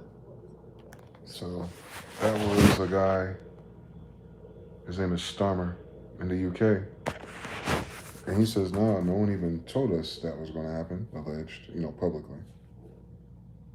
And the only thing that I need to be accountable for in my position is making sure none of the British nationals got killed or were inconvenienced by such a, unnotified transition, right? We know Israel's prime ministers and people got out in time, I'm sure, but everyone else didn't get no email until after it happened, which is evil. You know what I'm saying? So he's setting a precedence with all of them, oh, so you just do stuff without notifying us. What happens when these other countries start doing things without notifying the United States, though? And I'm talking about not force bullying. I'm talking about just from strategy. You think all of your allies in NATO are going to operate predictably, but now you set the precedence for them to be willy-nilly with their political agendas or military agendas on the side. And then that's going to fuck up your chain reaction, because why didn't you tell us you were working on that? Why didn't you tell us you're going to strike them? Why didn't you tell us you're going to secretly move weapons to them? Why didn't you tell us? How come you didn't involve us? Hey. How come you're not giving data to our embassies? Did you know that you compromised our undercover agents? How come you didn't tell us that you're going to let this guy? Can you imagine? Can you imagine? If they're all saying they did not know, and that's the official answer, hey, yo. That's an AO moment waiting to happen. We ain't going to see it today, though. This is the tidal wave of what the fuck all over again. Venezuelans in Spain celebrate Maduro's capture. I understand something, but what the fuck? They don't know what the fuck is going on for real.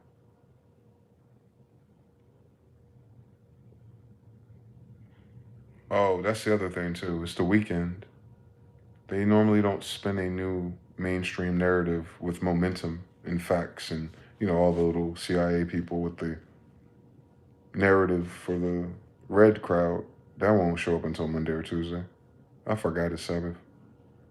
Very unorthodox political thing for your president to come out on Saturday or Sunday. So, we'll see if he actually does. Again, He's talked 4 hours ago, 5 hours ago maybe. And we appreciate you being here from New York. It's Jay Clayton for their campaign. So just in concluding, for decades, other administrations have neglected or even contributed to these growing security threats in the Western Hemisphere. Under the Trump administration, we are reasserting American power in a very powerful way in our home region. And our home region is very different than it was just a short while ago. The future will be, and we did this in my first term. We had great dominance in my first term, and we have far greater dominance right now. Everyone's coming back to us. The future will be determined by the ability to protect commerce and territory and resources that are core to national security. These are core to our national security. Just like tariffs they've made our country rich, and they've made our national security stronger than ever before. The hell is he talking about? But these are the iron laws that have always Rich for who, nigga? Power. Oh, he ain't talking to us brokies no more. We're going to keep it that way. We will secure our borders. We will stop the terrorists. He's talking to him and his niggas. He ain't talking to the United States no more. And we will defend our citizens against all threats. He's talking about his cartel. Domestic. Other presidents may have lacked the courage or what. Because none of the decisions he's made this year have showed up in our economy, jobs, nothing. We lost 10% of our dollar. So how to get 14 trillion of it back didn't seem to increase it or level it off either. This is a weird, blatant GPT script gender swap of variables in reality, and it's scary. Because we're going to have to pivot off of the president's narrative, and it's very disingenuous. Even that Rubio character behind him look weird. He look like a fucking Family Guy character in the chin right now.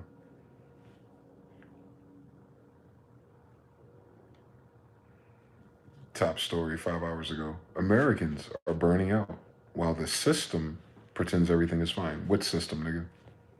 There is no system. It's people with money. They don't want to give you no more. The end. It's not a system. Americans got so used to slavery they became entitled to jobs. We don't pay our taxes. Chicago president demands forensic audit.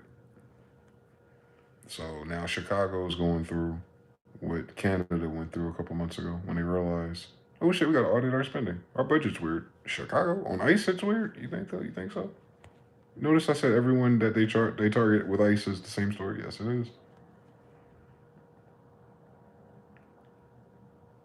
No more money laundering for you, governmentes, state governmentes.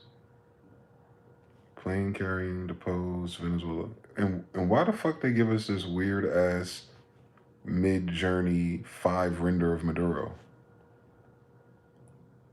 You understand? Like, that's that Mid-Journey color grade on his ass too. I ain't stupid. Why they give us an AI render of him? Why give a photo? Why not just show like him and his wife? Why not show like the compound he was in when he was captured with his hands up? Why not a video of transport? A Mid-Journey render. Him holding a bottle of water. Get the fuck out my face. Get the fuck out my face, dog. What are we talking about?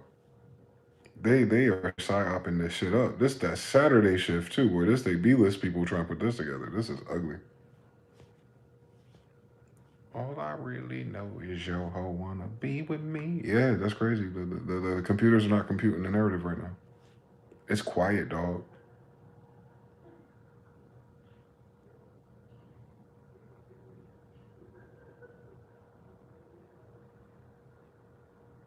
Newsom under fire as well due to audit again. So they're auditing Chicago and California. Millions wasted in both. Laundering.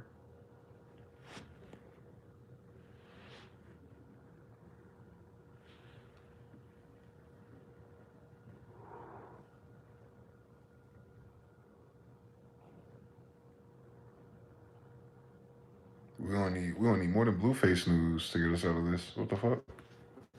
We down to Blueface? Did he make a hit song yet?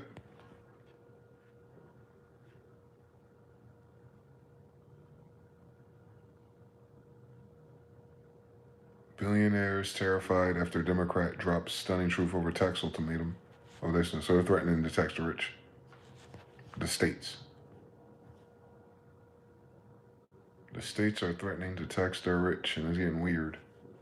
And if you do that, your rich leave, and then boom, the businesses with them, and then boom, angry unemployed people who need state benefits. It's an evil game we playing out here, boy. And those are the biggest states too. The big blue states. All mismanaged resources. On Black Lives Matter, they did. All of them. Not one of them. Not one of them. Not one. Now do multi dimensions on Democrats. You're gonna find a horizontal axis to compare it to. Anyway.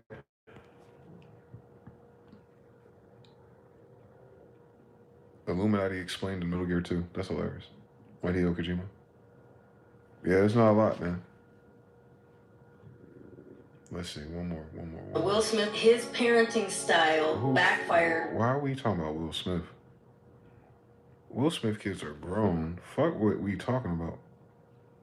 Will Smith sued over allegations that he retaliated against a violinist who reported sexual assault against him. I mean, if he didn't do it, I'd retaliate too. Nigga, what the fuck you talking about? But as Will Smith, I guess, smacking niggas, you can't really smack niggas.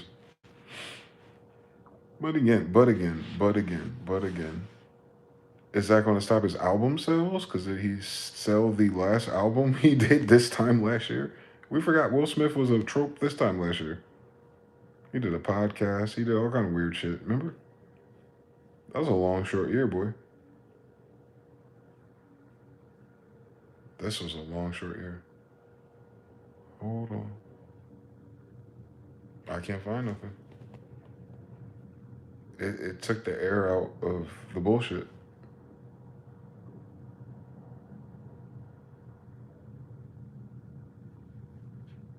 Wow. I hope this ain't the calm before the storm. I don't like it, man. I don't like it, guys. I don't like it out here. Dell fires 30,000 people. Oh, just in time for the holidays. 2 days ago. Dude, you're not getting a Dell 401k. That's evil.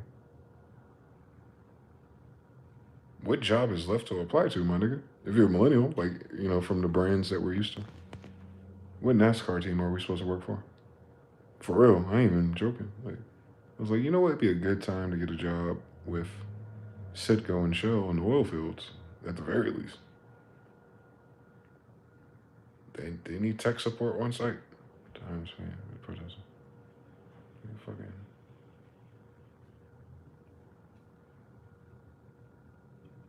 For real. Start working for an international corporation instead of the United States. Job security.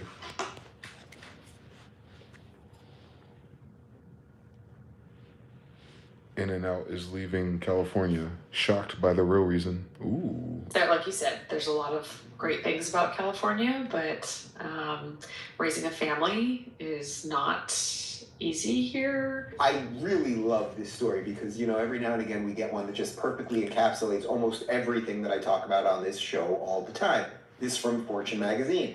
In-N-Out's billionaire heiress is quitting California because it's too difficult to raise kids and do business. So for those of you that have never been to an In-N-Out, because it's only in certain parts of the country, to me it is the best burger joint, franchised burger joint, chain burger joint, period. It's the only thing I miss from California, and it is better than Shake Shack, it's better than Five Guys, it's better than BurgerFi, it's better than Burger King. Yes, sir.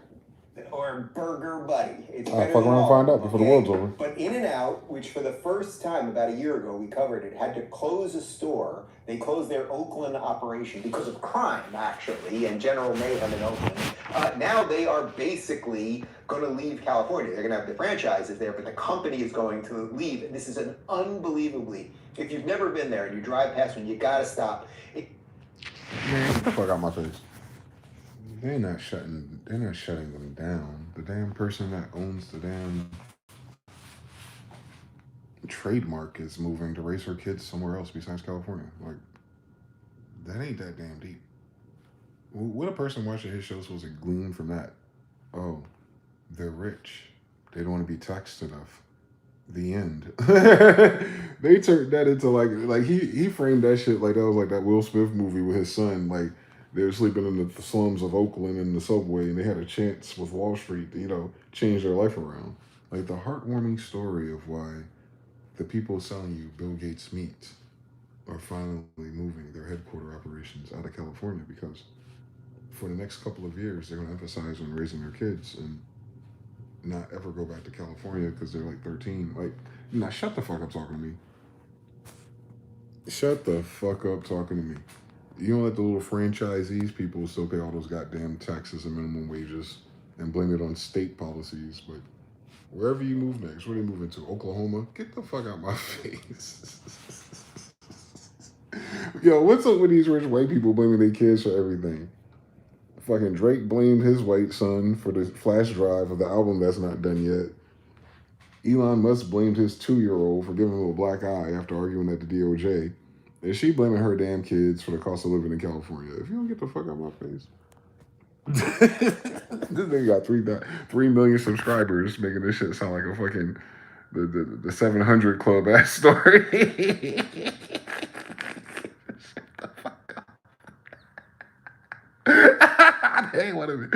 They moving a personal W-2 form to another state. Shut the fuck up. How the fuck is it difficult to raise your kids in California with millions of dollars if you don't send them to one of those rotisserie chicken schools? What do you want your kids to get out of this, nigga? Y'all run fucking burger spots.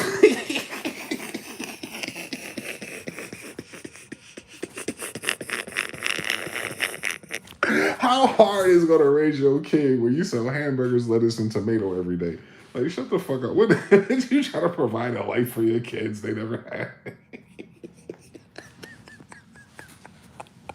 Why this feminist gonna lie to me talking about she give a fuck about her kids? Raising my kids. Raising my kids in Beverly Hills. Raising my kids in Orange County. Raising my kids next to the redwood trees in Lake Tahoe is just too demanding. We need to slow it down. No, we're not closing down. We only close on the ones that are getting robbed and hijacked, and we keep hiring people who keep embezzling. No, we'll close those down. There's some problem areas. Don't blame niggas. They ain't working, remember? Who's robbing them then? Shut the fuck up talking to me. Anyway, but we...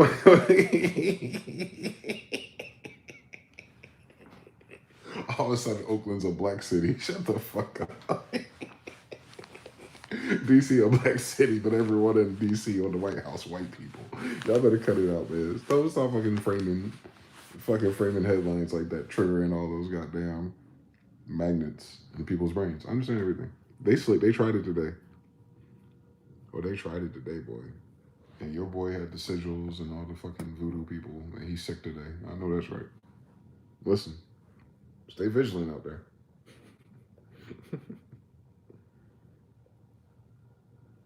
They ain't got nothing to say, y'all. They gave us a mid-journey render of Maduro, blew up some shit, and the whole world was just like, we'll get to it on Tuesday. Remember I was talking earlier about the buffer rate? Yo, this story should not have, the potential catalyst to throw the United States into World War III should not be buffering. You know how like Grand Theft Auto had that load screen? No, we had 110%. You should have been press start. Nah, y'all niggas playing with my intelligence. China's like, Russia's like, we condemn those. It's Saturday. We'll follow up on Tuesday. These niggas got the missiles and the anti-ballistics and everything they need right there, right now. And not one of them was fired. You don't find that suspicious? You don't find it suspicious that all the hidden weapons that they were alarmed by, right? Coming through the Panama Canal and the anti-air and the drones too. They have drones too that could go out to those boats that are holding the warships. And nothing happened. Like nothing. And then he boasted about a secret ground mission. No drone showed up in the sky. Nothing. No motor strikes. Nothing. They got 8 million soldiers. Nothing happened.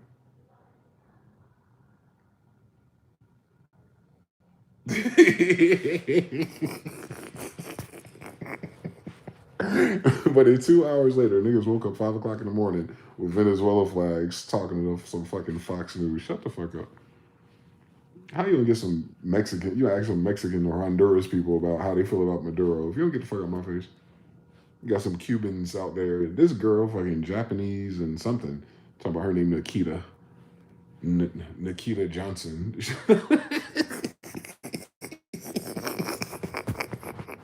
I'll tell you, that's their Saturday shift, boy. Got Miss Nikita Johnson out there. Like, nah, boy, y'all can't spin up the give a fuck energy. Y'all can't. This didn't reach a higher dimension. I don't think anyone's gonna care. If no one hits back, no one's gonna care. It's gonna be very awkward, I think. That means Trump is gonna have to try again.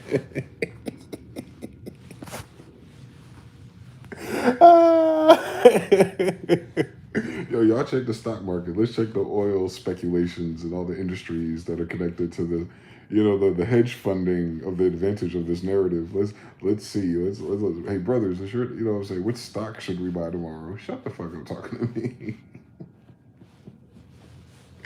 Yo, China didn't just watch. China did not just ship. Listen, guys, China did not just ship a $1 billion valued oil rig across the Pacific Ocean and parked it in Venezuela's seas.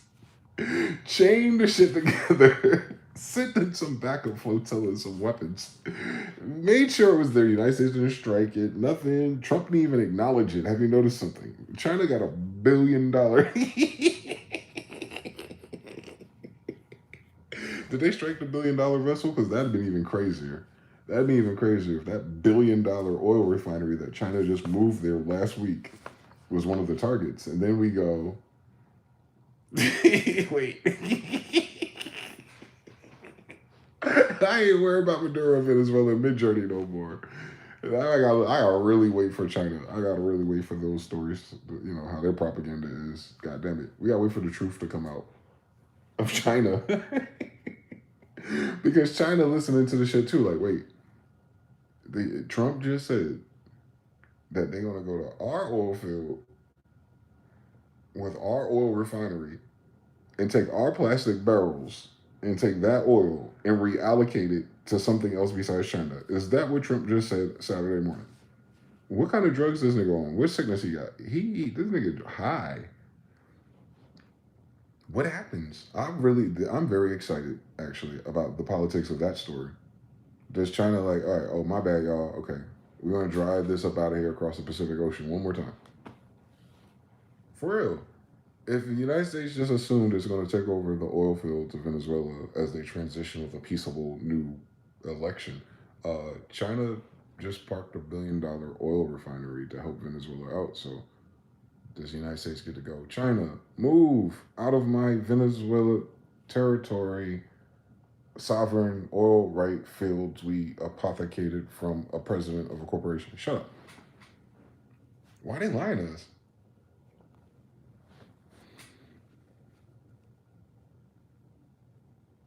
They're lying to us.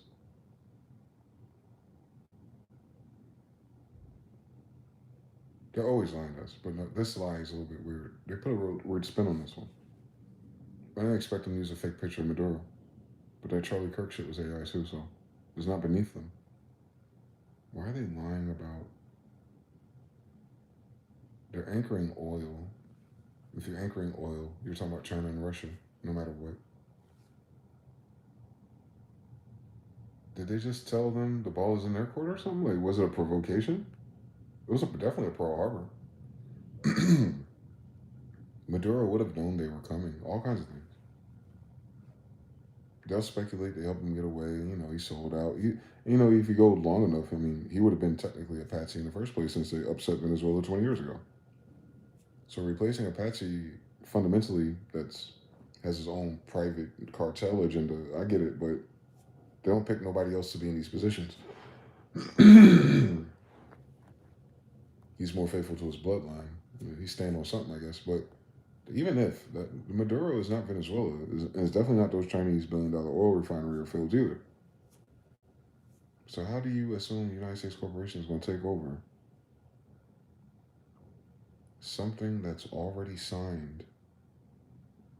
You understand? The United States does not have, bringing justice to Maduro, a person who's committed crimes, does not let them renege any treaty or signage that the government of Venezuela has with any other foreign country. The United States can't then, it can't wiggle that type of justice. There is no Supreme Court. There is no value where it can do that. It would really have to take Venezuela over to tell China your $1 billion oil refinery thing. Yeah, you got to move that. Sorry, Maduro left, so you can't have Venezuela no more because their vice president isn't in charge. Okay. I want me to believe that shit on a Saturday. But remember, a helicopter hit the Pentagon on the first day of 9/11, so you gotta give them time to get their lie together.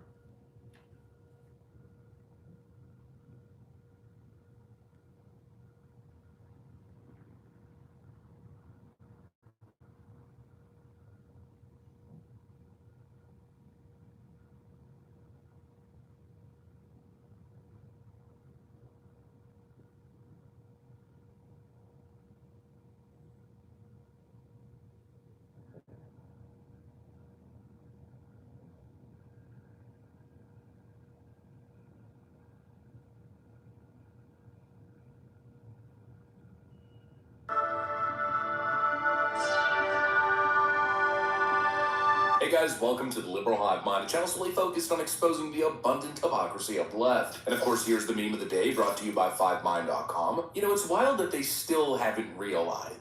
But nope, they just keep making the same mistake over and over again. And once again, it appears the left has created another monster. They still haven't realized. The more they harp, the more they lecture, the more they whine, the more they harass and slander and try to cancel people, the more they turn mostly apolitical, non-involved people into absolute freaking killers against their own ideology. They're essentially creating these fantasy boogeymen who then end up playing into the role and flipping the script on the left. You know, I'd say Elon Musk is probably the clearest example. He was once their loyal friend, and well, look how that ended for him. Once they started demonizing Elon Musk, turning him into public enemy number one, well, look how hard it backfired. And really, if you think about it, it started back in 2015, 2016, the whole SJW Tumblr era, the Twitter mob, the BuzzFeed think pieces, an entire culture built around cry-bullying, which of course is where the left derived their power from in a lot of ways. They fed off the fear, the public intimidation campaigns, and for a long time, people caved. Corporations and advertisers certainly caved. People bowed their head, anything to avoid the wrath of a blue-haired leftoid. But slowly but surely, the cracks started to show and people started to realize it was simply a very loud minority. And so one by one, people took the red pill. Not the men's guru red pill, no, the original red pill. You know, just one by one, people started to revolt. And now I think we've reached a point where the common response to left-wing outrage campaigns and emotional manipulation, well, the default is something along the lines of this. Go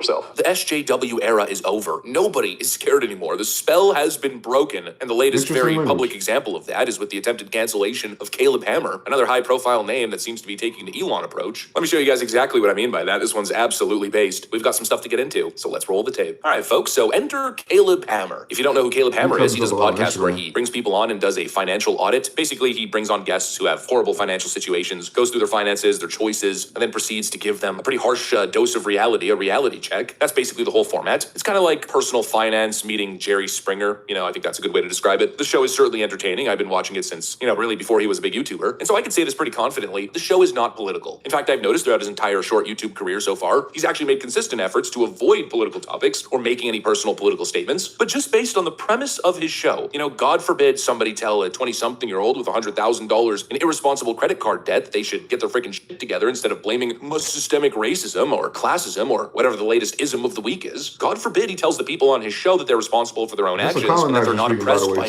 capitalism. And all of a sudden, Caleb Hammer turns into public enemy number one of the left. Initially, I was following this story. It really started a couple weeks ago or maybe like a week and a half ago. And I was following it. I didn't want to make a video on it. I didn't really think there was much there. I kind of thought it was stupid. But now it's been, like I said, more than a week. And these psychos just keep going after him. There is a full-blown anti-Caleb Hammer. He's the worst thing since Donald Trump campaign happening all over social media. It's kind of unbelievable. And now you can imagine being a typical YouTuber, not involved in politics, not part of the scene, and all of a sudden, according to the leftoids, you're the next coming of freaking Mussolini and Adolf Hitler. You can imagine how that could be quite jarring. And in the past, most people in this position would probably instantly cower. But nowadays, it seems like we are in a different era, baby. It's 2025. And so in comes the Caleb Hammer response. We don't listen to people that look like you anymore. I don't know if you know this. You've lost all the power. What does that even mean? Is it a woman thing? No, SJW thing. the first. So you're sexist. I said SJW. Is that women? Well, I mean, I don't know. I don't know what SJW is, but Social you like to justice talk warrior? over women all the time. I talk over everybody, including myself. You can't talk over yourself. Oh, yes, I do. And that's why I flub so many words. No, that's just a stutter. That's just because you don't know how to stutter. I talk faster than I think. I don't know what I'm saying half the time. Well, then maybe you should stop and think for a minute. Girl, you're...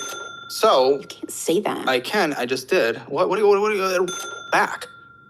And again, we don't listen to people like you anymore. We really don't. You guys have no power. You guys were like 0.5% of the population I don't even know online. what SJW is. You're he's performative virtue radicalized. signaling. He been doom scrolling. We already know that. Is that just because of the piercing and the color? The color and the weird earrings that you made in a shed. No, actually, I purchased them from a museum. Well, that's even worse. Instead of caving to the mob, he takes this moment with one of his woke guests. You know, the classic blue-haired individual with apparently earring. He started frying her ass. Like, he had too many red pill videos. Autoplay when he felt... Listen, take them earpods out when y'all go to sleep, y'all. It's already cooking your brain, but don't fall asleep because you don't know what YouTube want to play between 2 or 3 o'clock in the morning, boy. Because everything he said, we've heard before. So, you know what I'm saying? That means he heard it a lot. Like, he laid it out flat. Like, we heard every talking point, and he was just, enough is enough. I got the file downloaded. Pokemon attack. And then he was attacked, I guess, on Twitter by people who saw that clip and only that clip. I'm like, who do you think you are? They try to turn him into the blue hair Kevin Samuels Avenger. That is crazy.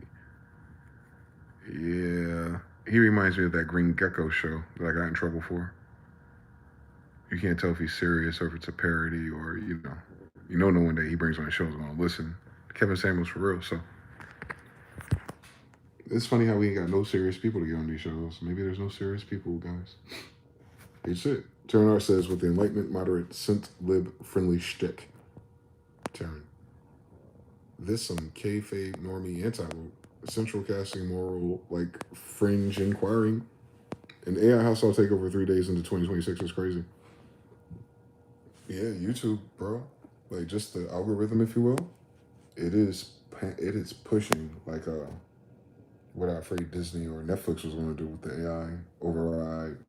They still haven't released that yet, but in order to keep you on its platform versus TikTok or Instagram, YouTube being the biggest database of that stuff, it has to increase its volume rate of videos. On top of screen time and ad calculations, it has a bigger problem. It doesn't generate enough novelty. It doesn't have enough happy creators, basically. So most of the faceless channels, they have been there, but they were never favored. You know what I'm saying? They were never, most of the faceless channels made shorts, the Instagram or TikTok equivalent. But now YouTube itself, the long form videos, 10 minutes and up, they're now AI generated more. Like, they're leaning into the channels that come up with a video automatically X amount of times a day. So before, when you're starting on YouTube, or when I started 10 years ago, it was like, as long as you do a video a day on your channel, whatever length, you're fine. Then you saw BusyWorks start rolling out 3 videos and, keeping up with the change. These AI, man, they'll pump out 5 of these bitches about the same thing on 5 different channels. So you're going to see this topic. There's 25 chances you're going to see this topic if you're in the algorithm.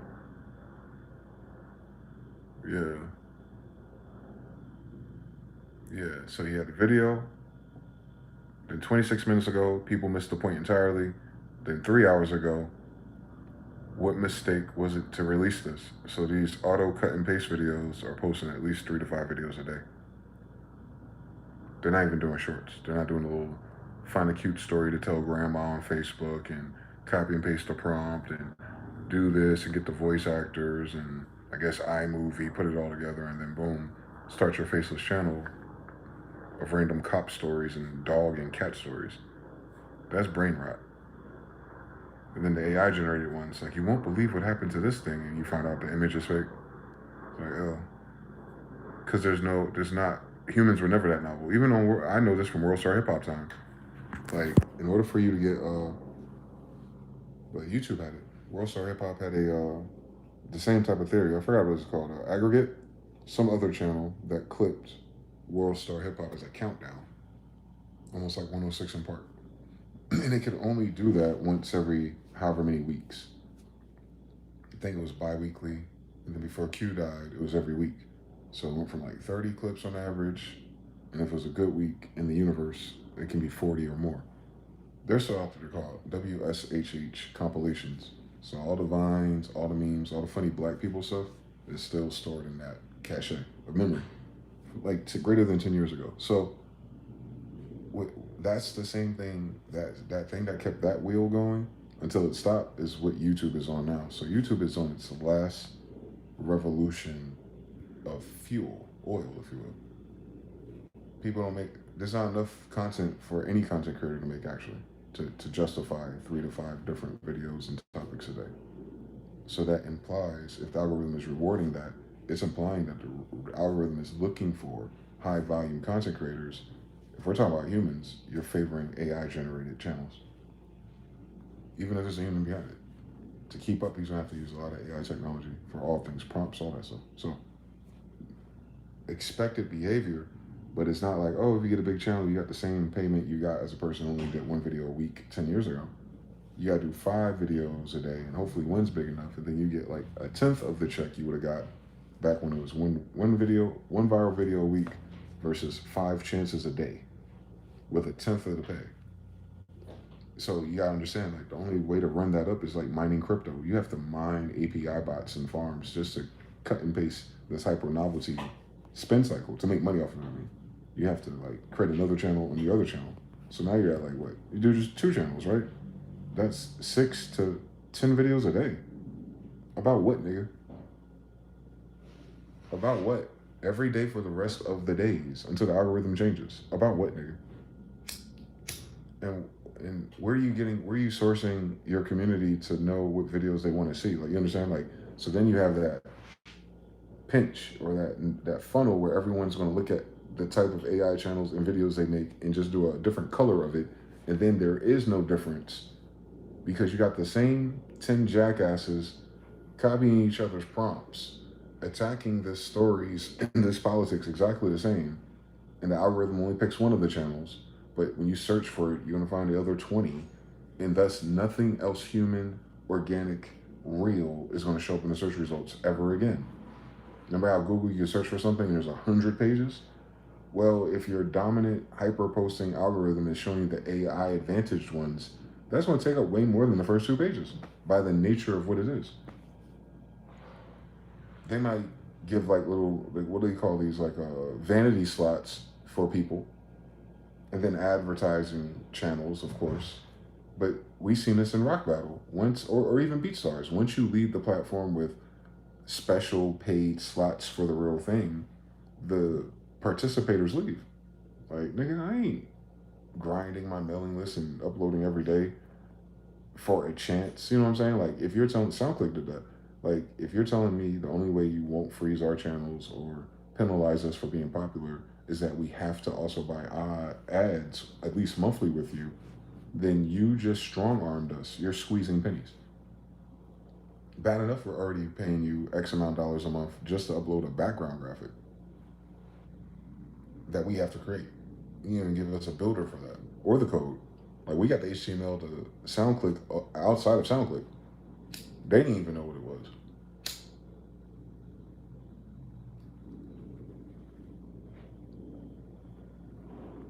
So now they doing that shit to YouTube, dog. So it's sad.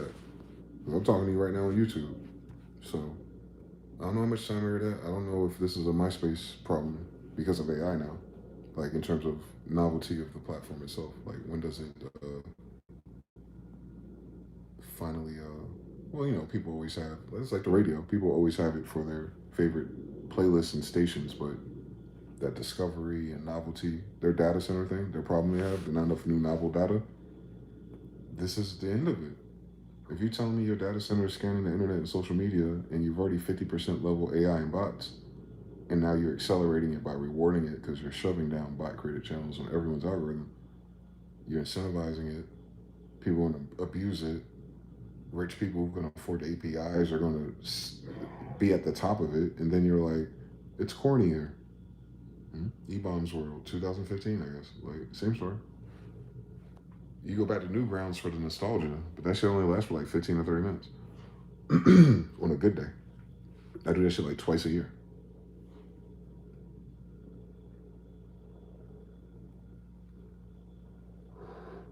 They try to make YouTube a record store for producers. Like, you got like dig in the crates to find a good video. That's a bad model. Your algorithm don't know its people. For real.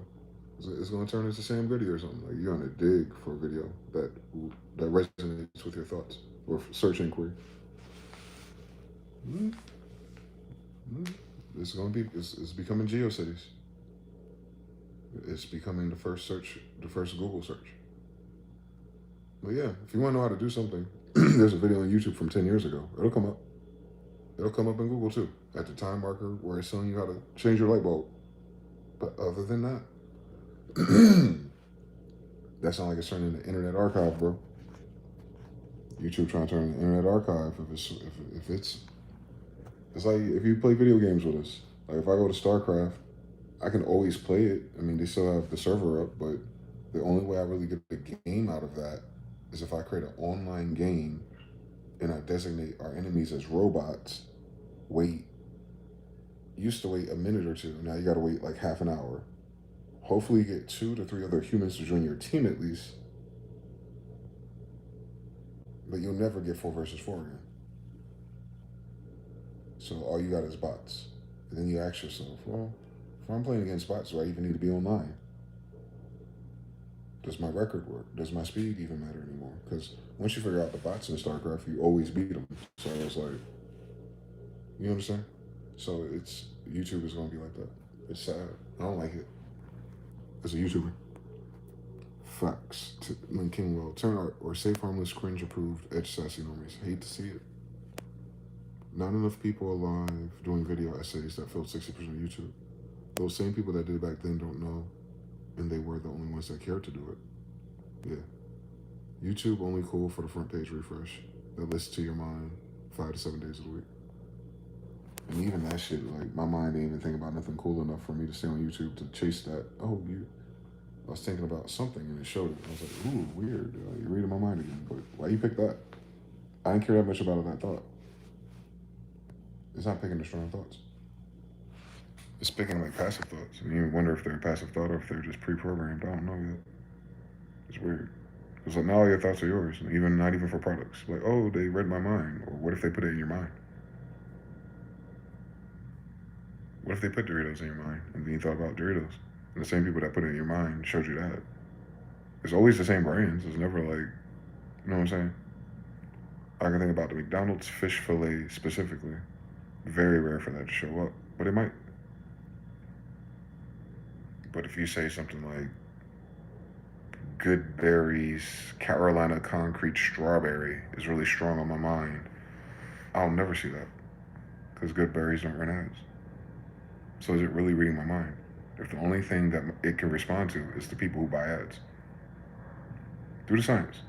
So if it only responds to the thing in your mind that resonates or correlates to an ad budget to a company that has ads for the thing in your head, then the question you have to ask is, why is only the ad revenue things the things that pop up in your head? Have fun out here.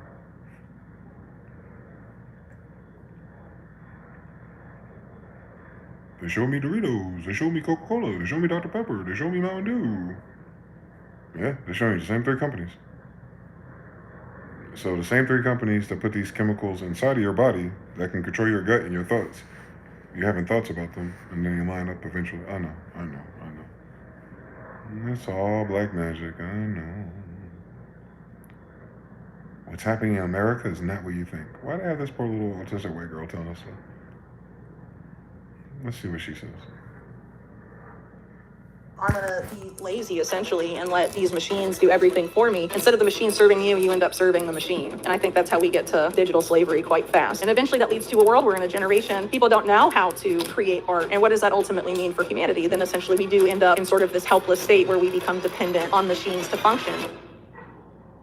So I would encourage people, if they want to essentially know what's planned in that scenario, to go and read the book written by Eric Schmidt, the former Google CEO I mentioned earlier, and Henry Kissinger, called The Age of AI, Our Human Future. So essentially there they frame a lot of stuff as warnings, but if you have any idea into who Eric Schmidt and Henry Kissinger are and what they've done in their careers, they don't really seem like they're very concerned about some of the impacts they claim to be concerned about to me, but that's just me personally. But there are some things they say in there that objectively do consider a careful consideration.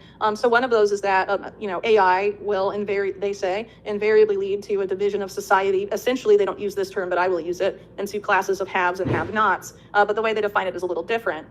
So sort of this more elite tier would be the people that determine AI's objective function, that program and develop AI and understand what AI does to people. And then the lower class presumably would be much larger, and that is the class that AI will act upon, but people will lose the ability to know what AI is doing to them. And they argue that this process of people losing the ability to know what AI is doing to them will happen because of this phenomena they refer to as cognitive diminishment, which is sort of this idea.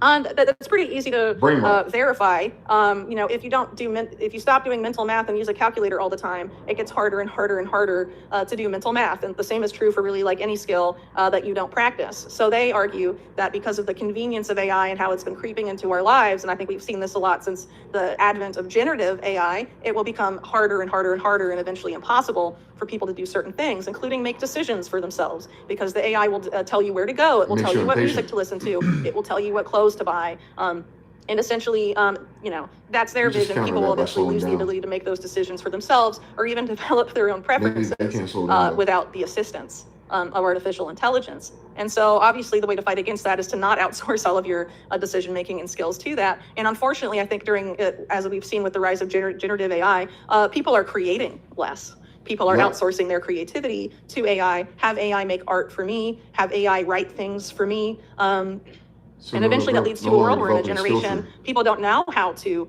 create art or create music or write without AI.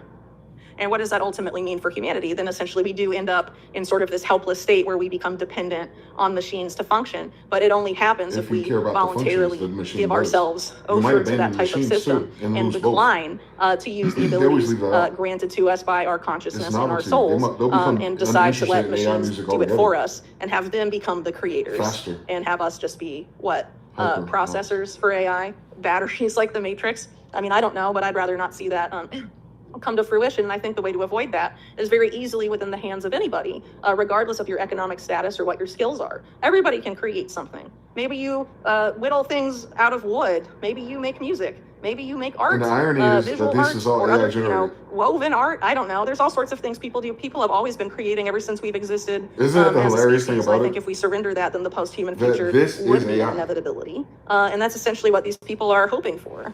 And I think it's important for people to find. It's important that AI found an important video about the risk of AI and edited and put together and subtitled a video with AI about AI. She makes some good points for those guys.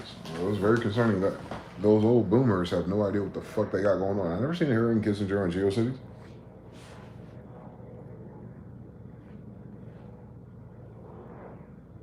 I don't give a fuck about his boomer social engineering. That shit never worked on us. That's the problem. So I'm not worried about that. Nah. People are making less everything because there's less money to make it. That's not an AI problem. Our job reports is not an AI problem. AI did not replace the jobs. AI can replace the jobs.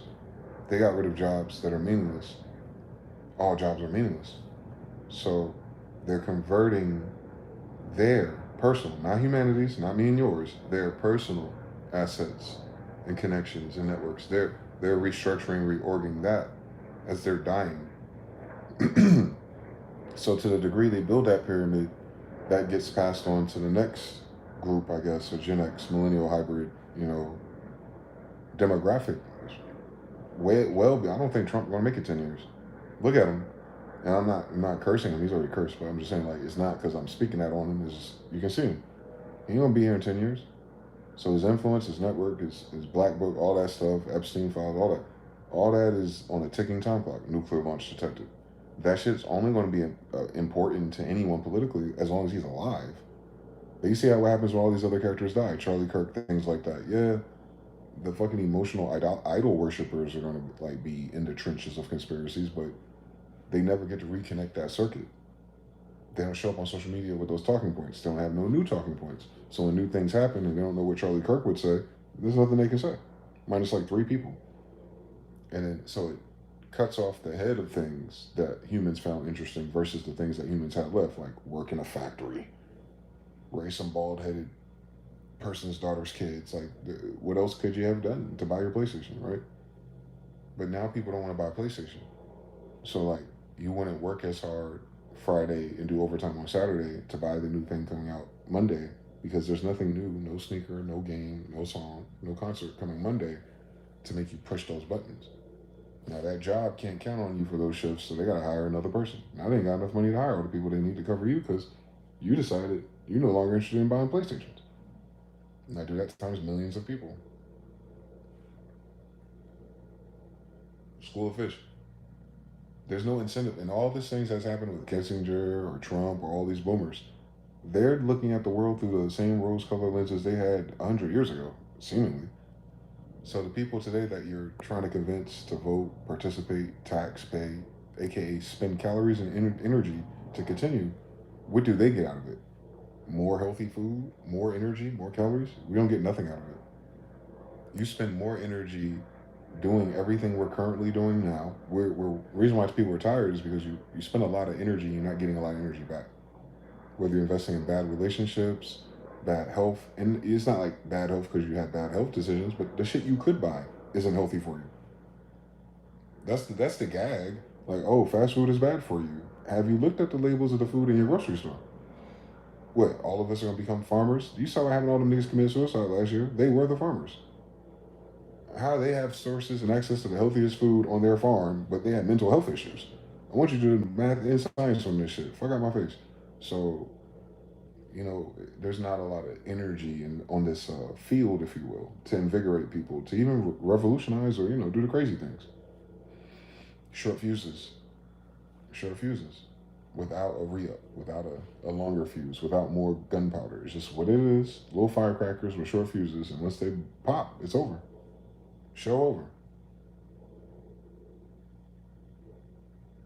Even on New Year's Eve, they didn't drop a ball this year.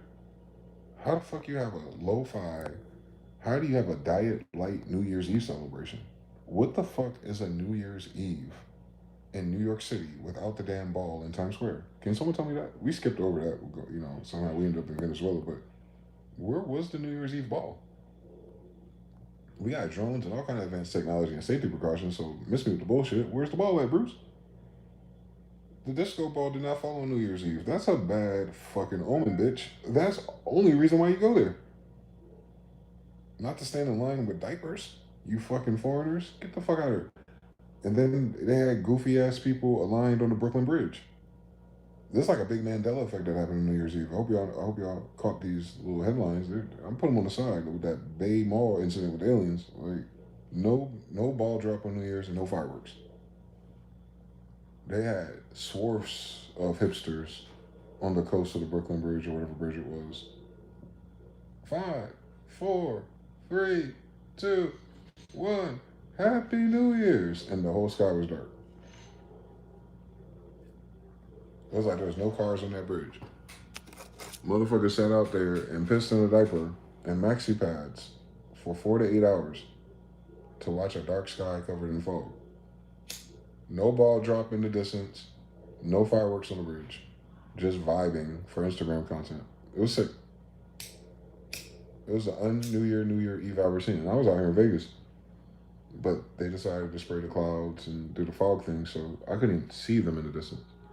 I can hear them, and I can see the clouds changing colors. But locally, thankfully, through this window, the Mexican brothers in my neighborhood, they had the Phantasm fireworks version of things, but it was just weird. It was like dark and gloomy. What the fuck?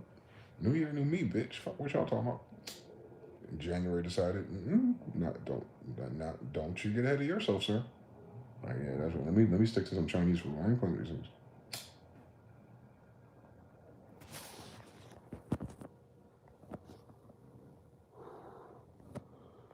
Jonathan said, hold on, we gotta run it back. 3. It only picks more of those pics if you click on the video that popped up answering that thought. Mental retardation. Including imagining things as if enough people didn't have one to begin with. Gorilla Gospel said this is like Wall-E. Jonathan L. says, lack of using imagination equals erosion of the pineal gland access. Yep, it's like a muscle.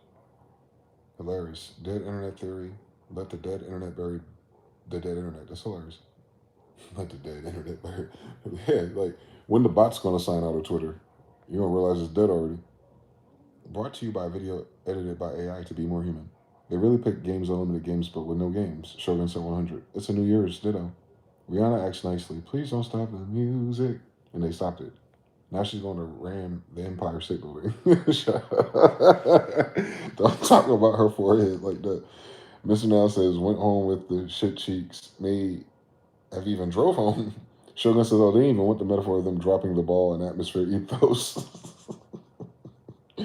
Copenhagen turned to a war zone on New Year. Jesus. Wait, Denmark is a war zone? What do you mean Copenhagen turned into a war zone? Oh, are you just talking about as an alliteration? The celebration? Yep, it's exactly like Wall-E. I haven't watched that one. I'm from Jenny Five is Alive. Mr. Nell says the fat people are the people's brains. It was the same story in Texas. Pew, pew, pew.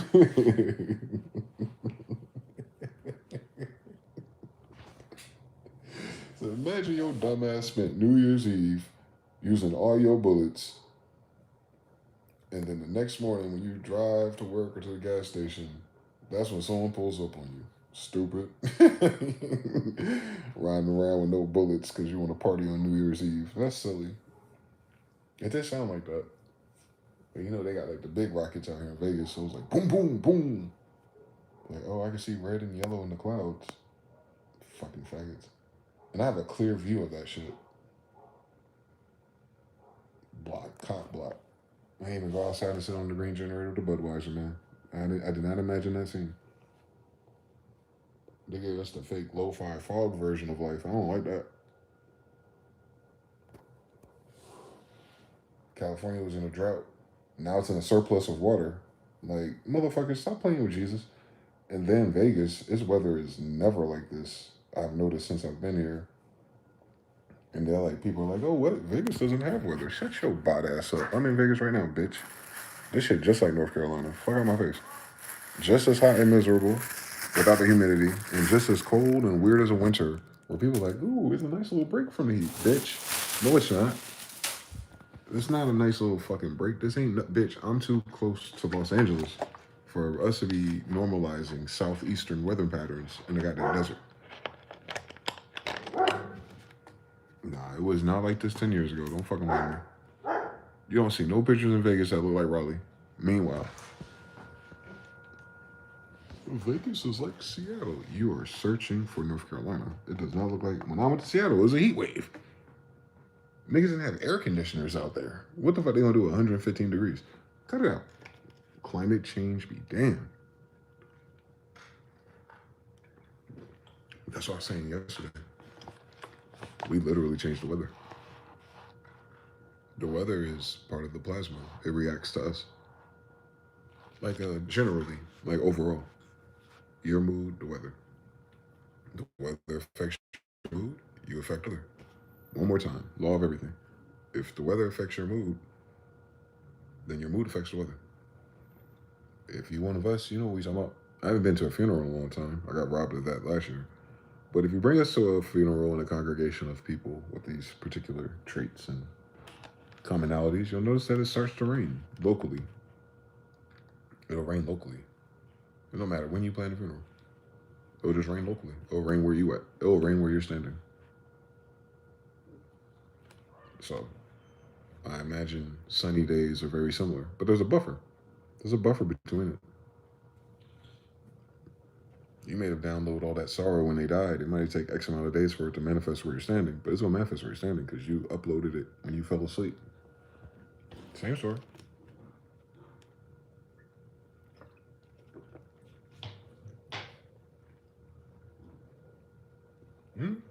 I know. That's how propaganda works with anything else. That's exactly why propaganda works. You just get enough people to see it, enough people to say it, enough people to imagine it. It'll happen, or it'll correspond. It'll ripple the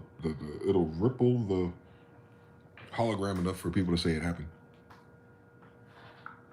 And then people will debate about, well, it kind of, it didn't really happen. They did project blue, but they didn't project a little silver lining on it. Like, people get into that nerdy shit. But I'm like, why are we analyzing it happened at all if nothing happened? Something happened if you're analyzing something happened. So shut your dumb ass up. Anyway, law of everything. Mr. Now says, was probably a bunch of deaf people that thought it was Happy New Year's. That's why they were there. Shogun says, Texas is like my second home. We are the weather. We are the AC. We're the fans who make a cooler day. So let's start grieving. Mr. Mouse says 100. That reminds me of Halloween back in the day, Harut. Imagine kids running around in circles shooting fireworks at each other. I can see that. I can definitely see that. Roman candles be damned. The only annoying thing is those bombs they get from Poland. They go boom just like a real bomb. Yeah, we don't know nothing about that, boy. We don't know nothing about that. We got in the 80s or whatever the fuck they are. Blow your thumb off. Take the meat right off the gristle. But other than that, I don't know about the real bombs. For a place that has so many weapons and bombs and explosions, we don't really deal with it. We're not really United States citizens aren't really conditioned for all that bullshit.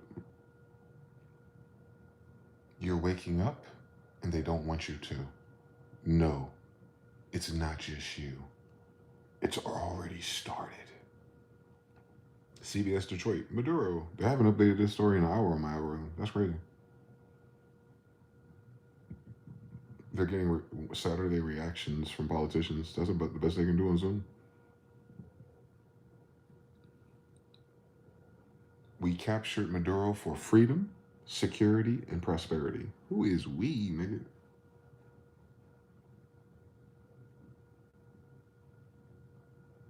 Times Square erupts in protests as U.S. strikes in Venezuela. Hour ago. Okay. 30 minutes ago, it began already. Just relax, guys. What's next will shock you.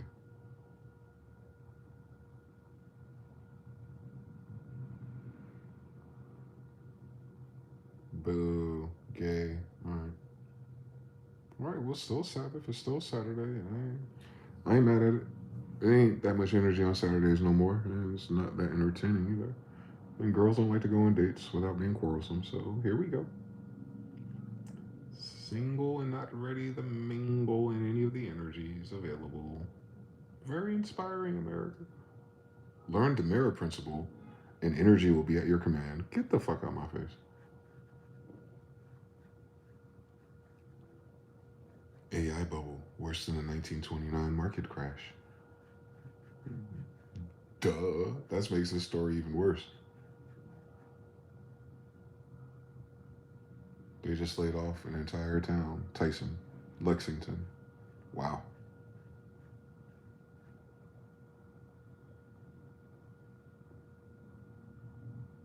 Just double checking in case anything comes through.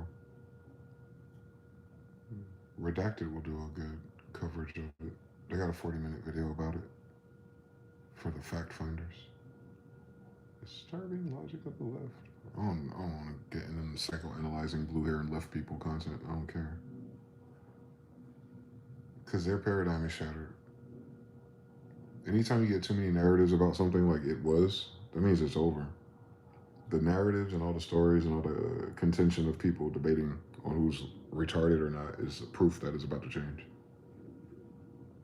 So left versus right or red versus blue, that whole paradigm is cooked. So what ought to happen is new groups or new patterns should emerge called something totally different if they created things. So we'll see. Why are Americans losing interest in everything? I hate these videos, but it sounds like us. Let's see something. It's a whole different I find America to be quite a sad place to live, relatively, compared to most places on the planet. Is there opportunity here? TBFP. Yes. Do we have corporate slop? Do we have the access to be able to buy pretty much whatever you want as long as you have the money? If you're someone who has the money, yes. But life is about more than just that. And people all over the United States right now are just losing interest in everything. Right? It's a feeling of kind of hopelessness has really taken over a large population of the United States. And I think that that's a natural reaction to where the country's at now. Truly, I do. I think that that's actually almost the healthiest response. The healthiest response would just be to pack up and leave the country. Because I don't think that hopelessness is the answer. I don't think that the answer is to just kind of fall into Get the fuck up out of here. a state of melancholy, a state of deep, long depression. Because this isn't just simply sadness, a seasonal depression that people are feeling in this country right now. It's something much deeper than that. And it's something that's worth exploring. Because if we just let ourselves think that that's all that it is, then what you're going to notice is that when springtime runs around and you're feeling the same way, you find a hard time explaining that. Listen, America is making you depressed.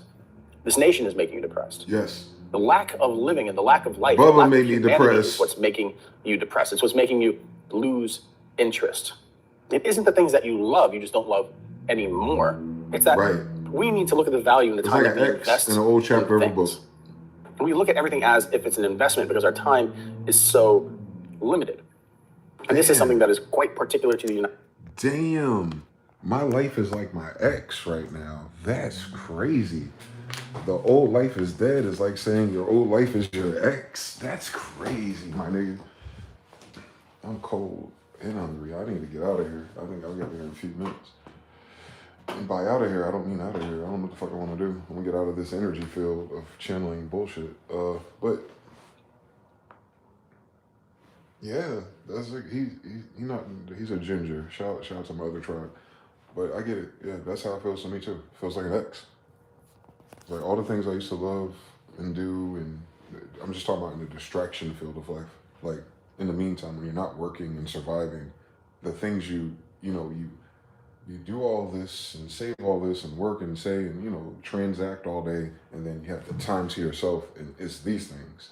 I ain't got none of those. And it's not because I never did. It's not because, I'm a less, the younger version of me is no less of a fan of the Power Rangers than it's ever been. It's just like, it just don't move me right now. Like, I love Sonic the Hedgehog, but if I put a Sega Genesis emulator on my phone, which I have, I wouldn't play it for more than 5 or 10 minutes. I want to get, when it was not immersive. And that's not because I couldn't do something immersive. It's that those things are not immersive anymore. Just like an old relationship. So, for instance, if you break up with somebody and you get back together with them for a little while, it don't really last long. It never lasted long for me, but some people have success stories. They got to out-cheat each other. I wasn't playing those Olympic Games, but just normal stories. And you get back, and that first time, it's exciting because it's like you're trying to live off the fumes of before and ignore the pit stop. But then overall, it's kind of like, not the baggage of the past, even if you get past that, the behavior and how it manifests now in the current moment breeds a different pattern, which causes you to fixate on that because you're multiplying it by the past. And thus, it makes it feel like sad. It's like, I guess it could, A, B, C, and D, but I don't know. It's me. I don't feel it. I don't feel, you know what I'm saying? And some people codify that type of thing with entitlements. I'm not talking about the entitlement version of that, where you're entitled to a better person or outcome. No, the actual feeling you have where you feel it's not it. It's not the same. You don't even have to be your girlfriend for real. It could have been anyone you're dealing with. And you see them later and you're like, yeah, I had a crush on her in high school, but I wouldn't cut class, leave my friends in the lunchroom and pass a note to her and hold her hand and walk her to her class tomorrow. But if it was 20 years ago, same me, same her, same story, that's what I was doing. And the crazy thing about life is I would still do that. I just wouldn't do that with her. I wouldn't do it with any of them. But now that's being multiplied by, there's not too many people like them to do that with. You understand? For the same reasons why the other people that I didn't do it with, I wouldn't have done it with them then either. You know what I'm saying? So I wouldn't do it with them now either. So the people I chose, I wouldn't do it with. And the people I didn't choose, I still wouldn't choose. So you understand, it's compound. It narrows your results, which is a good sign, by the way. That means you're running out of time. I love that feeling. It means time's running out. Let me help you figure that out, because that's not something that people talk about. When things spiral for you, And I'm not talking about out of control. I'm talking about interest. When a moment or phase of your life, whether it's a job, a person, opportunity, a hobby, all the things that you do with your mind and time and body, when it gets to a point where it's just like,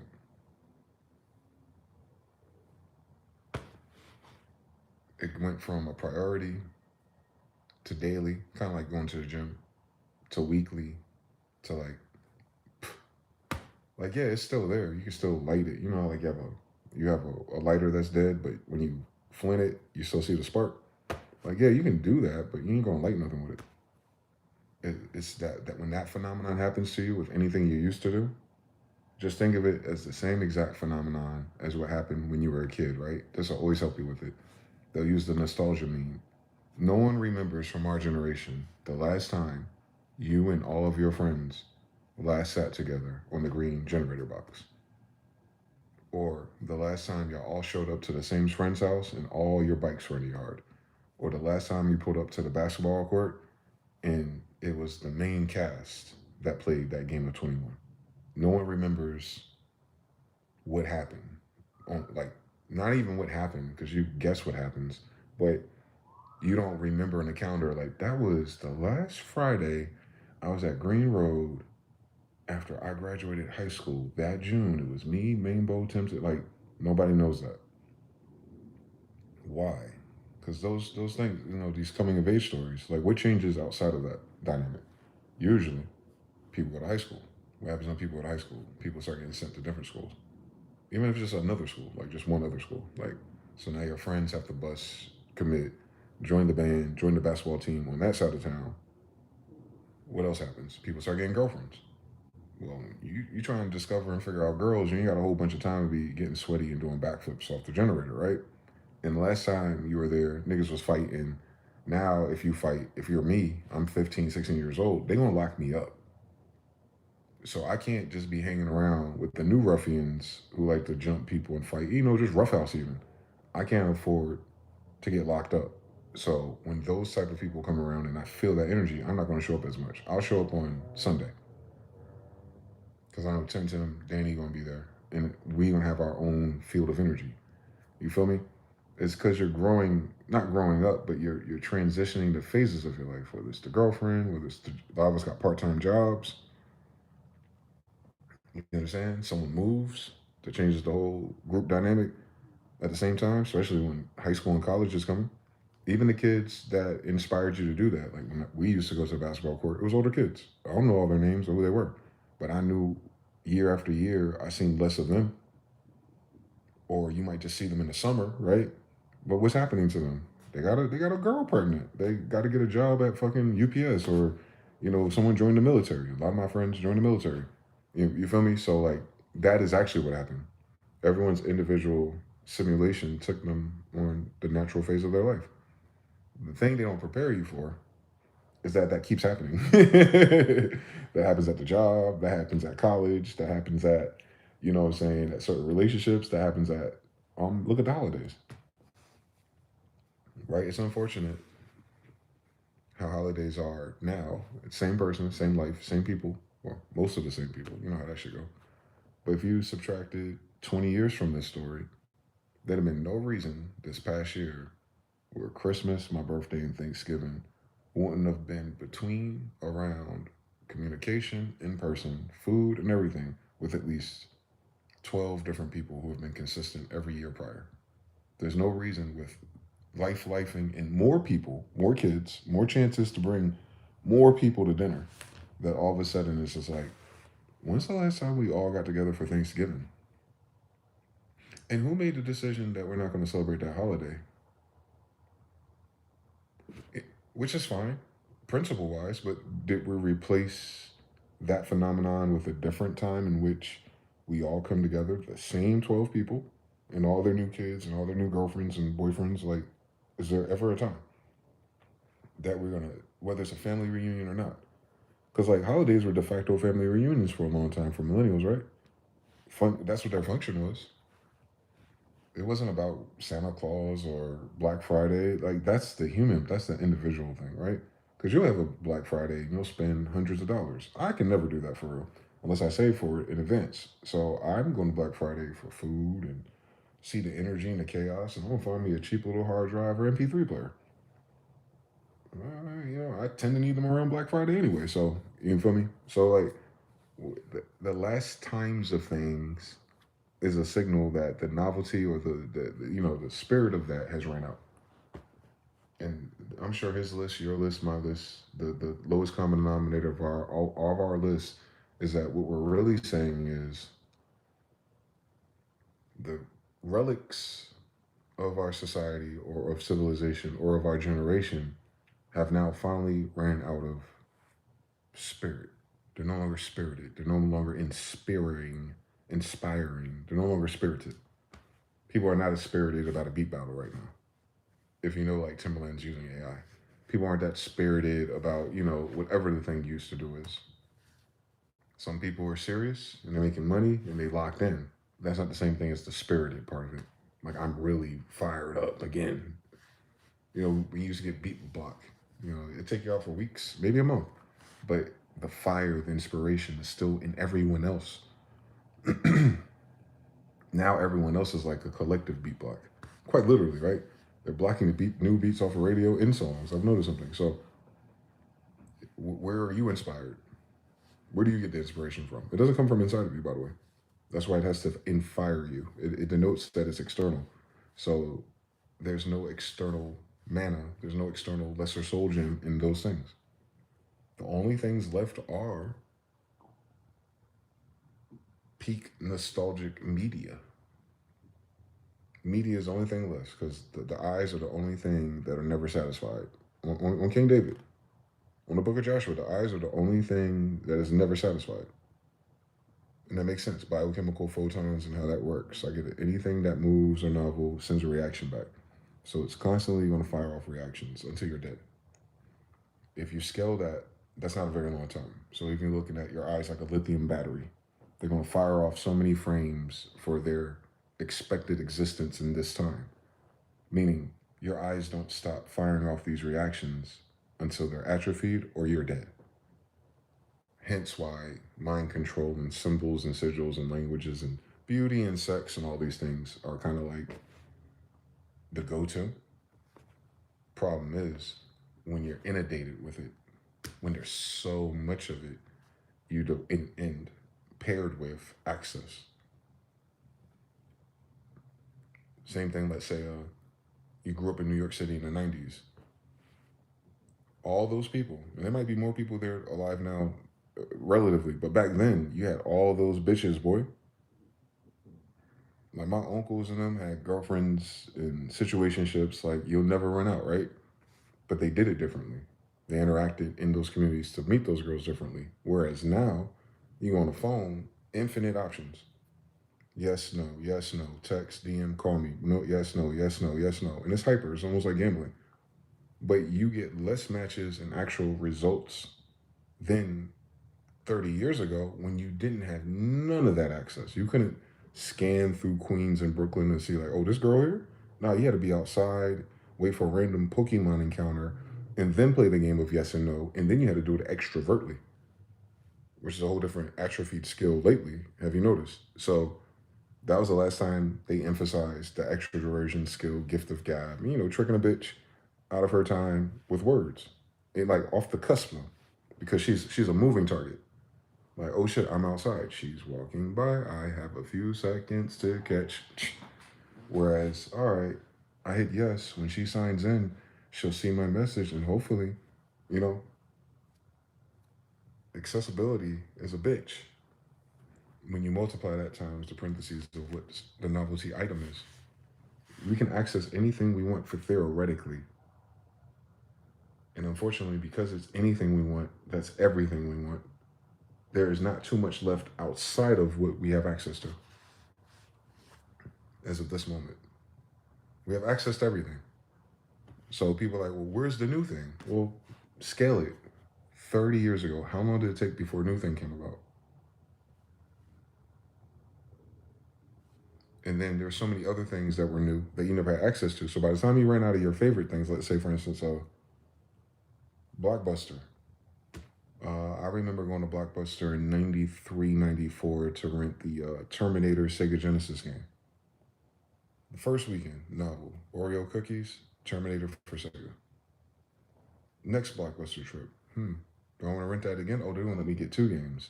Let me get Blockbuster for Sega, and let me get whatever the fuck else we had at that time, right? Now, I got 2 of them, and I'm not gonna play Terminator as much. I'm gonna see if I get a little bit further, but this new game is hot. The pixels, blah, blah, blah. That's week 2. By week 4, all the cool games, NBA Jam, all the shit you never had, your birthday's coming, maybe you got a physical game, so you don't need to go to Blockbuster for that game. So then it's kind of like, now you're waiting. You're waiting for Blockbuster Christmas. You're waiting for another season. But in the meantime, if you're bored and you're like, it's one of those weekends and your parents are gonna pop up at Blockbuster and it's like, hey, go ahead and get a game. And you're like, either I have them all or I played them all over the summer. There's no novelty here, so now. And they're like, what's wrong with you? You always want a game. Don't say nothing. Like they start fucking gaslighting you, but they're not understanding the science of what just happened. Out of 100 games, because they just see, they're not kids. They see 100 games. Like there's 100 ways to have fun. A kid says, there's 100 games, but these are the 5 hot ones. And out of the 5 hot ones, I like these 3. And out of those 3, I own the 1. So the only thing that's left is Paperboy 4. You know how it is? Your mother walk up to you. Oh, look at this. You like basketball? What is this? NBA? You know you already got NBA Jam, NBA Live, and whatever, right? She gonna pick up NBA courtside action with the graphics from Nintendo on the bitch, and you got a Dreamcast. And you're like, Ma, nah, that's the one that ain't even got Michael Jordan in it. No, isn't this Shaquille O'Neal? Mom, he's retired.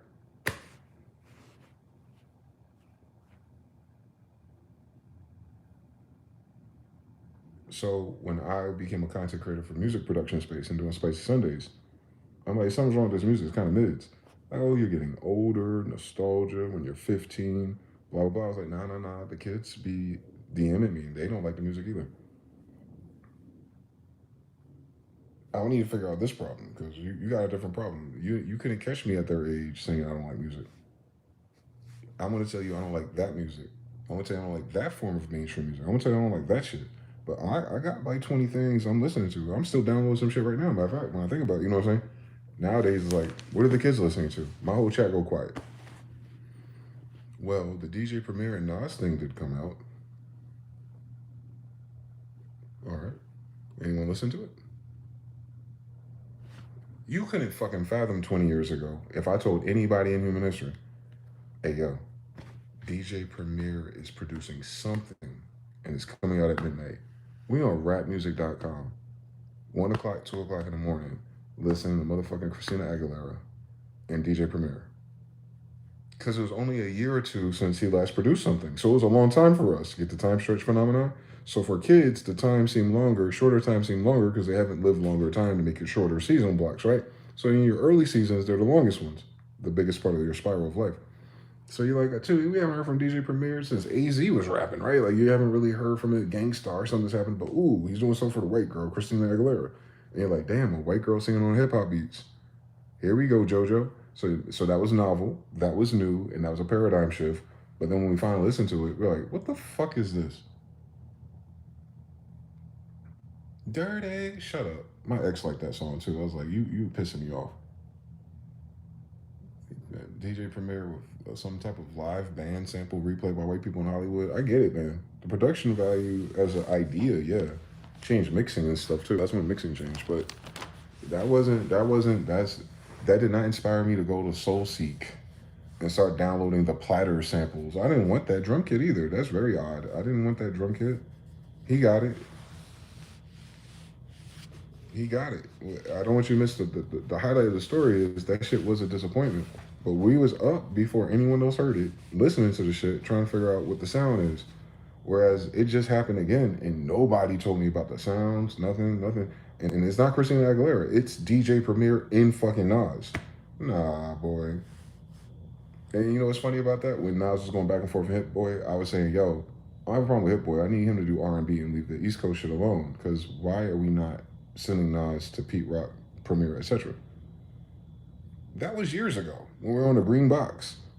Now we're not on the green box. And now they want to do the project when the whole world, the whole pandemic, all the energy is just out of the air, and they drop that shit when the air is the most quiet and you still didn't hear it. Those are two variables shifted. The variable of nostalgia not mattering, like the brand of DJ Premier and Nas did not pull all of the remaining hip-hop producers to a listening session. Conversation, debate, nothing. Not even F Major, J Myrax. I don't see none of his content talk about it. Maybe Curtis King mentioned it, but I didn't see the explosion that you would expect for those names and that nostalgia and that history and that green box memory reunion. You didn't get it. Also, at the same time, you didn't get nothing else. Also, at the same time, there was no competition. Also, at the same time, everyone was waiting for something. They ended up going to Bubba emails, Section 8 food stamps. What if Venezuela? Now we know. And yeah, niggas is going broke because everything's expensive. So we really have to like analyze it in real time so the AIs can help the future listening to us. That is it like this because of time, distance, and nostalgia and creativity, or is it fundamentally, right? And this is what I think. I haven't wrote this paper yet, give me about 10 more years. But what I think secretly, deeper, white brick level, like right in front of us, but maybe not really addressed head on, is that everyone's happiness in any collective is quantumly entangled to their access to the resources.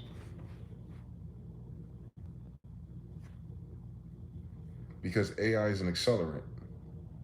AI is an accelerant to you personally, individually, losing access to resources.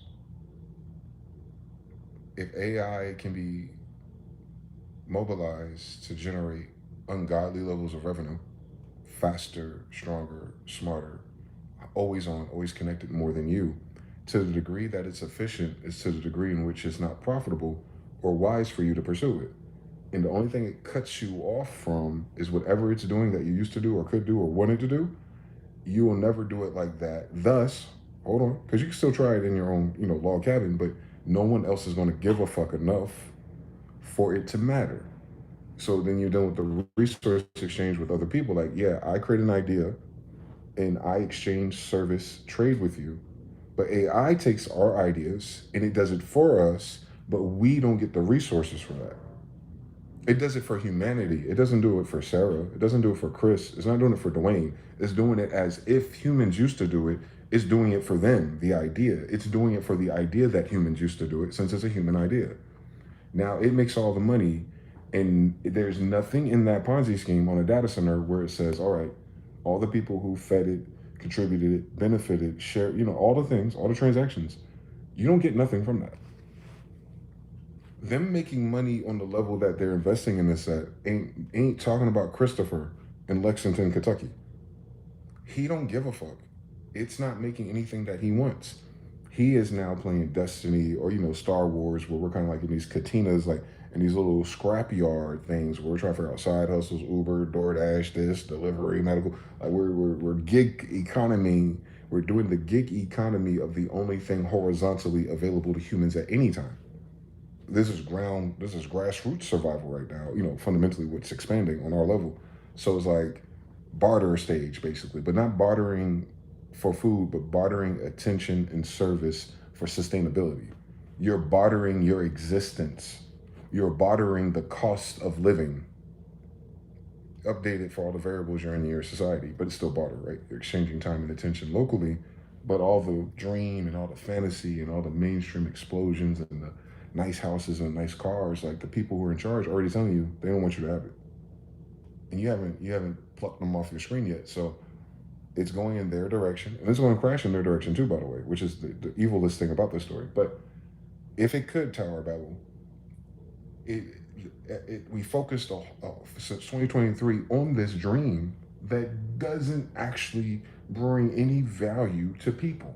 It only brings value to information, tech, data, human idea spaces, not the human itself. It's the surveillance would be cool if you lived in a society that has terrorists and like I couldn't ride a bus safely to my job, to my park, to my girlfriend, to my daughter's rehearsal. But you don't want me on buses. So when am I going to run into a terrorist? The only thing a terrorist can do is blow up a federal building or military base. You have now created a game socially that divorces me, Susan, and Becky, and only emphasizes corporate leaders, presidents. That's cool for them. But why am I going to the green box to see what these niggas talking about? They in high school. I'm in elementary school. I don't give a fuck what they got going on. They ain't gonna invite us and ride with us. You know what I'm saying? They barely play basketball with us. But they always on our court. We there with it. So now down here is like, we're in forced novelty mode. We're in forced survival mode for creativity. So people are now every day trying to figure out, what are we gonna do? And we're waiting for the sky to open to give us the new download codes. And as soon as you get one, what you gonna do? You're gonna upload it to AI or ChatGPT, and they're gonna take it from you.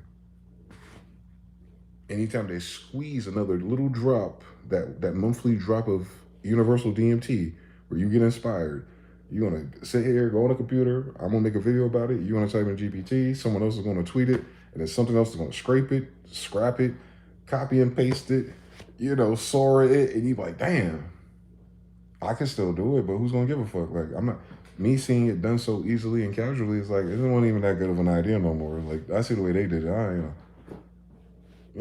I seen someone says, it's 2026, and one thing I'm not gonna take is no more going the extra mile, no more this, no more that. I see an African, day later, he doing the same damn video. All he did was resort to 5.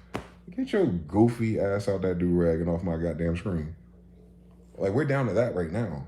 Like, we're down to people having the only little squeeze idea that's kind of funny, ha ha ha, and then 20 more people, Indian scammers, Nigerian scammers, and everybody else is like, ha ha ha. And my delivery is not the same. And then you read the comments like, these jackasses know damn well they just skipped on the original video of this. Or maybe they just scanned after they left that comment and saw it again. Check dates, please. It's not funny. It's not funny. That's not fake it till you make it.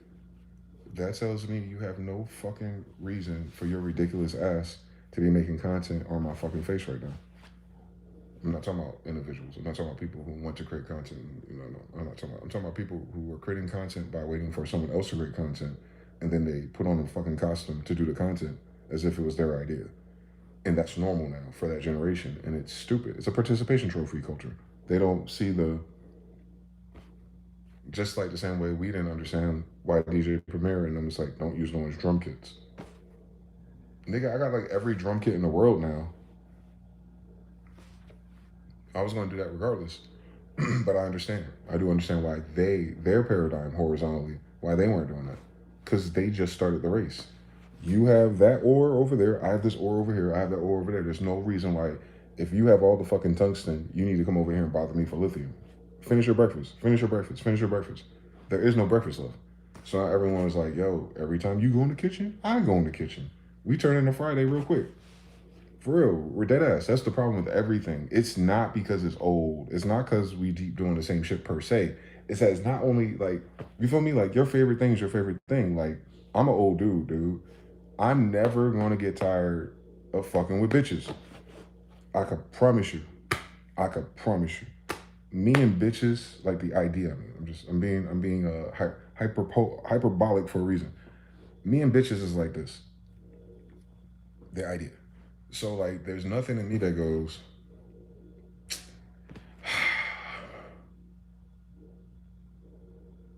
ass and titties again? Nothing in me goes like, the smell of sweet cinnamon again? Nothing in me goes like, damn. You know what I'm saying? Some guys say after X amount of women, it becomes like that, but they still have a girlfriend. So it's like, no, I'm single. What the fuck you talking about? It's nothing like that. You might get the novelty of what? The same girl over and over and over again, but that's not even agitated by the fact that it's the same woman or the same body parts. It's agitated by the fact that she's gotten over your nerves for a long time and didn't balance it out. But the best couples are what? They've been together with the same girl or man for a long time, and they did get on each other's nerves, but novelty, they make each other laugh. which is a testament to how they came over harder, more challenging, lower stages together to get old and crusty and laugh. That's a different stage they're at, though. If you asked them that question when they were 28 or 18, they wouldn't give you that same answer. They didn't experience that triumph, that other side of the green box yet. They didn't go from the green box to the playground, to the club, you know, to the food court thing, to the you know what I'm saying? They didn't ping pong it like Ninja Gaiden enough up to know that if you stick around long enough, you'll hit certain checkpoints in everyone's story where it's like, yeah, that was worth it. But I didn't realize that until we did that other storyline in Side Quest when we were 48.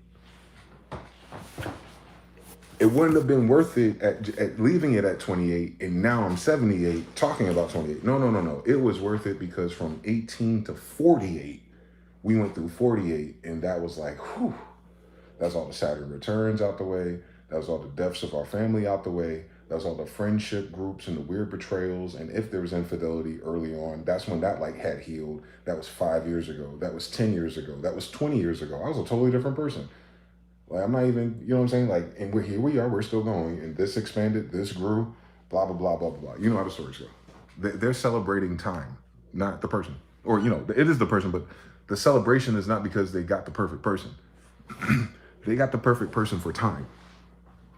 One more time. The women, especially, you gotta listen to the women, not the men. Men, you know, they like eating breakfast every morning. But the women would say, like, yeah, you know, there's other, you know, superstars and attractive guys, but they would never trade that guy for the world. You ain't gonna get no woman say that before she goddamn 62 years old. You're not gonna hear a girl at 22 that even, she can't pivot off of that. How the fuck would she know that? How the fuck would she know that her boyfriend she met at 18 is the best guy in the world at 23?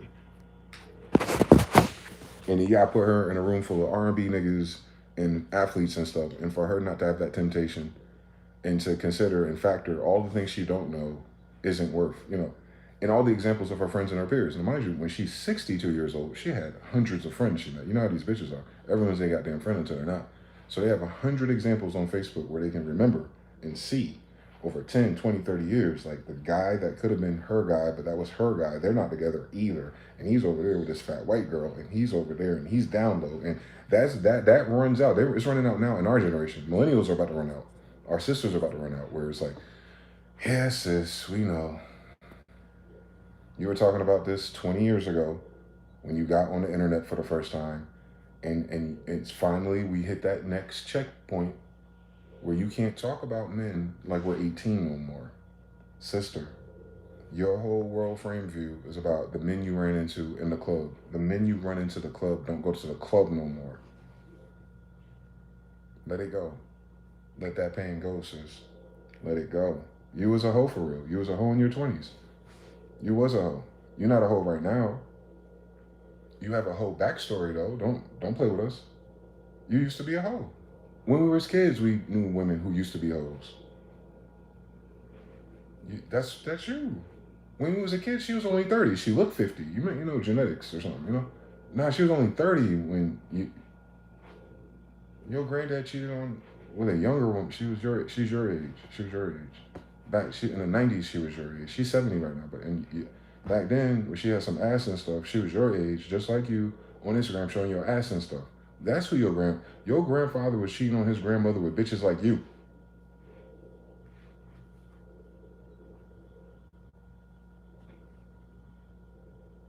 Your grandfather cheated on your grandmother in the 80s and 90s. That's the only way he's your fucking grandfather. I know what time period it was. Oh, don't wake me, Andre. You saw them bitches back then with the big hair, light skinned, petite. You saw it?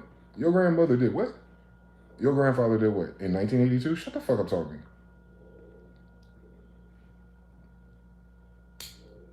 And then Gen Z got a whole different multiplier because I'm their parents' age. Oh, trust me, we get it.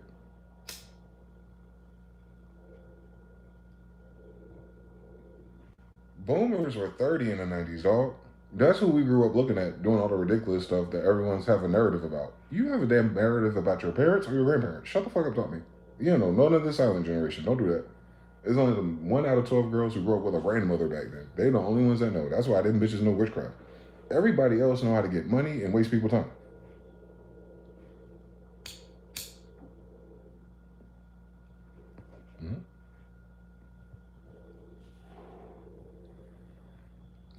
much time you have.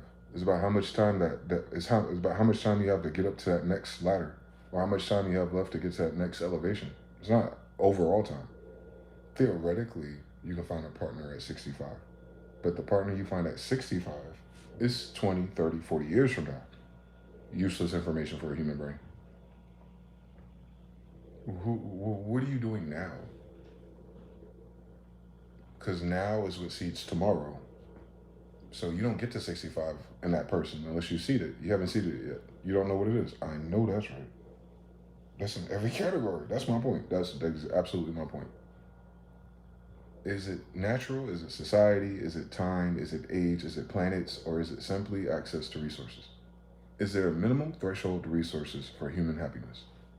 The answer should be yes. What is the problem? That is the problem. Who is the problem? You know the answer. So why is it a problem? Because there's also a minimal or upper room threshold for when humans are tired of that and actually go completely the other way in a chaotic, destructive, or benign neglect sense to it itself, which is what you're seeing with the taxes. They're pre-planning a benign neglect attack on tax filing. All right, that's a way to diffuse or ventilate the hot oven, but that ain't gonna stop the oven from being hot. It's a valve release, maybe. So that's how I know that social engineering ideas on our human experience of the ladder idea is telling you something different.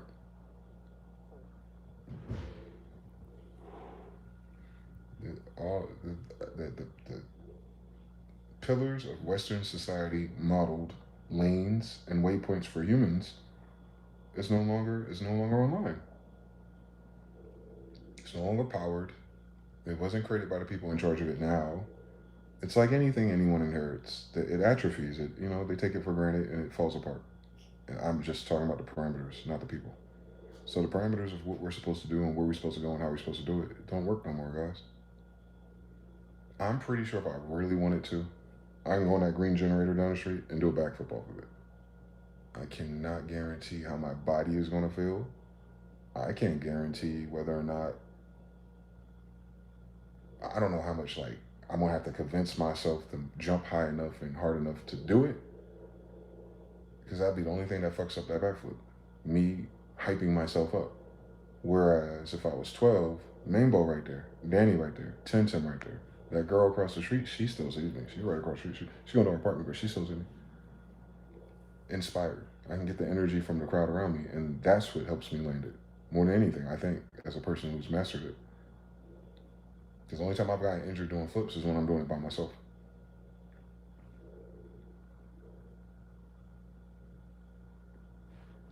That same paradigm. We're decentralized. So a lot of the things that we once thought was important, it was because other people thought it was important at the same time. You got Call of Duty, Battlefield, Fortnite, and all other free games. So that was the battle, right? You play Battlefield or you play Call of Duty? I play Call of Duty. I play Battlefield. Battlefield is it. Call of Duty is best.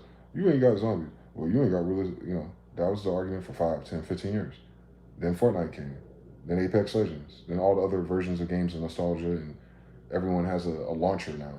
So then you're like, yo, you in that Battlefield? Yeah, I won't play for the first 3 days. Now it's Blockbuster. And I already did that parable already. So a lot of people who treated online games like Blockbuster, shout out to Ubisoft, now that you're renting your game or digital copy of your game, and it is like that, right?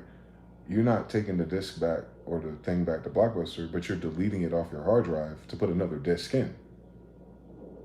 And you might as well have rented it because you don't keep it permanently most of the time these days. They got digital versions of Xbox. Like, what the fuck is going on out here?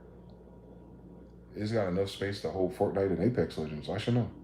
So, I'm not even going to be able to play Battlefield for the hottest 3 days or 3 weeks of its launch. I might get it on sale a year from now where people go on YouTube and live for 2 weeks about how the update is so awesome and everyone's back online and it's like 50% who was there, and then that's 3 more days. Tell me I'm fucking lying. So, it's not that inspiring. They took the model of what we did, what the millennials did, gave it to the other generations and all of the new people who came here, because there's American millennials, I think, or Western millennials especially, but the American ones. And everyone else took that and applied it to the new things. And it's not for the same reasons, and it's not for the same audience, and it doesn't have the same effect. It's rinse and repeat. Rinse and repeating causes corrosion. Copy and pasting causes data loss. Transferring JPEGs and PNGs from computer to computer causes packet loss.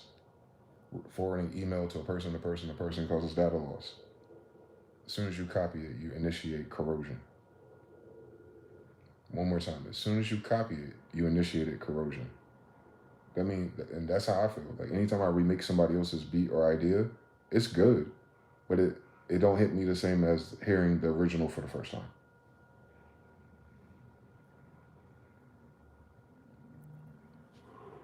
It don't matter what plugin I got. It's corrosion. You understand everything? So that's why novelty and inspiration is so important, because it's the opposite of corroding. It's growth, it's expansion, it's new. And there's nothing new under the sun, but it's new to you. It's new to your group. And that gives it time. We're no longer planting seeds that give us time. We're planting shit now, air fry it. We want it done in 5 to 15 minutes. We have an idea to start a business. What do they advertise? Hey, take my course this weekend, and by Monday, you'll have a whole new store up. What's going to make that person committed to this online store?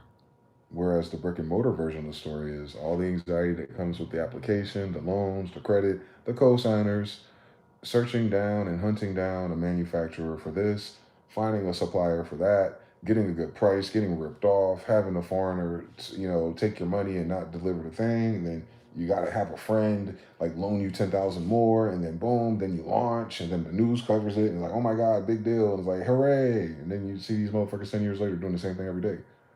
Whereas if all I gotta do now is go on the LegalZoom, do this, get an account, boom, without $10,000, do this and this, and then run ads on Pixel. I don't know what a Pixel is. How do I run ads again?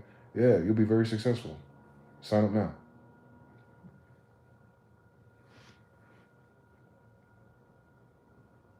You got the keys to success to replace everything that's in that story in every other dimension. There is no stress-free success. What are you successful at? The success is a measurement of completion. Before you say success, it's not success. That's a state of stress or lack or without or chaos. Success is after it's organized. So if you're skipping the chaos, if you're skipping the ordering, all the chaos that comes with it, you don't actually experience the success of that. How do you experience a cortisol release without cortisol? And that's the part of us that's robbed from our education, because we don't know how much of the human mental condition is chemical and biological. You can look at people talk about psychology and psychiatry in the 60s versus how they talk about it now. Two different stories. Those people talking back then knew that everything was holographic. We don't. We're waiting for doctors or GPT quotes of what a doctor said, and you never know the doctor's name or face. Nah, this shit never went away. We have a chemical hormonal imbalance because of the way we did this, or the way it corroded. It corroded our dopamine. It corroded our pineal gland. These things heal, you're human. The question is when. Us millennials, does this feeling go away at 48, 58, or 68?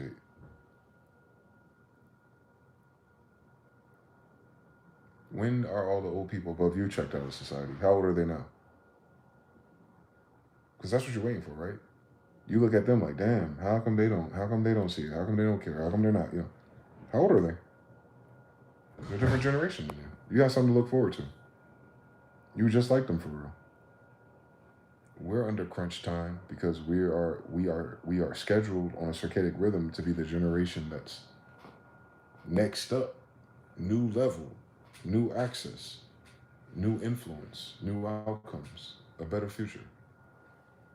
They said, nah, sit down for a little while. We don't hold it. Listen, we're going to pass you the controller after we beat Shredder. Nigga, the game over after that.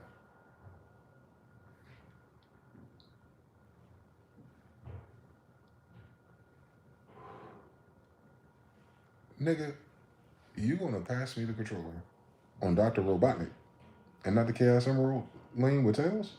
Bitch, I only want to play because of that level. I don't want to fight Dr. Eggman. Fucking... The fuck? That's stupid. You passed me the control on the monster you couldn't beat. Not in the levels where all the cool armor and magic was happening. Now I'm playing Elden Rings. Nigga, I signed up for Elder Scrolls. What the fuck, man? We grew up on Elder Scrolls. These motherfuckers got us playing Elden Ring, and we old. Our reflexes and our delays and, you know, hand and eye coordination ain't the same as 15, bro. Like, why are we playing a harder game at 40 and 50? That was never supposed to happen in human history. Nothing about our game, our generation, should have been harder by now. It should have been effortless, unless you're flunked out, dealing with people, drama, drugs, habits, addictions. If you took a sidestep out of shit, you can be straight and narrow right now with the best job in the universe, and you feel exactly the same as someone who's looking for a job. It's running out.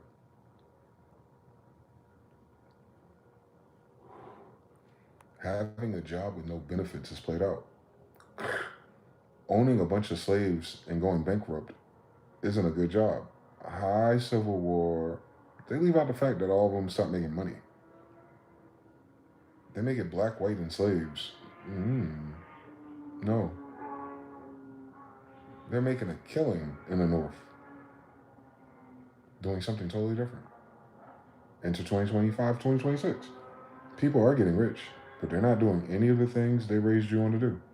These are all side quests, privilege, secret groups, discords, and all kind of agendas and rigging and betting and curating systems, especially as soon as you say crypto, forex, and trading. So it's not the same thing. It's not like, it's not natural no more either. Like, yeah, trend-wise, over time, if I make these decisions, invest in this, I can retire. No, the fuck you can't. Because these motherfuckers showed you and proved it to you at GameStop. That's niggas horizontal to you who rigged a bigger system. The niggas above the system been rigging it. And now it's a tug of war between them and the people with faster computers and smarter algorithms going back and forth, playing games with each other. Using social media and TikTok to get other little people to do weird, strange things that they're not programmed or used to. They're not used to these other things showing up in the level. Same parable. The people up here are playing Elder Scrolls with the stock market. Now it's like Elden Ring. If you get flunked out of one of these trades or bets, you lose everything. It's on hardcore mode. You understand? That's why those crypto bros all got killed and murdered. If this is any other time in human history, they're like, all right, give it some time. Crypto's going to the moon, I thought. I can get back in the game. I'll buy it low. It's going to get high on the next halving cycle when we buy these new GPUs and RAMs. Oh, shit, we can't afford, 1,000 GPU cards. That shit went to $500,000, bro. We slotted it for 50,000. We got 50,000 now, so we can buy 5 of them. But we were planning on buying 100. So now we got to tell our investors of the 50,000 that that little idea we had last fall when the news dropped. Yesterday's prices and not today's prices. I'm telling you, Fat Joe good for something.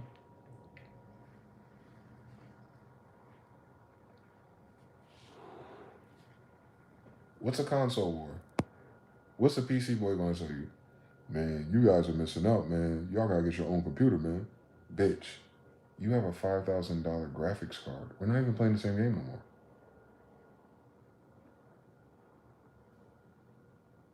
Yeah, it costs a little bit more than a PlayStation or Xbox, but you can play so many more games in 60 frames per second and da-da-da. The difference between $500 and $2,500. Now the difference is $500 and $5,000 starting. You sound like the niggas who had NPCs and Tritons in 1999. Shut the fuck up. We on Fruit Loops and Acid and Reason. We'll try to hear that shit. When is Hypersonic coming out? When is Nexus coming out? Oh, I'm gonna get that virus one day, but this nigga is showing off all these old ass 1992 Roland synthesizers. Let me hear a beat. Make a Timbaland type beat real quick. Man, what the fuck is this shit? And that's what everything becomes because of that class, that there will be no middle class, the haves and the have-nots. Cool.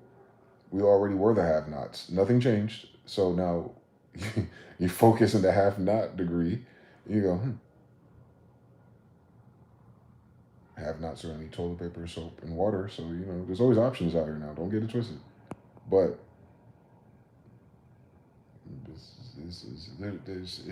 it's weird to reflect on the green box when you find out the green box radiation causes cancer, so they replaced it with more efficient solar technology.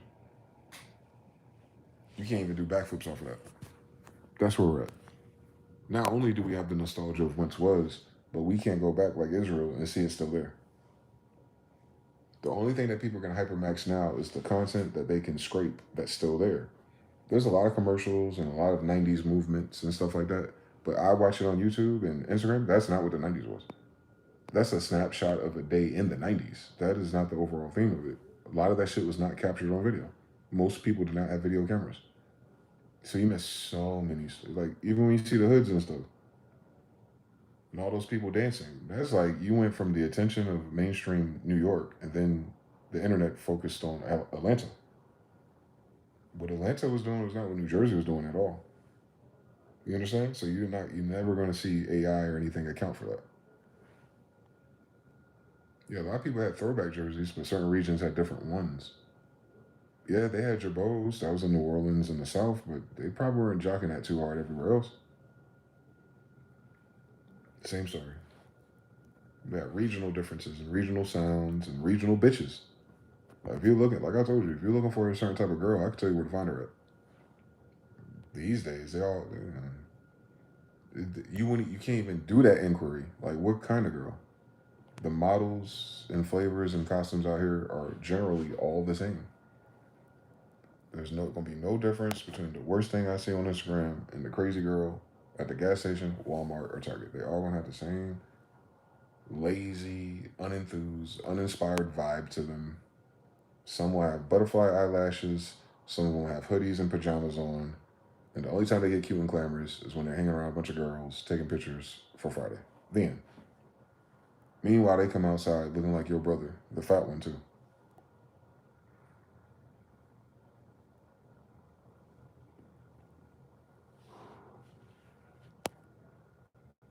I never experienced that growing up. Never. I couldn't wait to go back up north to see those girls, because those girls were completely different than the girls in Henderson. Couldn't wait. I was ecstatic. And I was like, this is generally even. They all use the same Tumblr.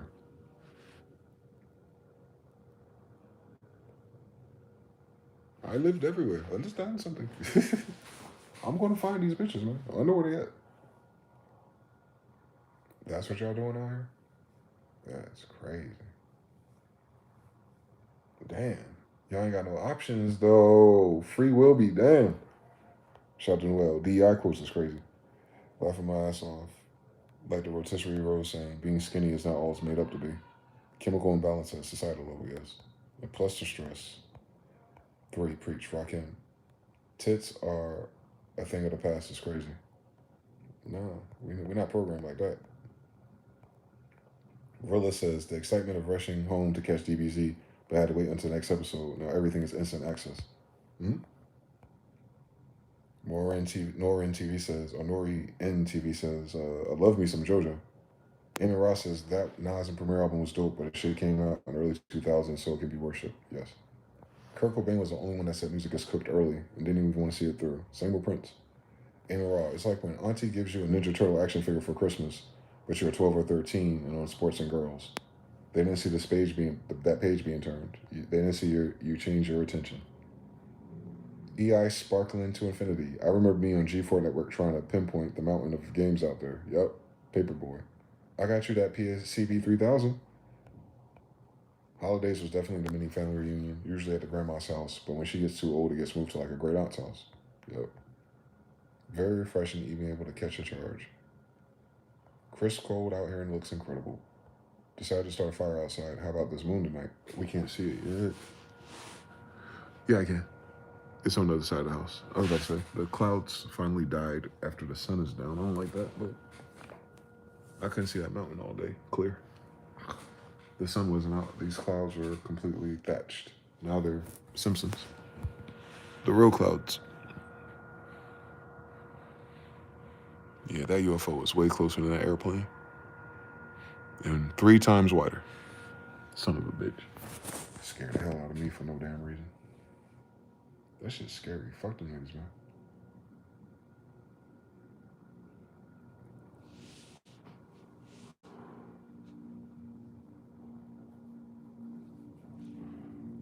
Nah, I know niggas feel when they be in the club looking at bitches and the NFL and the NBA players used to walk in. That's how the UFOs be making you feel. Like, this nigga. Ain't nothing. I don't think I smacked hard enough for that ship to give a fuck. I'm toast. I can't do nothing with that. I know my limits. I'm toast. You better come outside without any super armor or weapons. Hand to hand might be a different story. You got a lot of protection. But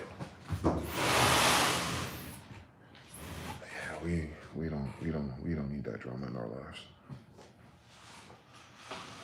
But they're definitely here. So have fun, guys. Have fun, United States military. Have fucking fun, bro. It is so weird that this whole day went by with us and nobody hit them back. They really want to make us wait for a narrative on Tuesday? Vince McMahon? All right. Next time on Dragon... That's our day-to-day with politics is next time on Dragon Ball Z. It's the only thing left, actually, that moves. That's evil. The only thing that moves the collective off of a certain mood or degree or energy or average is the shenanigans that the president or the federal government is doing. Is dominating the airspace with its shenanigans. Epstein's list. Like just think about how horizontal everything that points to Trump in the White House is in every category. You can't talk about NVIDIA without Trump. You can't talk about AI without Trump. You can't talk about cost of living without Trump. You can't talk about air, travel, space without Trump. You can't talk about war without Trump. You can't talk about like anything that is wrong, if you will. Like, why are these rules and variables different? Because of Trump. Because of Trump. Because of Trump. Like, Trump got the whole world focused on him through his shenanigans and his character, his charisma. And now it's making him sick. Like, he's overcharged. Like, there's too much wine in his wineskin. And maybe he didn't calculate that effect, too. Because, like, when you make yourself the greatest, most important figurehead, idol, then when things ain't right, you also become the figurehead of everything wrong. And eventually that balance tips and it turns on you. Like when I got stressed out the other day, I got like these weird bumps on my arm that raised. I don't know what that's called, but it kind of freaked me out a little bit because I don't like skin. I have very clear skin most of the time. So when I get like these little bumps and shit that appear, I'm like, what the fuck happened? What the fuck was that? Did I lower my vibration too much? Was it that fucking food? Or, did I drink too much Arizona? I don't know yet. That hasn't happened in a long time. But it did. Same thing to him. It's like something changed. Something in the chemical balances. And the mental, physical, spiritual, faith balances. All the people that voted for you. All the people that believed in you. You knocked them overboard. And now they're pissed. And now all the cameras are focused on you. He up out of here soon. As an individual. Agenda-wise, I don't know, man. The United States has always been the center of the world stage, it seems, but what are we looking at? We're looking at a boy dressed as a woman? What are we looking at? AI do the crip walk? What am I looking at? Look what I can do. You know what I'm saying? Like, oh, new R&B singer, dressed like Aaliyah. What am I looking at? An Aaliyah clone. That's not as pretty as Aaliyah. Why would we do this? What am I looking at? Oh, you took everything that we contributed to you for free, became a multimillionaire, and we're going to listen to your podcast about how you robbed us. But it's good for the future. What am I looking at? You know what I'm saying? A rapper who never had a hit song? Tell me his opinions about life and bitches. He not at the stage in his stardom or career to even deal with the bitches I want to deal with. How's he going to help me? What am I looking at?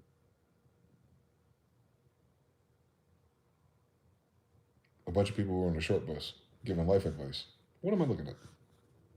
A bunch of murderers and psychopaths that they're egging on because they're kind of retarded. What am I looking at?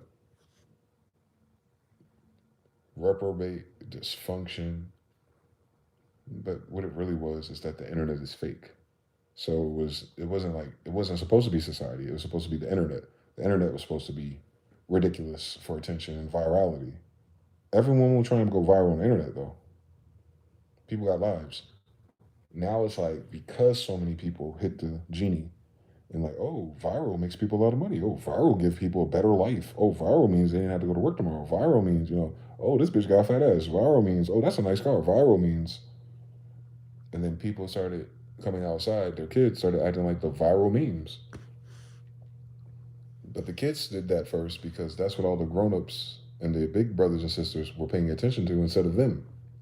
So they're displacing it. Like, I'm going to act ridiculous so that my mom, my dad, my brother, and my society looks at me. Now they go to school and the teachers are telling you. They're rage baiting in person for attention, right? It's the same rebellious spirit thing, suck it and all the shit we were doing. But it's accelerated and multiplied by the fact that they're doing the most ridiculous explosion of things to get ridiculous attention. But now people are kind of just tired of it, like, you're annoying. No, not annoying like you're supposed to be when you're 15 years old and you're a boy. No, you're annoying like your mother should have swallowed you annoying. Like, you don't have a switch where you're not annoying. You don't know how to do nothing but be annoying. You watch too many fucking videos. That's why grandma said stop looking too close to that damn television. It's going to brainwash you. You're going to start acting like the shit you see on TV. It's going to whip your ass. Watch. Same story. She was right. Undefeated. So much viral content created a virus. I think so too. Then when you find the cliffhangers, you got to show them. Or even, because the viral content ain't organically viral, it's fake viral. So then you controlled the paradigm by like, us Jewish investors of streaming camps are only going to sign the coons. So then the coons go viral. Then the coons get rich and have drug addictions and all the crazy shit you see them falling apart now. But after all of that cooning ain't cute when you're 30. Cooning ain't cute even when you're Charleston White, right? So, you know what I'm saying? You programmed a whole generation to be like, cooning's all right. No, it's not. It wasn't funny when Drewski did it the first time. Not the next 100 either. It's minstrel level. And then his little segment is the Know Something Records, and he's doing more minstrel shows. As Within, So Without. You could tell a tree by the fruit that it bears. The funniest thing about his minstrel act is that he has other minstrel acts, and you forget that he's just as ridiculous as the niggas he's judging. They're on the season now where he's bringing back minstrel acts from World Star Hip Hop. He had the Birds little guy, A-Town, or the little kid. They had him up there. I'm like, y'all are really going through the best of who was on World Star Hip Hop right now. I would love if like VH1 did like a little reality TV show, invited these guys together for a summer. It had Snooki and the nigga from Real World. And don't get me on them bitches that Real World and Road Rules had. Listen, man, y'all young guys don't know what y'all miss, boy. Y'all don't. Y'all don't, man. Y'all wasn't outside, man. Yo, and shout out to, what was that? I always used to know their name. Bynum? What's the name of that group that put that shit together? That production company. Man, they robbed us. That's all I want to say. They robbed us big time. Because I will say this. Although it was reality TV, like, not fake, but what's that shit called?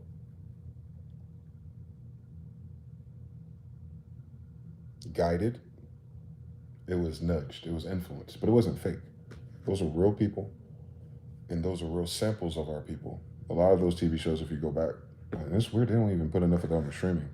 Them niggas should be rich if they did that. I don't know why they don't.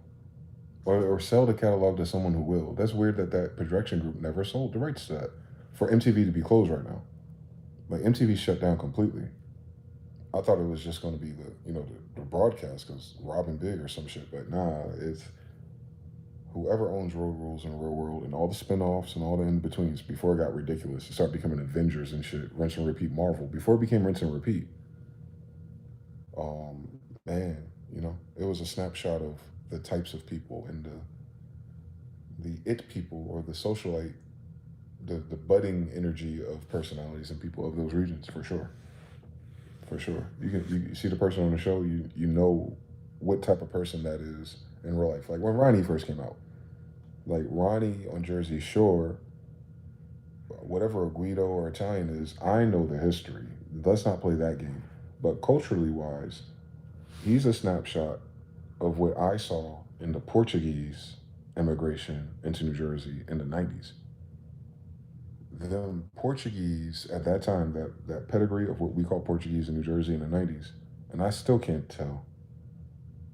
I don't even know who they are no more. But back then, they're the only people I noticed as a little black kid who looked at someone who's not black and not white, who would dress like that, who would wear a tank top, Nikes, and jeans. Now today you see the Mexicans and the Edgar haircuts, that's very common. But in New Jersey at that time, white boys never looked like that. They all had that bowl haircut, the buzz cut, mohawks if they're older. They had a very copy and paste patina because their mothers in the school and the media, in the malls. But when an immigrant or Portuguese or someone comes, that culture breeded, I guess with the Italian, same generation, Guidos mirrored going to the beach, because everyone goes to the beach, not just, Snooki and her friends. We went to the beach. I grew up on Jersey Shore. Seaside Heights is where I went every summer until I moved. So I seen them before that show, you understand? And it wasn't unique to their group. That was suburban, middle to upper middle class, not black people in New Jersey.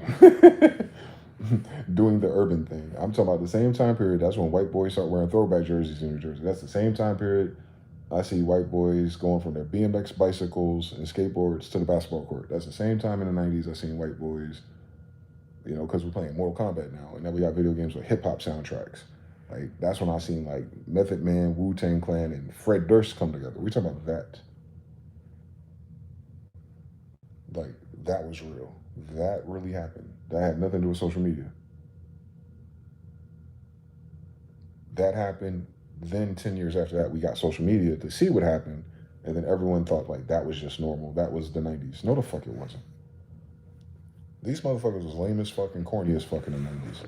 That's why I think I never got into the Kanye fashionista supreme bend, because I recognized, and this is just my own bias and my walk in life, it's like all these people who are hype beast in culture were all these fucking nerds in the 90s. The nerds did not make the 90s. The nerds coded the goddamn internet because their ass was not outside. So you understand? Our 90s culture did not come from the people coding. The people coding wasn't in the culture. The people coding was coding because it wasn't in the culture. You understand? Like, it was, your dad was a carpenter, you're a carpenter. Your dad was lame as fuck, you're lame as fuck. You couldn't escape past that with money. You couldn't escape past that with like following somebody, emulating their personality, and then coming outside and put a camera on you, and then convincing the stupid hoes who just want your money that you're the dude. Until some other real dude comes with money, and a real dude with money ain't coming around with a lame ass nigga is fucking on the hoes. You see where this is broken in so many degrees. Hence, I say that I don't know why that Road Rules in Real World. Oh, because that's the last time for me. The last time you seen real white people.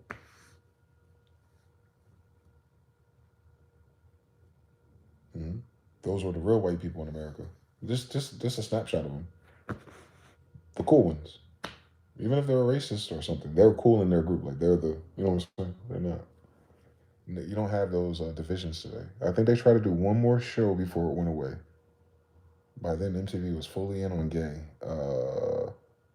That bullshit they had in the Gulf.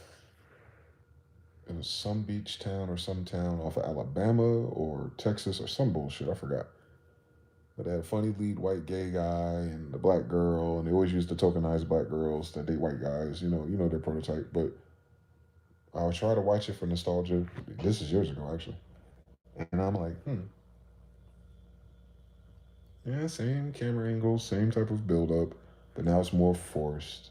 And the people you recruited to be in the TV show, they're already ruined by how many views they have. Now they're doing clips in between the shows and seasons talking about what someone on Twitter said. And it was just one of their own employees posting on Twitter, right? Like they try to make it immersive, like real time, like it's fucking American Idol's fault.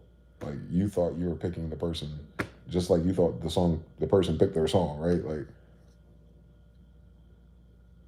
when she put stagecraft and money behind it, because the producers and the people who are squeezing for money, they're not looking at the organic part of the light and the inspiration of it. They're looking like, if we copy and paste and corrode it big enough, fast enough, we can rake in all this cash, and when it's over, tough. Fuck them. You know what I'm saying? That's the one thing about rich people or people at the top of the pyramid, white people. What you don't understand is that your corrosive actions, the piss and the shit you're throwing out the window, hits me in the head. You don't notice because you got an umbrella or it's not hitting you in the head. I understand. But media, culture, all of this sociology is what it is first. Then there's a price. We're paying the energy price now. We're in a Great Depression. We're in a Greater Depression. So it's like, yeah, they turned the lights off on us. They blurred everything, made it all gray and muddy and weird and gay. And those who survived that, like, oh, what's next? War in Venezuela. Come on. Yeah, we're not going to lower the cost of anything this year, but trust us, we're richer as we've ever been. Ain't that right? No one signed up for that. That motherfucker, they would have been took that motherfucker out if this was 1999, 2009, or any other time. The way they acted with Obama doing nothing, where is that combustion at? Where's that combustion, all that energy I seen about Trayvon? Where's all that combustion energy I seen about whatever police officer? Like, where's that shit at? Why is the only thing that generated that much chaos and people thinking and moving and, is like racism and hatred done against black bodies? Like, why do niggas have to be the fucking object of oppression in order for this fucking machine to move forward? Our oppression is quantum entangled to expression. Well, colonization, imperialism tells you that these powers only exist if they're oppressing someone. Well, if they're, times have changed, the oppression has changed and shifted, then you're not going to squeeze you're not squeezing the same fruit, so you're not getting the same fruit juice either. So I think white people are right about that. Yeah, they started by squeezing us really tightly. Stress test like a motherfucker. But remember, we got melanin. We adapt to shit. You didn't have to adapt to shit. Now they're squeezing you the same way they was squeezing us. We warned you. This shit ain't comfortable. We ain't talking about money. No black people who express all their issues with America ever talk about like how it felt with money. Money wasn't the problem. When they start talking about money and access to money, they're talking about money that we're owed. But it sucks with or without money. I can promise you. Like I could tell you. I could see the dampening around people when I hang out with people. Or we were talking about earlier with the family reunion. Like going to my family to hang out for the holidays and going with white, Hispanic, and other families for the holidays. I could tell I could see the black Instagram filter on these scenes. It's not because the white people have more money either, I don't think. I think the black people in that room had enough money together to really turn it up if they chipped in and cared enough to do so. But they have a limit, like we only spend this much, habit, tradition, like, you know what I'm saying? So they don't think like, you know what guys, we all over 21, why don't we all just chip in $50? It's like 10 of us. And then get all the fucking deviled eggs and whatever the fuck, get the fucking bouncy house, whatever. Like, some people do that, but all people can do that at a certain age, and our brain don't click to expansion.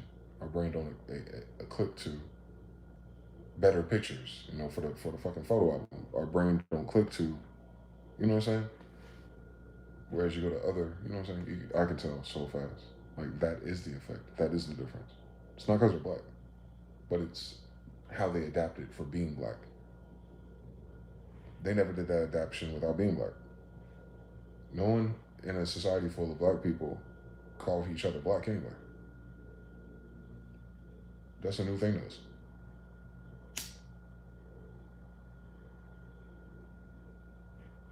Now they switched it from class this way, black or black horizontally, and now they're saying, no, we're going to use that same segregation force and do it vertically. Yeah, you immigrants, you brown people, yeah, you poor white people, ooh. Like, now everyone feel that shit. Like, all right.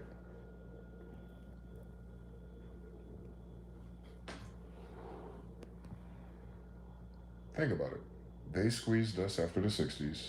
You got the bullshit of the 70s, drugs, distractions. You got the sadness of the 80s, strung out, drugs, and the effects of it in the cities. Then you got the 90s, the violence, the kickback, the poverty. And then you got the early 2000s where it tried to stabilize. So like 30 years of modern oppression tactics on a sociological level. That same after effect on us and the ridiculousness and the behaviors and adaptations thereof happened to everyone else who just looked at us, mirror neurons, for about 10 years on the internet without actually being squeezed. Just by watching it. Whether they liked it, didn't like it, understood, didn't understand it. Just passively scroll, see it, laugh, Nicki Minaj, American Idol, blah, blah, blah, blah, blah, blah, blah. And then the kids come out and they're like, oh, they just like them. I mean, if you ever want to get honest with somebody who's a little bit older who remembers a lot of things, and like, everyone my age don't remember everything. Like, I'll talk to my family about shit when we were kids. I'm like, damn, DJ always do that. You ever notice DJ, he like remembers everything. No, I remember 3 things from that year. That ain't everything. But back then, our society, even 12 to 18 to 21, like, motherfuckers weren't this retarded.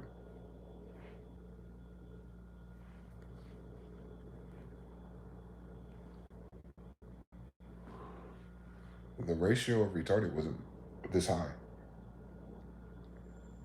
They say, yo, no, autism been around for a long time.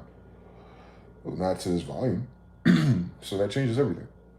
You don't have that many kids in the classroom having this many behavioral problems in this neighborhood, of these guns and this violence. No, the fuck we didn't. I was outside. I was outside in a murder capital. That wasn't the only city I went to at that time, though. So I knew clearly the difference between why this area feels like this and why that area feels like that.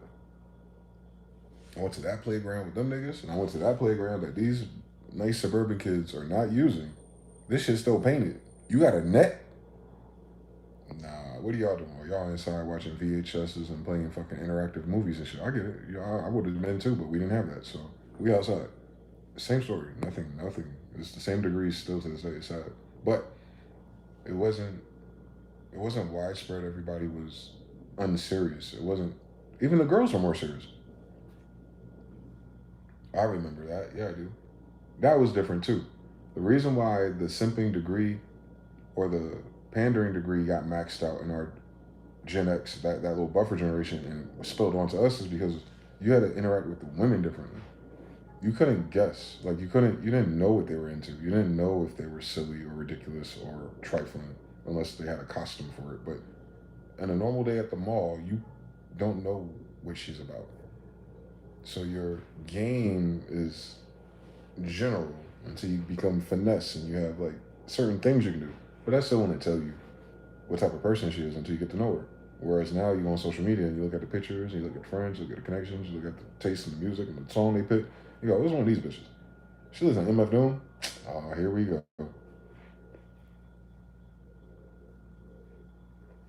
Before you even say hi. That's that shit that Ubisoft was talking about with that video game, Watch Dogs. Like, you can scan a person and see what, nigga, we already got that. It's just slow. You can get their Instagram and scan everything about their goofy ass, lowest common denominators, what people show first. And then you can look at them, oh, that's what type of Pokemon this is. You're just like Rebecca, Sarah. What do you mean? I can't explain it.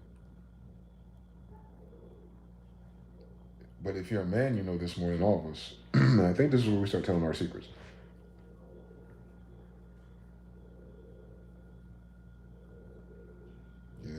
It was fun when I used to do Spicy Sundays and have my perspective on things. The people who would used to disagree, like the way that era was for social media, where people were like, oh,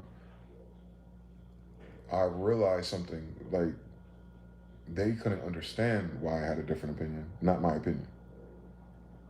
It wasn't my opinion. They weren't arguing with my opinion. They were arguing with how I justified said opinion, right? Like, why are you so convinced? And the answer is experience. So it denotes that the person who disagrees with me does not have the experience. Because they wouldn't be frustrated with me if they had the experience that corroborated. And men get experience from dealing with women that most of society doesn't get, because women don't interact with everyone like that but their man.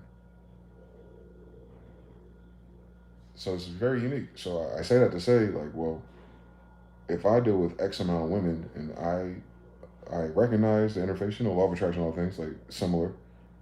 If this works with her, and it did, 5 years later, that worked with her. That worked with her too, and it did. Let's say I'm a kill streak here. All right, this girl, all off a Tinder. All right, I talked to them. I said this worked. This happened. Boom, boom, boom, boom, boom. It all worked. It's a universal thing. The only way I would fucking know that in history is because I actually did it and saw it happen and manifest. They react the same exact fucking way to the same exact fucking stimulus. I've been in too many arguments with a girl who's triggered in her, was that word we used? We just learned this word. Was it not disagreeableness? We upgraded it. What is that word? Quarrelsome nature. And I've played this game so many times that when I ran into the quarrelsome nature type Pokemon again, I learned how to skip the scene. And the scene skip works every time. At some point, you as a niggaologist, scientist, just dealing with the women species, you go, novelty be damned. It didn't matter what color this Pokemon was. It didn't matter how much this Pokemon weighed. It didn't matter what state this Pokemon came from. It didn't matter what year, which sneakers I got this time, what cologne I'm wearing. None of that changed everything that's exactly the same about this. Wow. Mirror universe, I guess. Or sociology. That's how similar, well, they say we're more similar than we're different. Now apply to the rules of language and communication. You learn how to program, you learn to program. Some men desire to control it. Some men desire to abuse it. Some men miss it all together and they're using a whole different manual and cheat code and it's working for them until it isn't. But what I want to emphasize isn't like whether or not I understand or have a mastery of women, because I do fucking not. I have a mastery of dealing with their madness. That's a different fucking story, but it's equally useful. Because if you can skip the argument scene and skip the back and forth scene, you win.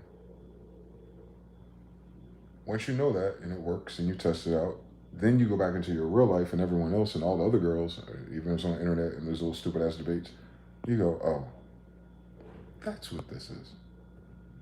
I don't know what to call it. I don't even know what to name it. I couldn't even describe it. No one described it to us. But it's a separate zeitgeist.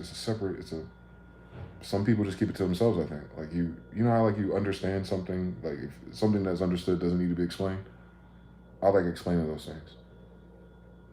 It's that their brain, no matter what vessel it is, has no other example, Jones, mirror, neuron to follow.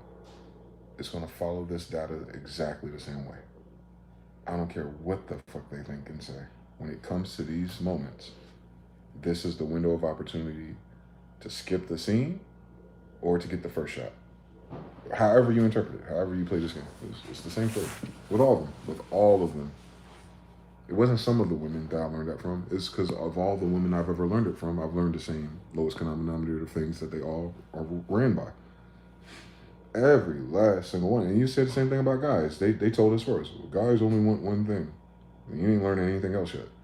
We don't know what the fuck you want. We don't know what you want for dinner tonight. So we got to be actively scanning and learning and collecting data and blah, blah, blah, blah, blah, blah, blah, blah, blah, blah.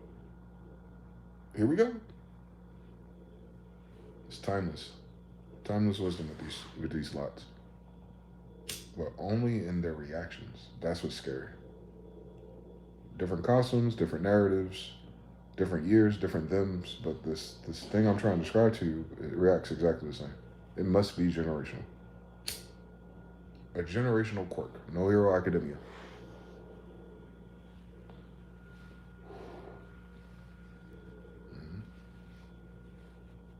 Wait until you put the goggles on backwards and you go, oh, everything they're doing and saying is in reverse. Women talk backwards. You've never heard that before. I know.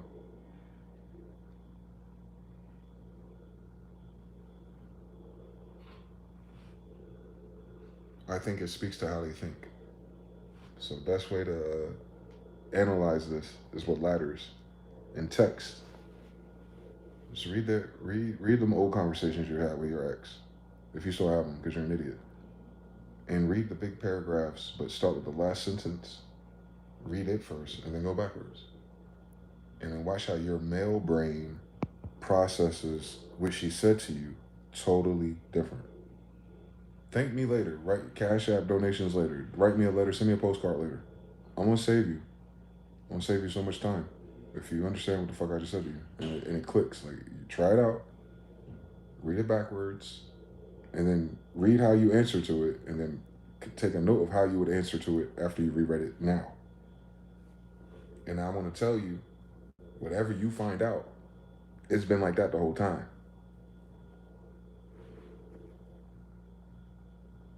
Law of gender and law of correspondence. Then that must mean the same thing is happening to them.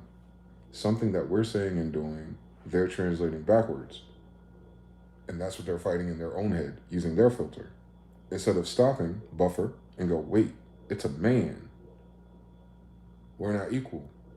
So the call of the female bird is not the same call as the male one. Communications, language. But both calls may denote danger or hunger, yes. We both deal with the same stuff. We're equal in our suffering. We're not equal in our delivery.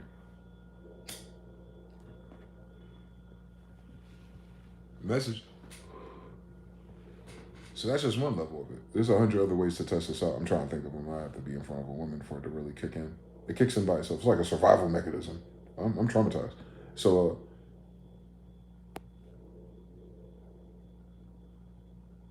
yeah. It's like if you're a kid and you're telling jokes, you know how to piss people off, you know how to trigger them, like troll them or trigger them with the right word. And you know there's different explosions to that. Like some people you could trigger, and they'll just get irritated. And then some people you could trigger if you 2K, if you get a green on it, they want to fight your ass. But you may use that same line on somebody else and they'll laugh. Like, I'm interested in finding out what the difference is. I'm way more interested in trying to figure out how that works in the sisters and the women. I'm not even talking about romantically. I'm talking about period. They're a different species. How you move around them in work is different. If they're in authority or power or manager or supervisor levels, that woman is different than all the other women you walk past. She could be ugly, she could be fat, she could be black, she could be white. She's going to wield a certain amount of audacity, right? And that corresponds to my main theme, like humans' happiness or contentment and novelty is based on access to resources. So you notice in your job, people with access to more resources doesn't make them better, smarter, or stronger, but it's going to give them the power in that environment to dictate the vibe, the mood, And it's crazy. Versus a man. Like some people, I'd rather have a man boss because they don't say too much. They're not micromanaging your feelings and your state. They're just looking at the deadline. Like, is it done? All right. This guy's an asshole. Fire him. Like they're not playing a separate game. Women in the office, they're playing a different game besides the job. They are. I watched them do this my whole life. I've worked in predominantly female call centers too. It's oh my God.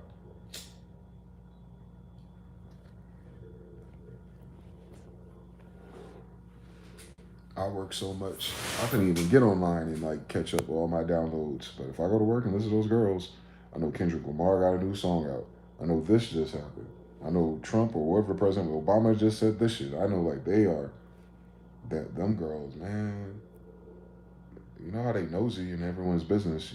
It's like being at the fucking, I don't know, man. It's like a virtual Twitter timeline around them. And if you listen long enough, you pick up on the lowest common denominator of what they bring to work to talk about. So I can watch, for instance, this guy's about to walk up to this girl. I'm not on the call, so I'm watching. He says something to her. I watch her body language, if she smiles or how she responds, and then I count how many times do they go back and forth. That's going to tell me everything. I don't have to hear them. I can tell by how many times it ping-ponged with her whether or not she's entertaining this character, if she's disgusted, or if she's just kicked into workplace survival mode where she's just being friendly to answer the question, but she's like, get the fuck away from me, but she doesn't show it. I can tell by how many times the ball bounces back and forth. Just like you can tell if a girl's really mad at you. Or if it's emotional. What's she gonna do? She gonna go from sending you emojis and words to a whole fucking paragraph out of nowhere. You haven't typed a paragraph in weeks.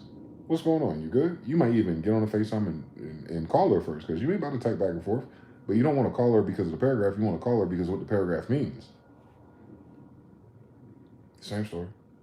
Same story, part 3. So things like that. Like, you can see it across the gender, I guess, generational gender equality variables, but I don't know, man. I don't know. I don't think by listening to these podcasts and these young guys and how they're talking about women and dating, I don't think they picked up on none of these degrees yet. That hedges your bet more than any other thing that a man can do for real. Is listening. Listening with the intention to understand. Patterns. The same way you have a pattern of being really good at a video game, the same way you have a pattern of Elder. I watch people play Elder Scrolls and dumb shit like that. Like, y'all go through all that to play a game? Study women the same way. Easier now more than ever. Theoretically. Data-wise, but your API with the internet, but in real life, what do you mean?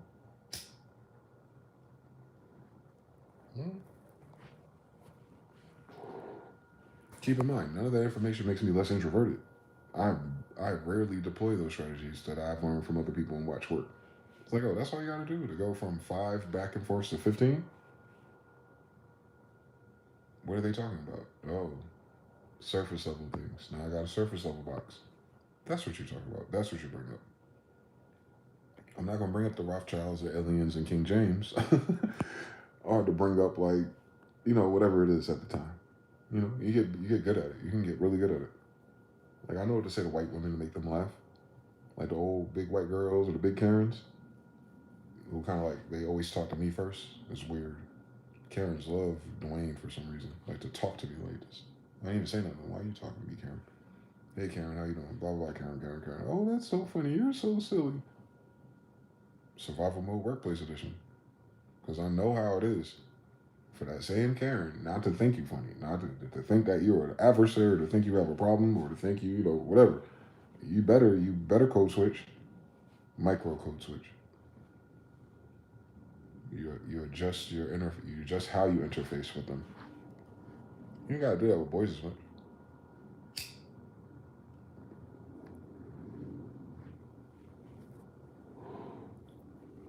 Boys will see you talking about fucking Kendrick Lamar and just walk up to you and start talking about Drake for no reason.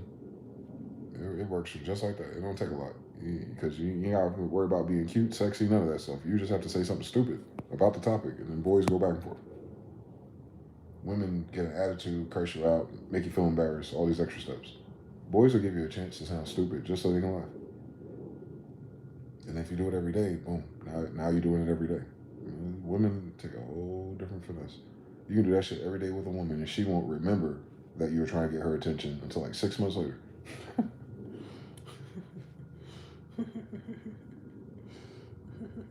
You seen those stories? This man texted me every day in my DMs until I finally answered. Bitch, you checked your DMs that many times to read it and not reply though. When were you going to block it? He's wild for taking 100 shots and finally not missing. So he's 1% from the shots, but he's a percent. He won. You read every last single message. It's a different mechanism. Then you take that and put it in parentheses, and then you multiply it by vanity. You understand women. Yeah, you do. You understand them. You don't understand how to get them to understand you. See? You're not supposed to say, I'm gonna give you the Uncle Chad degree. Once you finish doing all that analyzation, hopefully when you're a younger man, when he snaps, right? When you get off the green box, watching the game go by, you jump into the game yourself, then you switch. You're no longer trying to understand what the fuck they got going on and what it is and what their patterns are and all that. You're supposed to try to figure out how to exist in your space, no matter what they're up to. And then you cause a change in them to do that towards you, basically. Right? Instead of you trying to become interesting or find interest, they end up becoming interested in you. That's the code switch that be missing a lot of people. You cannot describe that in Red Pill. Like Myron and Fresh and Fit can't describe that. They ain't got it like that. They ain't got that. And I'm not saying that works for all women or that this degree I'm talking about is not like every woman. No, I ain't talking about that. They're like that. They're like, if I get my degrees correct in money, fitness, cars, whatever, tricking, whatever, I have access to this horizontal access of women who flee to this or attract to this, and then they're miserable, and then both of them got fucking escorts pregnant. Let's pause the tape real quick. Why the fuck is and that's how I know they're not niggas for real. Why the fuck, hold on. Fresh and Fit, Myron and the Jamaican kid, they both got escorts pregnant.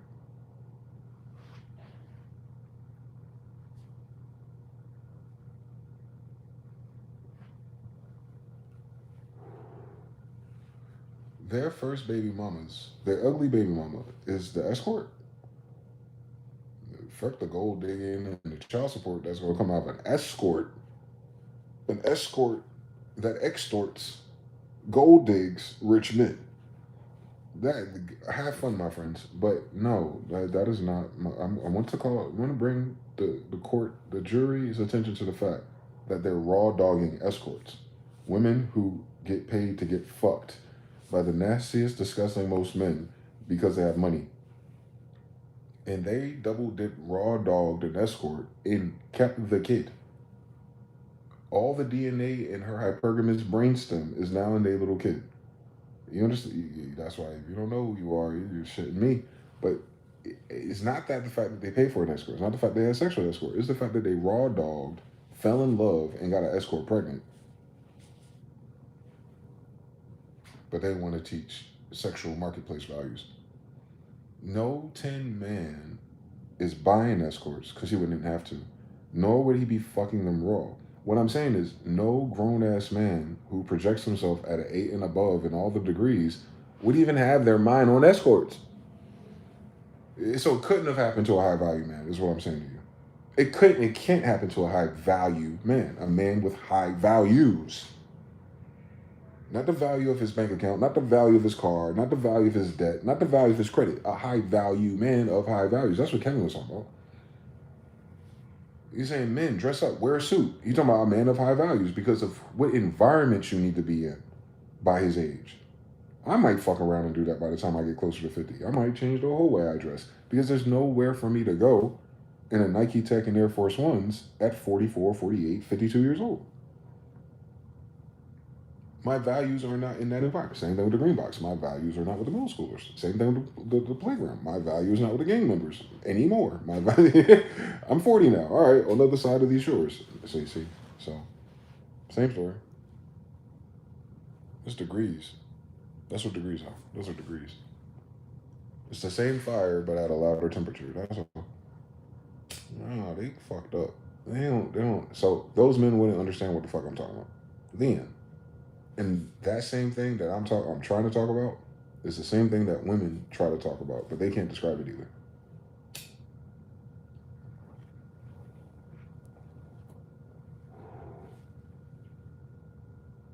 You're not supposed to be trying to get one. That is not the human history. That is not the role of the genes. That's not the role of anybody. Especially not if you're related to my tribes or family. That is not how we did anything ever in human history. That's why everyone's sad, like the boys. Because they're using an outdated strategy guide. They're playing Final Fantasy IX trying to use a fucking Final Fantasy VII strategy guide. You can deduce certain things and stats and attributes and strategies from it, but it's not going to tell you to turn left or turn right. I promise you it's not. You're going to be like, trial and error, trial and error, trial and error. My brothers out there, get out of trial and error, please. You already know the fucking answers to this mystery. They're all the same. Mirror universe. You're not running into the one for you because you're looking for something else.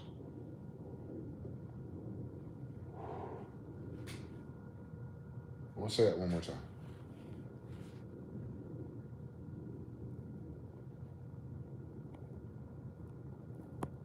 You're not landing the kickflips because you never learned how to ollie. You're not playing the same game properly. You walked into the basement where all the video games are.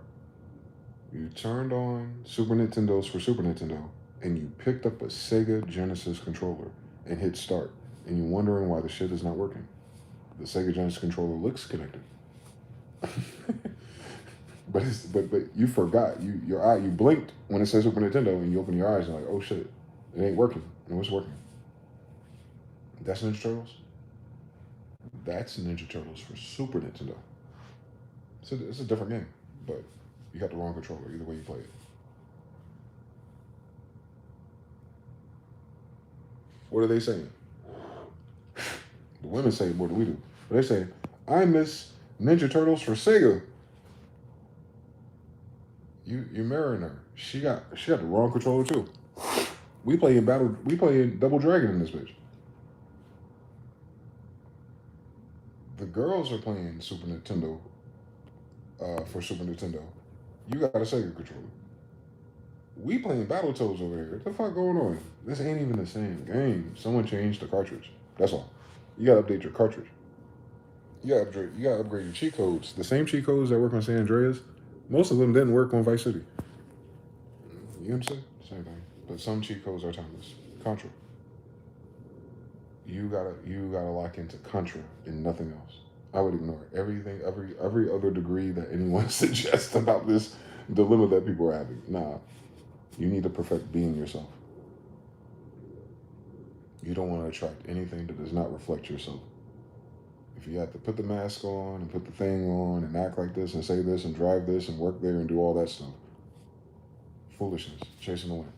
And your degrees of attraction will be mapped to that. You did that with the intention of becoming attractive because of that. Thus, you end up attracting what's attractive because of that, and it doesn't work out long term for you. Thank you for coming to my TED Talk. Unfortunately, what I just described mathematically is common sense. The unfortunate part is our society does not treat it that way because they'll protest. They'll protest how easy and how silly or how practical and pragmatic the reality of what humans are is. Way before you get the spirits and the unseen degrees. I'm just talking about here in the third dimension. It's all the same. They're all the same. Your experience with them does not change until the experience with you changes. That is the secret.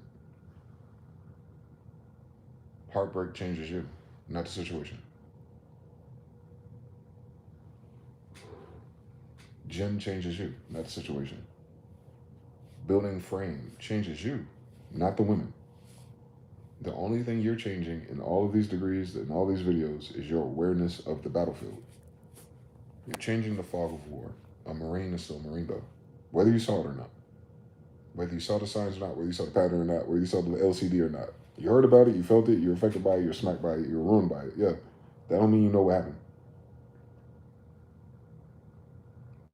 But now we're old enough, we have enough battle stories I can kind of tell you what happened, man. They're all the same. Every exit of a relationship is exactly the same. Every conflict is exactly the same. Every disagreement is exactly the same. When you remove the layer of what people are saying and just look at what it is as a pattern. Like I said, the wiser you get, the harder it is. It's not because it's harder. It's harder to play It's harder to play with a Sega Genesis controller. It's not harder. It's easier. You just realize once you switch platforms and consoles, you don't have access to the same games anymore. Aladdin on Sega is not the same Aladdin on Super Nintendo. And the trick was you were playing it on Sega. No, you're not. That level is not on there. I swear. He got a sword in another one. Those are different apples too. I know this. I play both. They're similar. It's similar. It ought to work that way. You did everything right, and you went in a linear path, and meet a nice girl who actually wants to start a family, moving your house, blah blah. And then all of a sudden I don't know, man. I don't know if that's it. I'm missing something. I'm freaking out, dude. I'm almost 28 years old. I'm looking at all the other 28-year-olds on my social media doing all the other things. They're not in a rush to settle down and do the homemaking thing. In fact, they're using propaganda against it. Am I making the right decision? Let me check with the internet of similar decisions and see if they make. Bitch, she lives in Dallas. Her daddy gonna pay for her house regardless. Do you have the same setup? No. So if you don't take this goddamn motherfucking plunge, you're gonna be 42 years old on TikTok talking about how no one ever prepares you. No one ever prepared you for the decisions you made either. You didn't prepare you. You didn't prepare you. No one was supposed to prepare you. Why would anyone prepare you for dumb shit? You sound like a dumb bitch. Not everybody. I'm talking about this interface. If they start their damn video with no one prepares you, I am swiping. Take that same principle, that same annoying personality, that same ass pitch drop, that same tone deaf, that same response to all the comments, and copy it and paste it to every girl that starts their video that way. Look at their comments, look at their bio, look at their description. You'll notice they're all the same thing. What are you supposed to do there, gentlemen? Like the video, subscribe, follow, DM her because she's cute, or dislike the fucking video, block her goofy ass, and move on.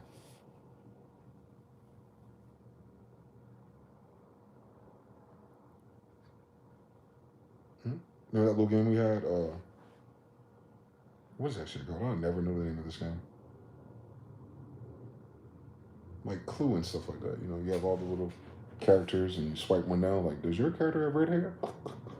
Does your character have glasses? It's the same thing. You ain't supposed to be dating all the bitches. You ain't supposed to be marrying all the bitches. You're not supposed to spend your life with all the bitches. This society only got room for one. If you could finagle 2 or 3, man, shout out to you. But, you understand?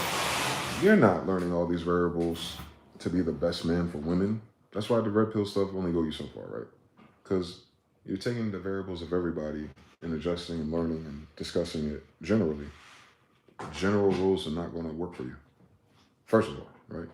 Because if I listen to advice of how to get girls or bitches from the general consensus, I wouldn't have gotten the girls or the bitches that I know. I got whatever God has for me is for me principle, even when it's flunked out. But the flunked out doesn't come from what God had for me. The flunked out came from our degrees of our society. Access to resources. Access to common fucking sense and mental health, apparently. But nah. Some people, you know what I'm saying? Some people don't get it. Like, it's Amazon filters for real. But you control those filters. Not them. Same thing with men.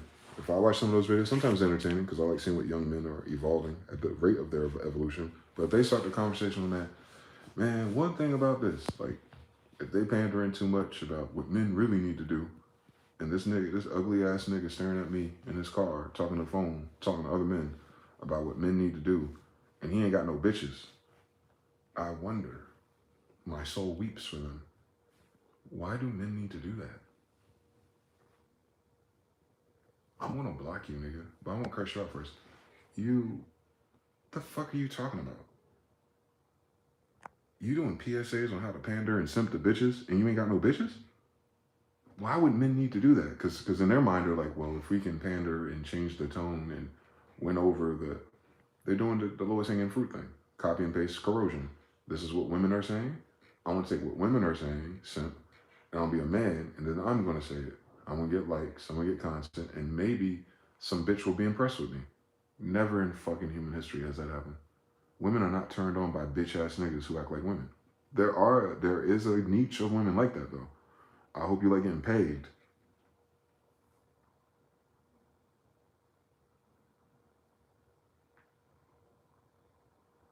You ain't a real nigga until a bitch trying to start talking about like she trying to peg you or she into some freaky kinky shit like that. If you ain't hit that story arc in your story, I can't help you. You ain't meet those bitches yet? Oh man, you on enter a level. Maybe you ain't old enough. I don't know what it is, but you gonna get to a level where it blew my mind actually. It actually alarmed me. I was like, oh, that's Uncle Chad was 10 more degrees past this stair. No one told me this stair. You run into these bitches. You ever run into a bitch in the kink community? Oh my Lord. Those conversations and that play style is wild. Like, Jesus Christ, this is a real phenomenon.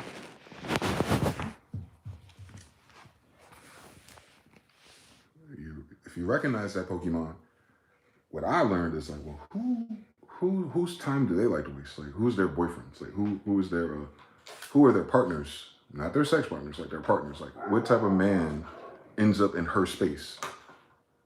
I noticed this shit with Cold Mommy. She was on Clubhouse. She was an older woman, but she used to be a stripper in Las Vegas. Can you imagine? And she had a kid early, but then she got older. She became 40-something when we saw her in Clubhouse. And I knew her profiles. So I said, this crazy, get out the matrix bitch. Sovereign citizens, all that shit, fixing your birth certificate. She was one of those, right? Brain. But you could tell she was a white black girl. Like Karen Steffens, just like Superhead. Same spirit, actually. She has Superhead spirit. A former stripper with Superhead spirit. He can do science. And in Vegas, of all places. They must be cousins. And but she liked white cops. Now, mind you, her prerogative to us black men talking in these rooms is about how black people, Egyptian birth certificates, Moors, and all that stuff. And she's like that. If she wrapped her head, you're like, that's Charizard Elite's fucking Pokemon card. But if you calculate for former stripper, single mother, currently dates white cops, you get a whole different Pokemon in your Pokédex.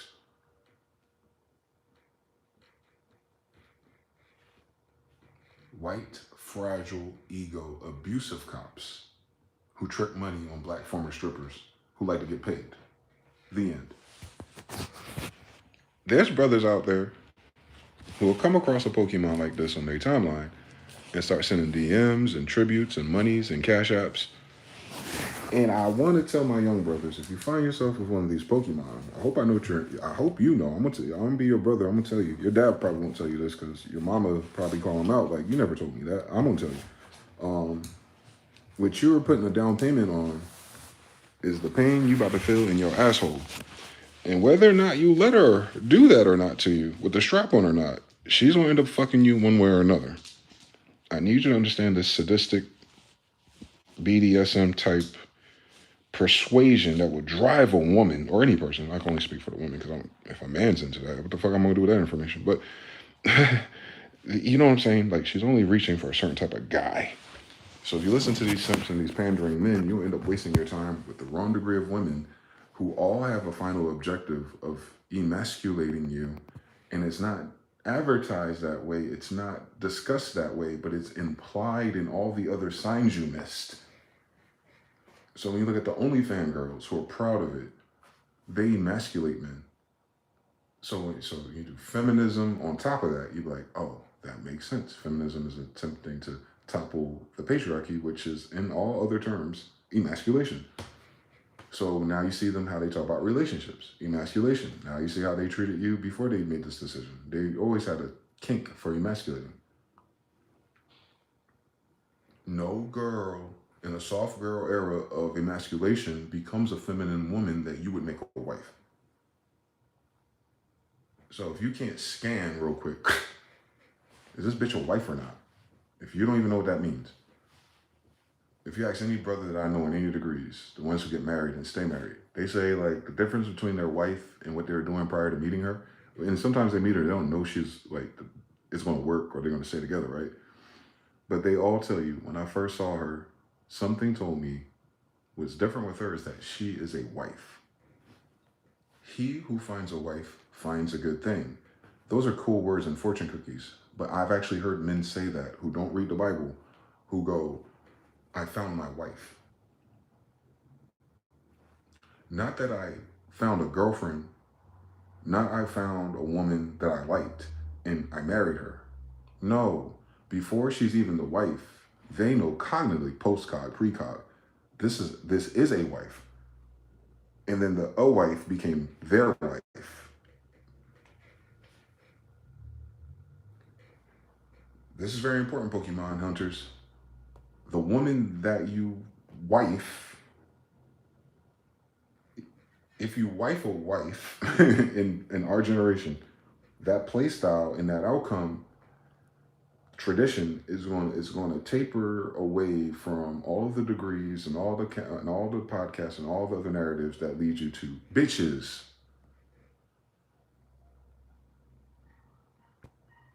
That can also be interpreted as emasculation. You're gonna have to circumcise or unicize yourself if you get with a wife and make her a wife. So you have to understand, as a man, you're not just framing all that. You're not just losing money, energy, and time. You're losing. You know what I'm saying? I can't explain it. I can't explain it. We don't have a language model for this. We have to borrow other words, and it's not the right context. But it's kind of like you have to. Ah, man. What am I going to tell my son? I don't know what to teach my son, because I want him to be lucky enough to find a good woman early, if that's what he wants. But if he don't know what the fuck he want, I might have to debate on whether I tell him to go on the get bitches quest first. If he gets his heart broken early, I want to tell him to get on the get bitches quest. If you got your heart broke early in the game, and you try to go from that to wife, it ain't gonna work for you as a man. You can't go from emasculated to husband. You have to bounce back. You have to rebuild yourself. I'm talking about your confidence, your esteem, your awareness, the way you look at things, the way you look at women, the way you look at yourself because of women. You have to go through all of that.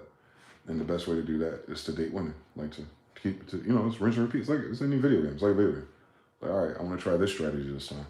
But you're doing it knowing. You got to do this knowing, like, this ain't that. Some people have some wild Jupiter influence and can roll a dice and be like, I've heard stories from older men who be like, they're in a more extreme polarity of just getting bitches, and then all of a sudden this one came along and stopped all the getting bitches because of how dope her radiance or influence on him was. So I'm just giving you my degrees of what I've learned in this little playthrough, that the guys that I know who have the outcome that most men are looking for without most of the public resistance that everyone else seems to be going through are the ones who are interrupted by a woman in the middle of getting bitches. I don't know any other playthrough that has been successful for specifically black men, but I'm sure this is universal for any pedigree of people getting bitches.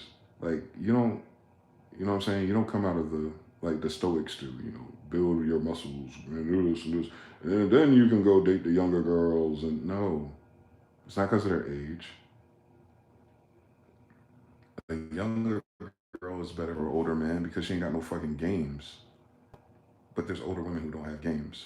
But that depends on how old you are as a man, though. Like, worrying about younger and older women in your 20s is the dumbest shit I've heard. The bitch legal? You ain't old enough for her to be, you know what I'm saying? Like, she's legal, right? Keep going. She won't waste your time too, trust me. Maybe if you don't find her by 30, well, get ready to waste all your fucking 30s, bro. Them bitches is not trying to marry any old body in their 30s if they're so single. So just go ahead and sit out that one. Because from 28 to 33, they're going to try to find a religion or spiritual practice, scheduled degrees. And then that's going to be going from hoe phase to overcompensation phase to celibacy phase to oops, I had a baby daddy, didn't work phase to now every man after this has to line up phase to realize that doesn't really give you no traction longevity phase to, all right, this shit's too hard to do by myself. You understand? You gotta understand that that's inevitable. So you just watch. It's just like the Sandmarkers. It's just like granddad and all of them and uncles used to say. If you stand by that river long enough, we talking about over time. If you live long enough and you go to that river long enough, you eventually see your enemies float by. And these are your enemies. You're going to see them float by you eventually. You're not running out of time. You're too young to run out of time, right? You're not running. If you're in my age group, a little bit earlier, a little bit older, you're not running out of time. You're running out of time to play games, though. You're running out of time to waste time. You're running out of time to waste money, yes. But you're not running out of time to find your wife or a woman, no. No such thing for a man. Because this is always true.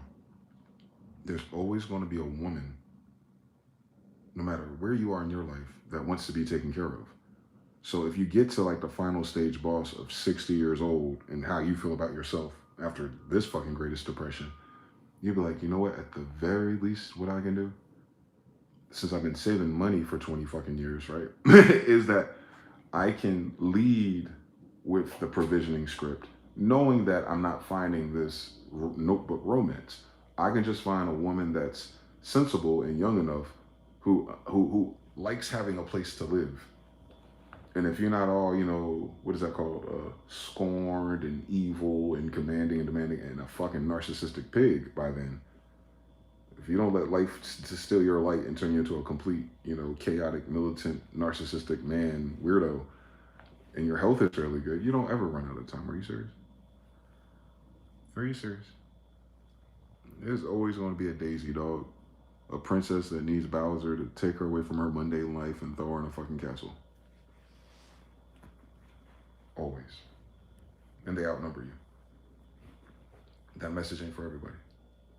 I just said to the people who are a little bit older, feel like you're running out of time to figure this out. No, you're not. This is the wrong time to figure it out, though. So, live long enough to see your enemies float by you, dog. In the meantime, you know what I'm saying? Prioritize, reprioritize, because it should always be a priority, but because you're not playing that game of suckers and simps and losers and winners, none of the playthroughs should be the same at our age, I don't think. They're not going to be. Nope. You got video games on your phone now. Fuck the controller. You can fucking download a controller on this shit and play games on your Netflix right now. Stop playing. You turn your iPhone into a controller for Netflix and Amazon. You don't know no fucking Sega. What the fuck are you talking about? Same story. 3, whatever you do. Just make sure y'all can be friends first. The Shoguns. Gorilla says the inflation is real. Who else says, especially after the upcoming apocalypse? We're already in the middle of it. Jonathan L says, float by the floaters. Float on. The sample that makes you stop pressing forward. Come on now. 3, can confirm. Unravel Music says, go to soy them royal oats before settling down. Jonathan L. The earlier, the better. Unravel. I'm out the door if she even jokes about it. Give a damn if she can recite them. Finger in the ass fetish is nuts. That's crazy. Took too many testosterone shots to keep swinging on the pole. That's crazier. The cocoon squad of sex dwellers. They never reproduce. They just become harnesses. We're in a reality where you can download 100 iPads a day. Marvels of technology. What are y'all talking about? What are y'all actually talking about? Nah, they ain't, y'all wild. I ain't got time for y'all shenanigans. Hold on real quick. Shout out to Hokogo.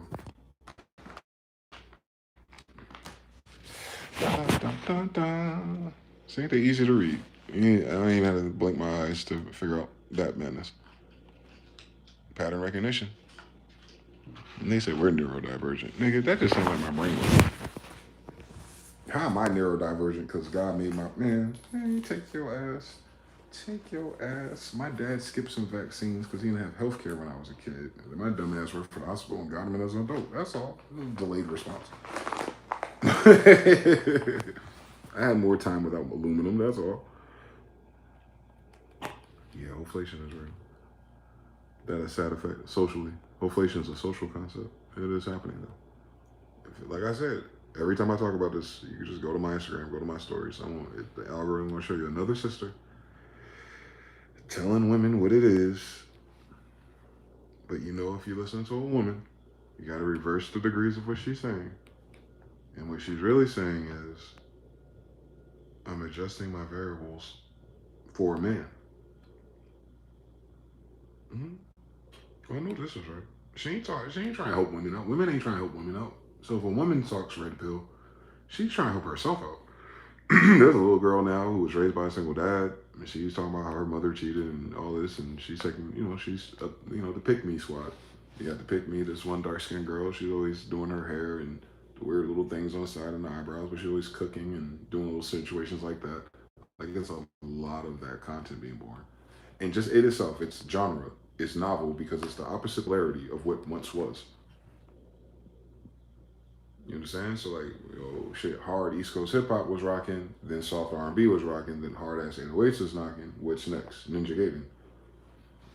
So the same thing with this. They're not overcompensating. They don't. I mean, fundamentally, it doesn't matter if they're picking or not, because what they're saying is, I don't want to be single and playing these games. So I'm not. It's not a loss if they're doing this. It's just obvious. If you understand the female gender's use of language, males and females project, but they're not projecting from the same projector screen. So we project for different reasons. So you have to tweak the variables different, just slightly different. Just like the girls who are showing their ass and you find out they're escorts. The pick-me's are showing their ass while it's covered. They're not putting the makeup on their faces. I don't even know if they're brushing their teeth in the bed, but they're coming as they are and talking. They're emulating, they're mirroring the words you're supposed to say. And they're doing it hoping that men agree with them. And that's what happens to these channels. And then they check their DMs.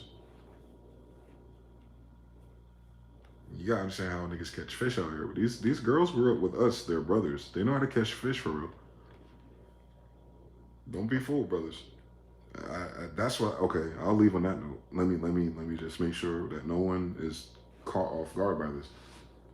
The change of the polarity of the same women, because no new humans snuck into this planet, right?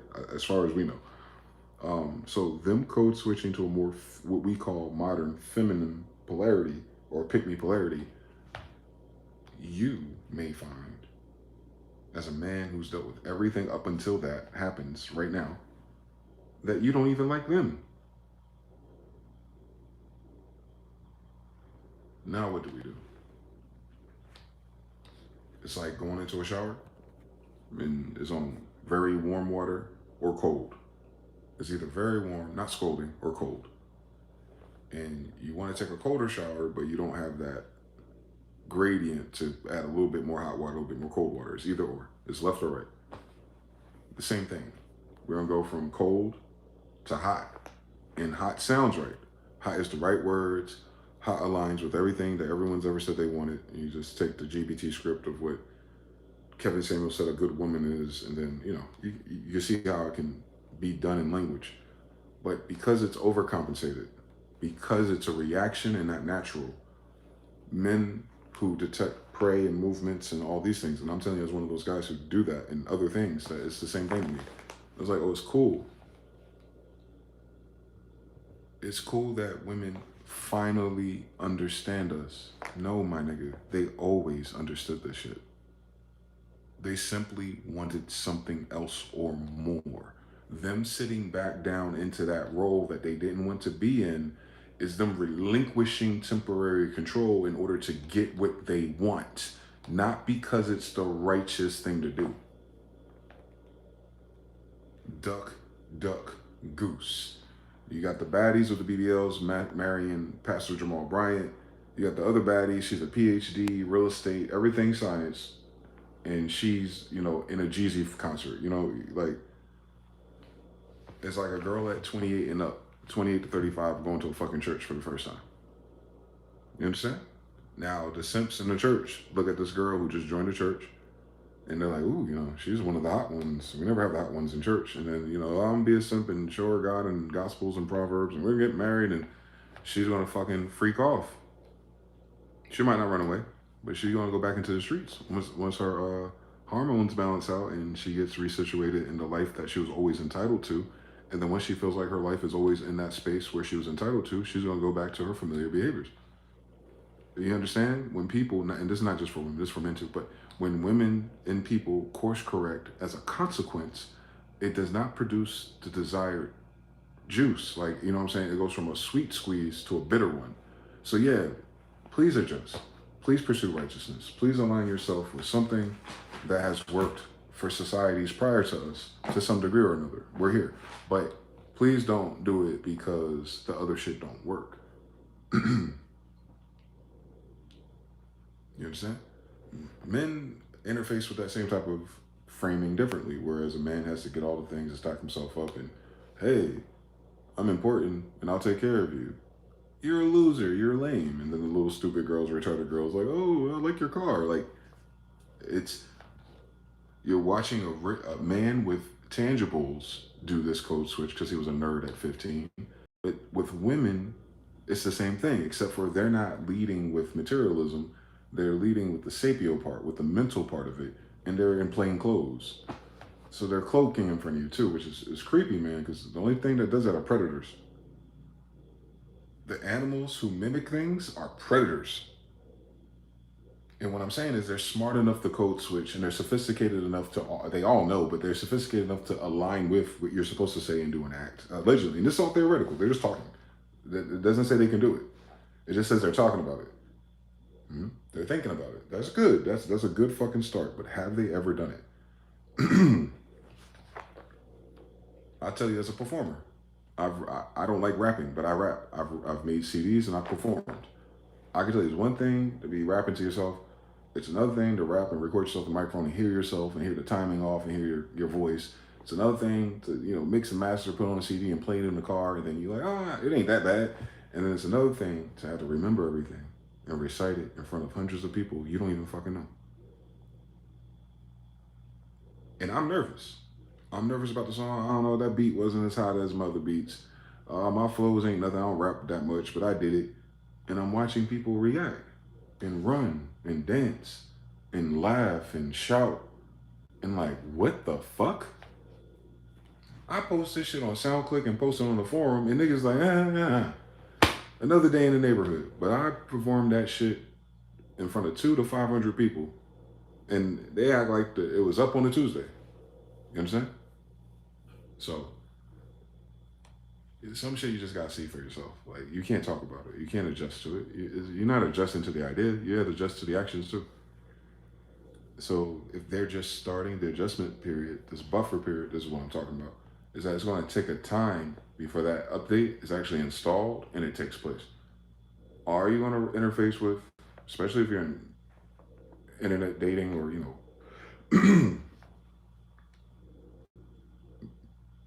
pair maxing at the moment, these next couple of years, this buffer period, it would not surprise me if you're going to be like, bring the toxic bitches back, please.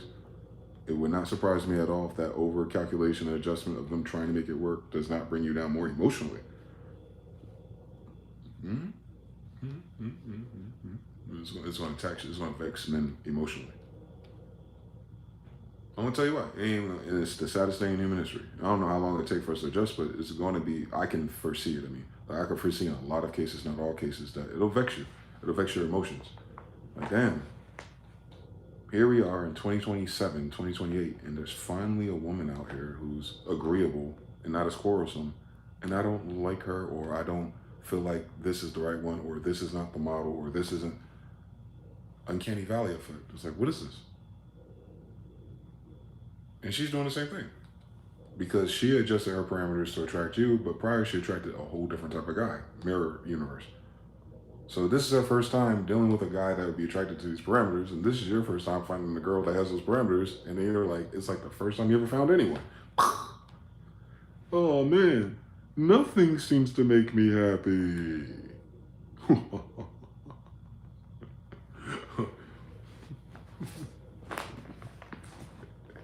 It's all meaningless. You're gonna pop a leg but Shergoff dimension, boy. But if we talk about the laws of averages and average happiness, you give it some time, or you find someone who's worked on it for some time. You didn't run into someone who just started working on it because the algorithm changed. Maybe that's the difference. Time is always different. Access to resources and experiences. Shout to everybody out there who's still trying. New L says, hoes and housewives clothing. If she acquainted with Cheesecake Factory menu, run away. You're so crazy. Shogun says, check, check, check. That type of shower that make you change skin like a snake. She's going to have to hit a baseline in order for them to be aligned with AK for real find God, not virtual signaling find God. Oh, no, no. Oh, yeah. That's, you deal with those Pokemon now. That's why niggas are getting married and getting fucking ripped off 6 months into the relationship and paying child support and alimony for a bitch. Don't even know his goddamn favorite color from 12 years old. That's already happening. That's that Cardi B shit. That's all that shit you see. This is the BBL queens. They've been doing that. These are the baddies with the degrees and good women. I'm a good woman, I'm a good woman, I'm a good woman. And they so good, they break a whole fucking family before it starts. No. That's been out here. The fake Pokemon, the fucking, the mimic Charizard been out here. Nah, the Mount Olympus, no, that ain't what I'm talking about. I'm talking about a girl who code switched for the first time and tries and bees all those things. She's not quarrelsome and she's agreeable, and you're in a relationship with her and it's working and you're not happy because of your reference point, because of your contrast. Comparison is a thief of joy. That's going to happen no matter what. We are quantum computers. We're going to compare everything. We judge everything. So it's not, you can't not do that. You can choose to not let it rule your day or your emotions, but you're always going to judge and compare. You have a left and right brain, damn it. It's always solving. You have two different eyes. They're always comparing. So, but the comparison of like, damn, this time that we are in our universe, we've been fighting so hard for them to drop Omnisphere 3, and it's 10 years. It's all this shit, bro. This is 6 a.m. This is dailies. This is the same thing I always talk about, but I've only talked about it when it came to computers and music production. It's the same fucking thing that happened with Native Instruments. Native Instruments went on a run 3 years ago, as soon as AI was born, and it robbed them. It really did. Because AI was like, let's actually listen to the community. Shout out to Mick and them. And they start making little 2 one-shot things that are curtailed to a certain genre because people were making faster tutorials or helping you get there faster. So now we need the good sounds. We need the right sounds. And what did they do? Well, let's go ahead, tap Noah 40 Shabib while Drake is suddenly rapping on out-of-key 808 beats and doing some weird shit in the UK. And we're doing drill now, but now you're going to give us 2010, 2015 R&B, pad piano, slow attack, lo-fi, low pass, low bit reduction instruments to instantly get the vibe. And now I don't want to make Drake beats no more. What I'm saying is women are adjusting to these parameters across the board, man. They're hive-minded more than we are, I think. At the same time, men are deciding emotionally and mentally that they don't want to be husbands no more. As a concept, not because of the woman, because of like our place in the society. Do I want to be this role and these degrees and have to fight for these things in these conditions? And then as you go along, you know, you still like bitches. So that don't stop, right? And then you go, wait, wife, wait a minute. Am I even a husband anymore?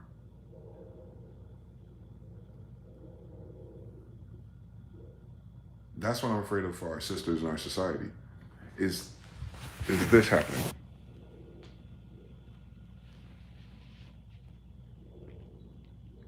At first, we were like this, and then, what's that called? Age of, what's that shit? Coming of age, we kind of went away from each other, and now we're like, all right, let's re-merge onto the same road, and we overshoot. Women are like, fuck it. I'm going to listen to a man. And men are like, fuck it. I don't give a fuck if they listen or not.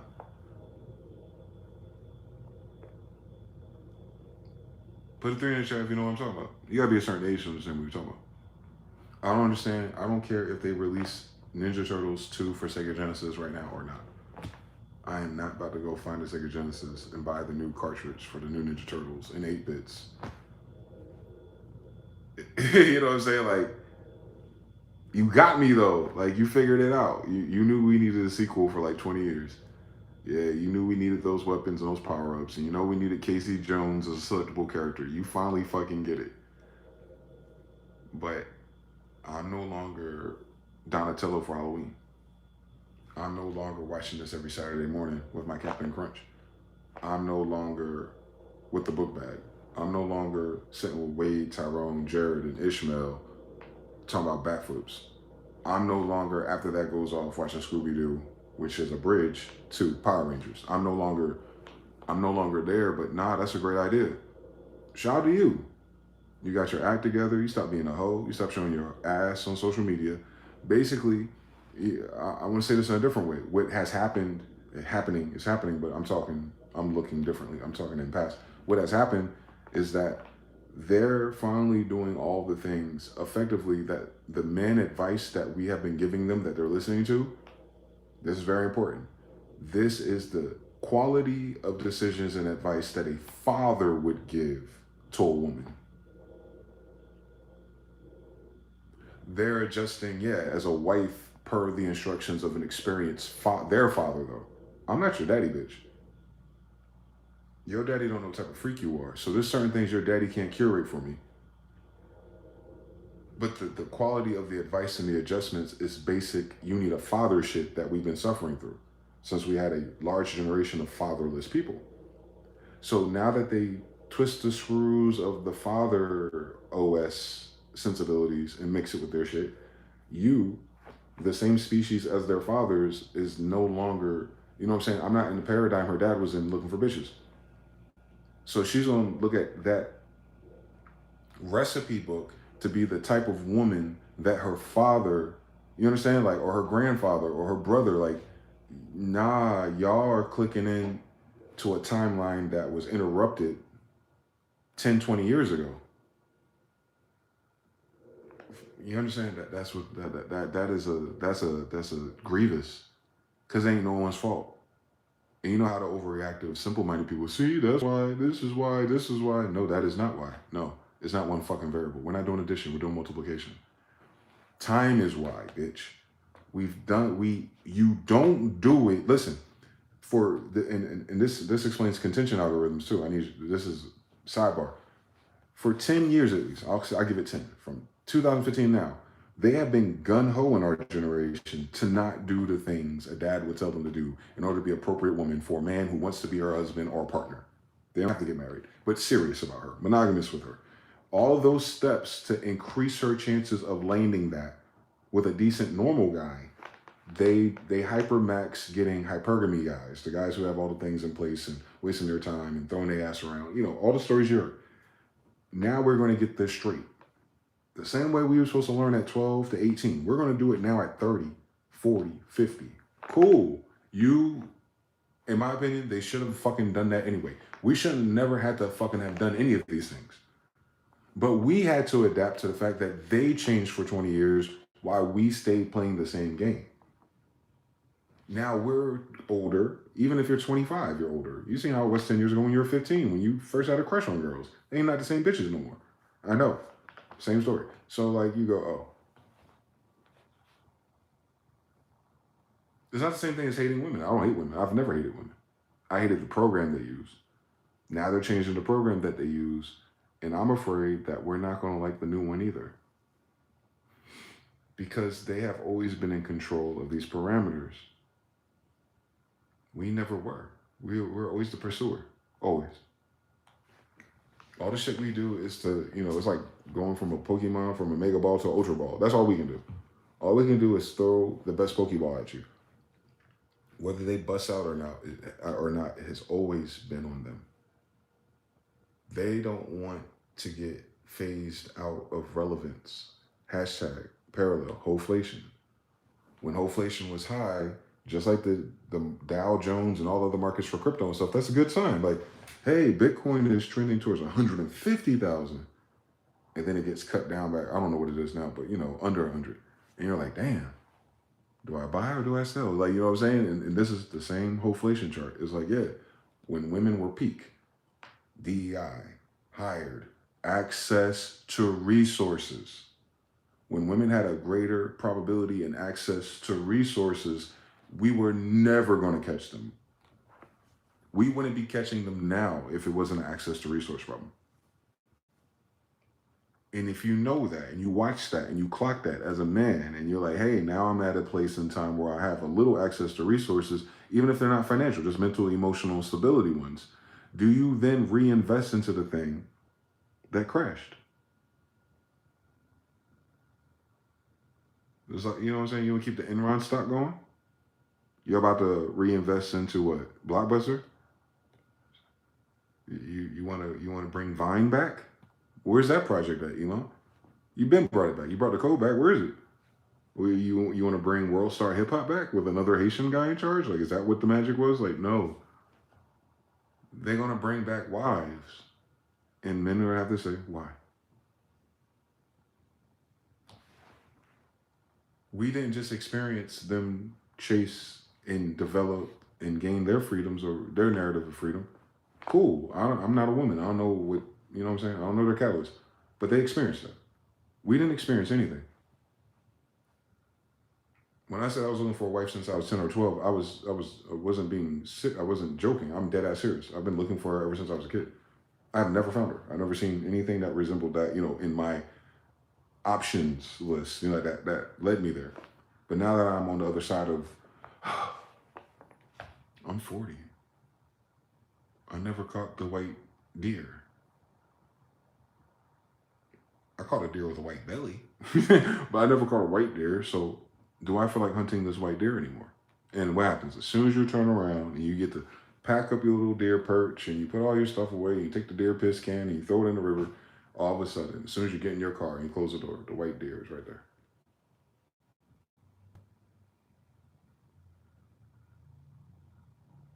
The white deer is right there as soon as you get back in your car. And that's this phenomenon that's happening. This tidal wave I'm talking about. Less access to resources, less stability, less security, uncertainty because of Trump. What does that do to the women species? They're feeling it more than we are. Like, oh, things ain't, I might need a man to take care of me. And then you as a man that goes, that's what we always want it to be. But the modifier that our sisters won't appreciate is that men know you're only doing it because you want. You're only doing it because of fear, not because of love. That's an easier way of describing the difference. Your fear is making you change, not your love for men. So we can get all the other examples of it. We ain't even gotta go that deep. That's what it is. That's poignantly what it is.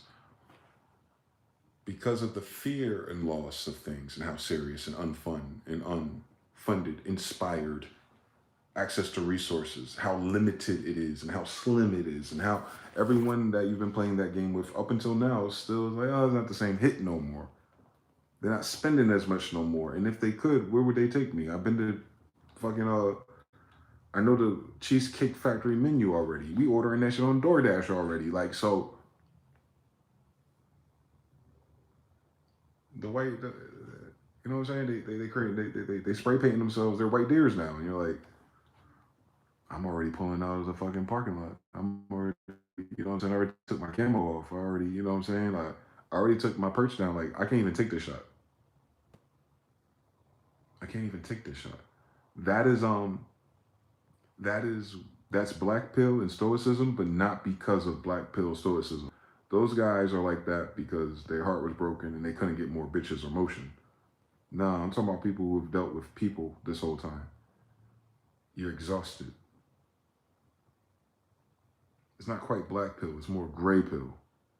It's grayish red. it's almost pink. You know what I'm saying? It's not red and it's not black, but you know, it's kind of gray, it's kind of pink. Like it's, you know what I'm saying? It's damned if you do, damned if you don't. It's a catch-22, for real. For real. They waited too long to release this update. They waited too long to realize they're out of time. They waited too long to be scared. Men are just trying to scare us. No, we're not. We told you what was going to happen. And it happened, didn't it? How many times do we have to keep telling you what's going to happen? It keeps happening before you finally listen to us. We're 40. Do we have 40 more years?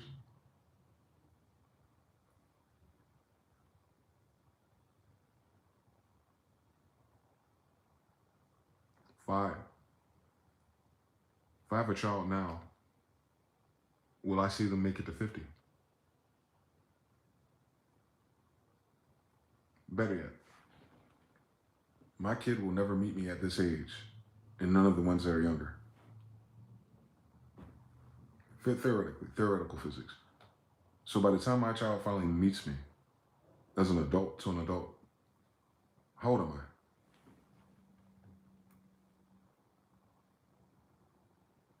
70.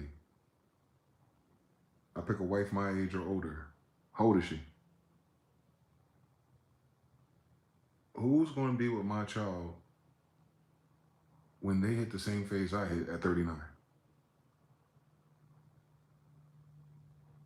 Ain't my problem is I'm going through all this alone because my dad's locked up, even if he wasn't, and my mom's dead.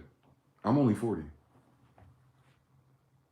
I'll be 80, maybe alive, but at 80, how, you know what I'm saying? How, you know, even if, you know, how useful would that be to me? My dad ain't 80. My grandfather that died, he was in his 80s. So it'd be akin to me watching Grandpa Clyde died, and that's my father. That's what my child has to look forward to. You understand? You understand everything. That's most men that are millennials.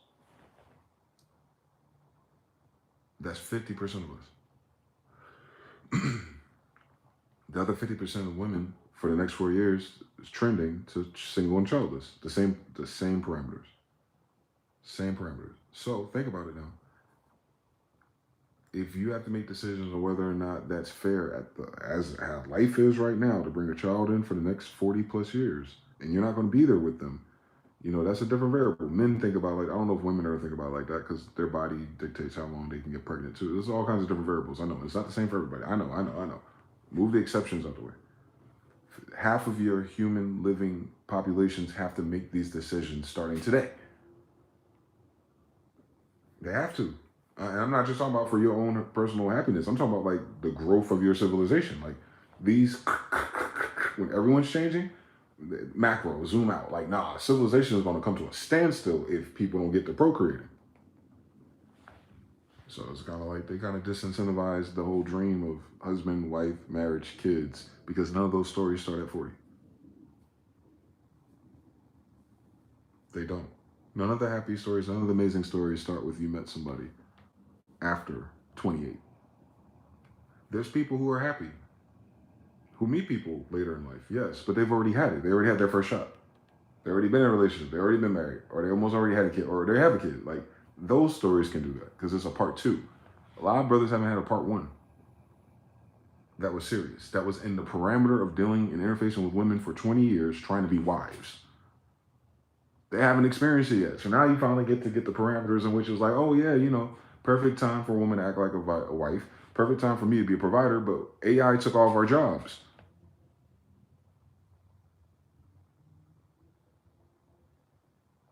They're still stating that the women class, the white women class, I imagine, they're going to exceed men's, what is that shit called? Not GDP, but their money on hand, access to money. That's just going to make them more lesbian. That don't do nothing. So women look at that data and well, men will not care about those women. I promise you. Men are not hypergamous. Some can be, but they're not generally. Men are not wired hypergamous. We don't give a fuck either way. Why don't they hear us? If we don't give a fuck either way about that, we're not the same. But that does not mean we don't give a fuck about something else the same way. Do you know what that is? Youth.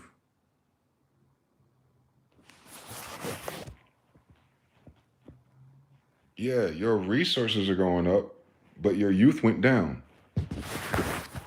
Damned if you did, damned if you didn't. They're not making these, and I'm not talking about the individual women. I'm just talking about the spirit. It's not making these decisions for our happiness.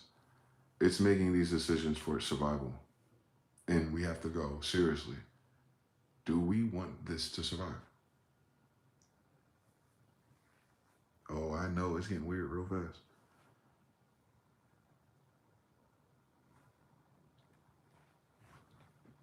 Do you want to bring another United States citizen slave into this paradigm? I know I don't. That's the only reason why I don't have a kid right now. I really don't want to have a kid under these circumstances. I always wanted a kid, though. Always wanted a kid, always wanted to be a dad, always wanted to be a football or basketball coach, always wanted to do those things on the side at their level. I never wanted to whoremonger through all the ages without that, right? That wasn't my parameters. And now they're going to tell me they're going to stop whoremongering too? Fuck out my face.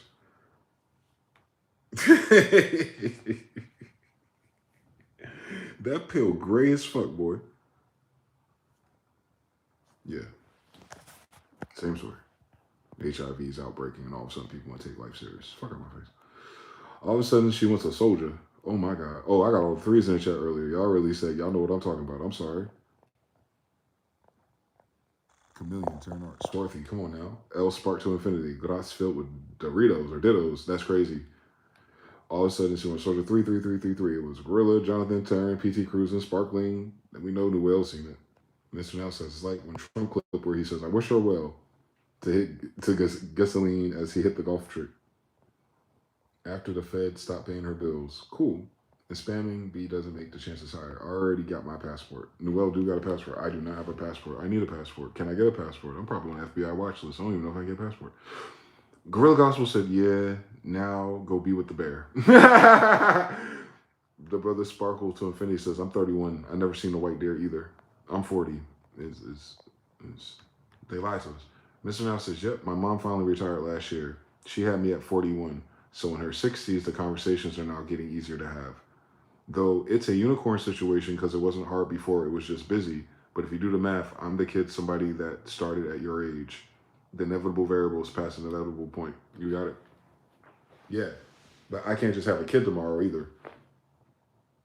You know, I'm talking about theoretically. Like, if I become a father, it's always 9 months ahead of when I think about it.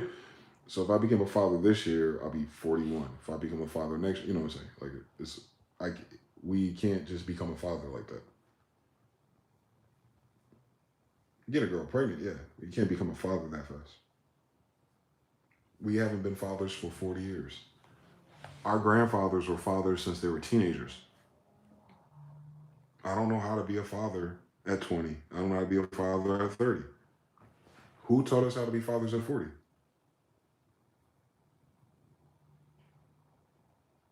Fathers at 40 are raising people in college. Or maybe 12, maybe 18, maybe 15. But someone who's almost done at this age. Horizontal. Per capita. Most fathers are done. They might fuck around and get another bitch pregnant, but the fathering part, they already been a father for 20 years. They've been a father for 20 years. They're already done. Rinse and repeat. I've never done any of this. I mean, I've been around people with kids and been around kids. I know that part of the degree of like, make sure the kid doesn't die. But I don't know how to be a 40-year-old father to a 3-year-old. Do I really want to do that? Now, that's a cool trick. That'll be the most unselfish thing for me to do, to go against that and actually have a child and say, woo, I finally did it. This version of the bloodline goes forward, hopefully, magically, forward. But if you really want to do it, you need at least 3.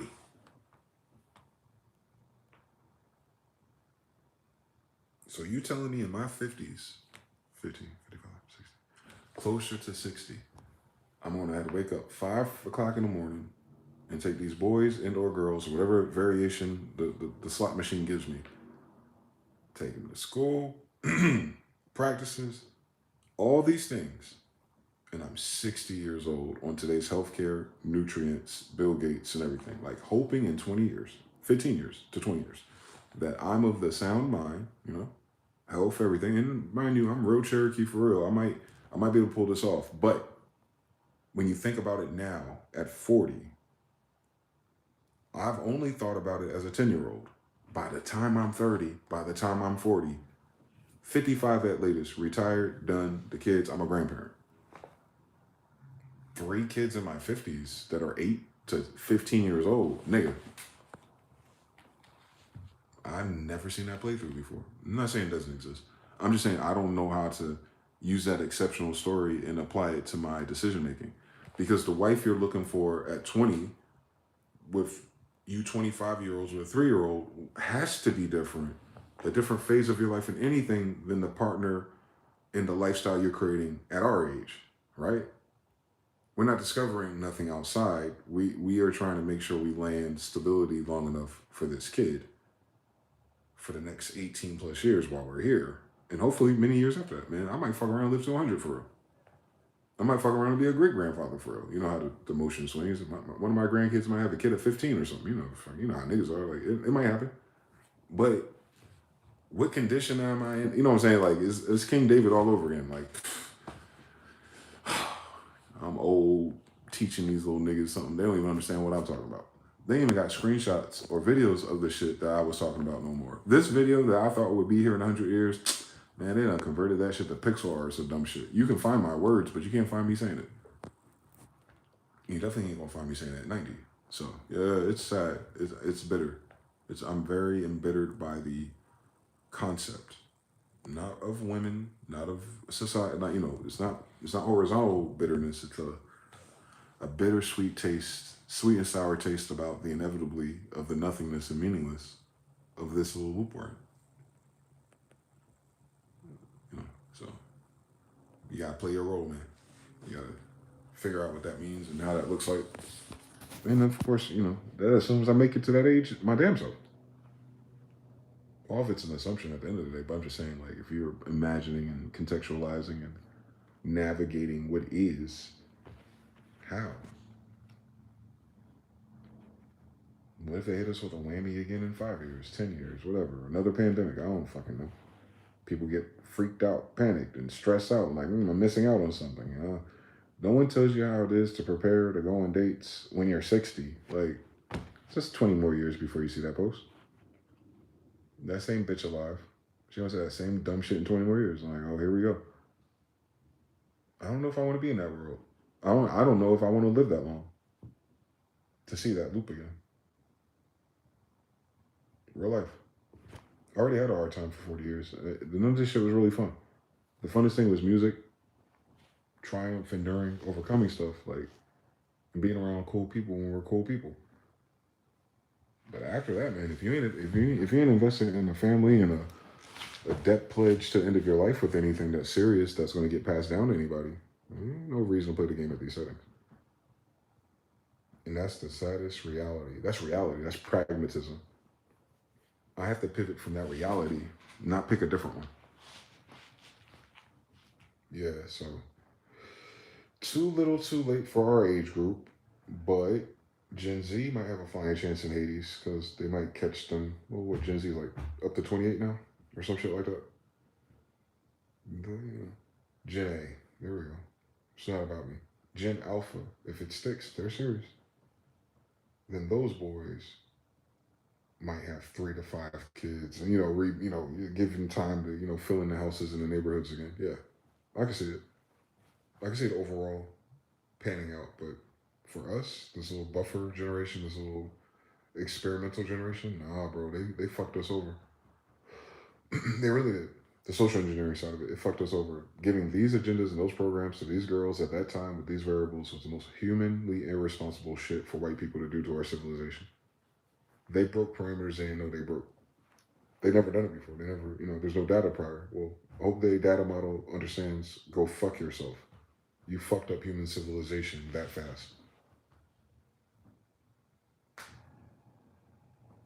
For real. No, these are strong times. These are hard times make strong people. Easy times made soft people made strong times. Hard times made strong people. We're in hard times. The strong people are in the hard times. Like, that's why they're strong people, because they live through the hard times. We're living through hard times, so we're going to be the strong people. And I'm telling you, as a strong person already, that's through typical things, I don't want nothing they're offering in this world, as it is. I mean, talking about after we got through the nostalgia, the maxing, the politics, the money, the sex, once it's all said and done, bro,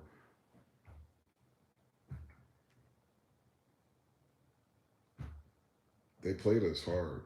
They midlife crisis us. They did instead of making it a 50-year anniversary special, it was a 2-year anniversary. Like, they did it for money. They did it to, cheap attention.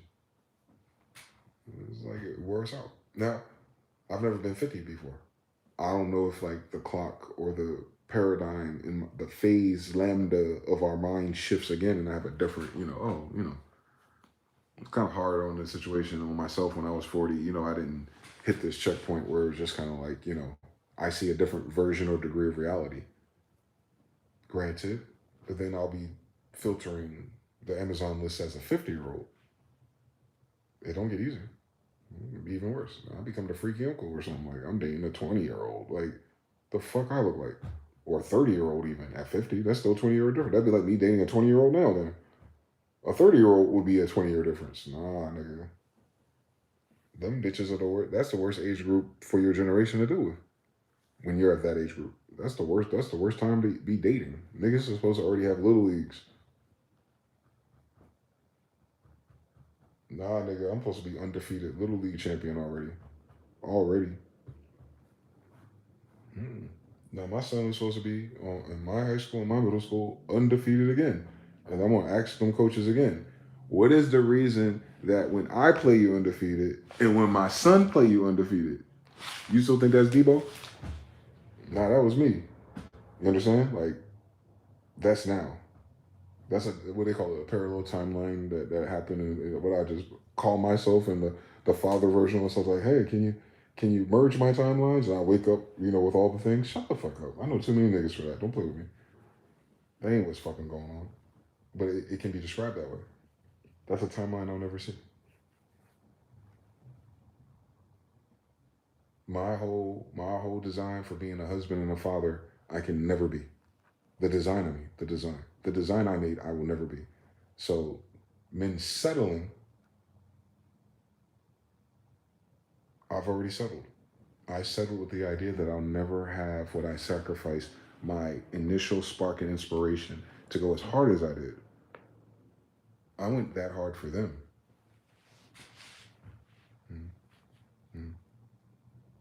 I stayed focused on one thing that long, and I took it serious, and I took my discipline for them. There's no them, though. Well, you know, it's good you did it. You should have did it for yourself. No. If I was doing anything for myself, I wouldn't have taken nothing serious. I've been fucking with bitches. I live like everyone else.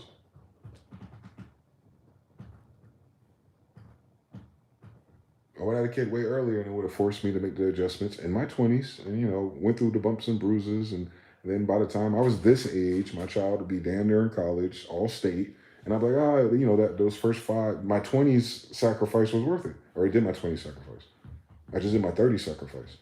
And they're not even here yet. I'm going to sacrifice the first 5 or 10 years again. I haven't done it yet. Nah, boy. Ain't none of that was my dream.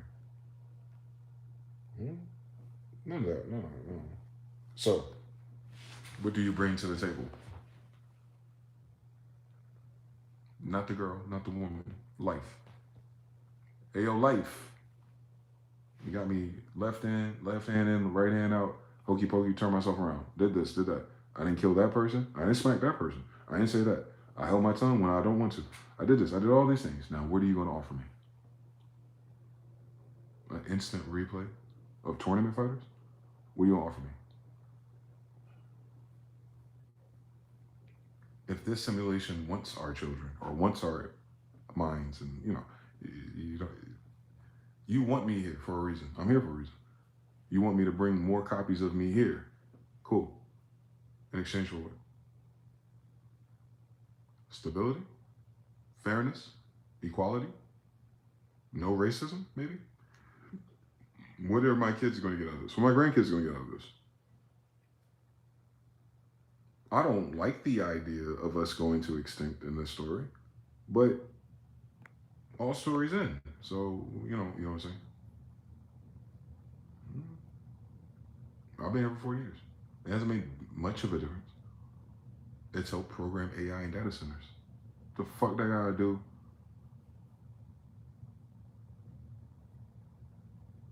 The fuck's that gotta do with my kids?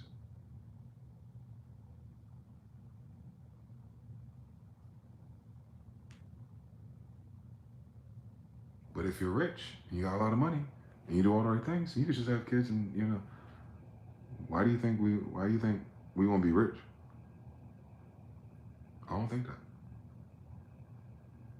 I don't think I'm gonna be like a super duper millionaire 65-year-old and I just got the young bitches, you know, pulling my Nick Cannon off for the longevity of Israel. I never dreamed about that. I don't think I'm gonna do it. I really don't. What I'm saying is like initiatives, inspiration. I wouldn't do that. As soon as I get whatever the fuck I want that makes me, what's that shit the word Granddad used? He used tranquility. As soon as I find tranquility, I'm not playing that game ever no more.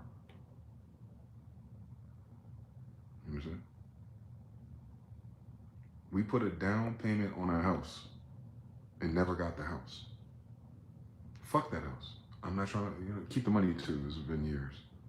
I've got another job. I've lived in this apartment. I've done this other thing in the meantime. What the fuck? You know what I'm saying? What the fuck? There's a lawsuit. Shut up. No. You already robbed me of my energy. You already wasted my time.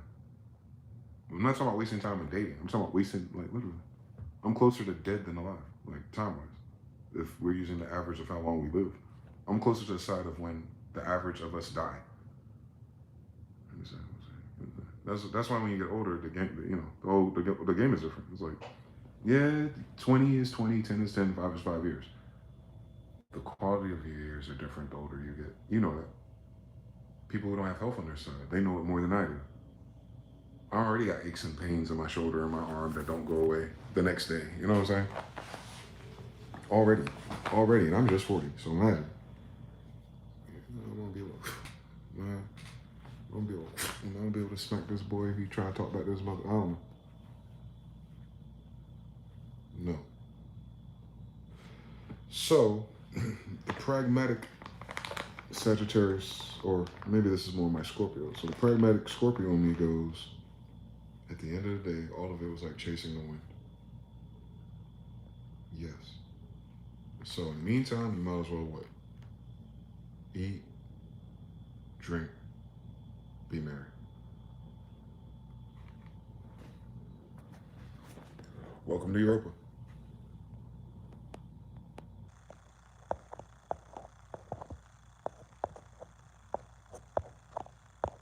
I think my dad was 42 and some change when he had me. And he just escaped being under a spell, signature by a witch coven family a year prior. Yep. Me and your dad went through the same degrees. Noel says struggle, father tutorials is the new quest. No thank you. 3. I know a dude, he just had a kid at 50. That's in your 60s? Don't they grow on trees already? 3. The single cell has to split some point no matter what, how long it takes. Creatine.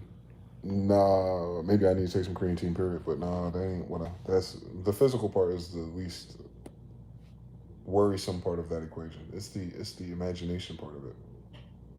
I did not account for 60. The life that I would live at 60 is a life I planned at 20 earlier for now, and I'm not going to make it.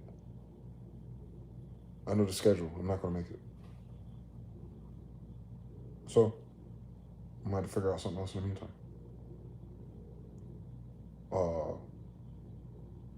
Yeah, I have to. Not everyone. If you're younger, you got time. Well, I don't have time. And that does not make me more serious. That doesn't mean like, now I got to get serious and hurry up and speed things up and rush it. No, there's nothing to rush. It's the same story. It's out of our control. We don't have that option on the table. So life is going to use me for something else. Without ever telling you.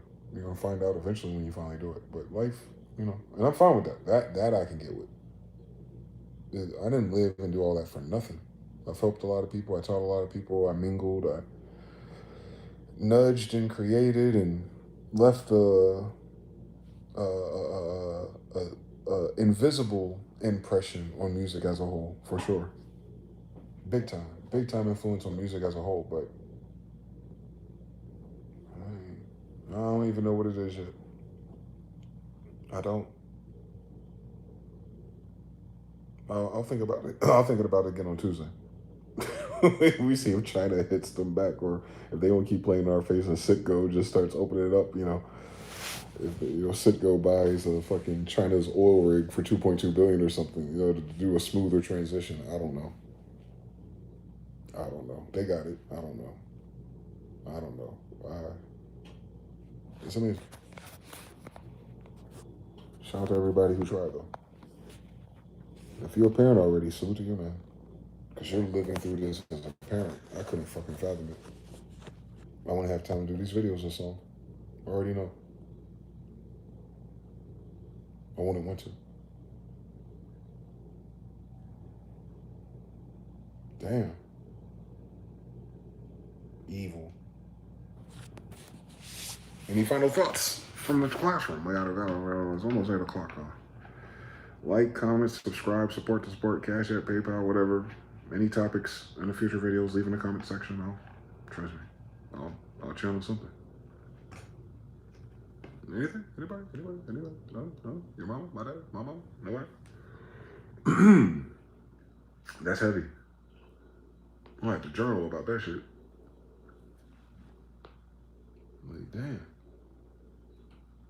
What if I'm playing Street Fighter and this motherfucker really won't let me choose Donatello? How do you live life? Or how do you play the game without your main?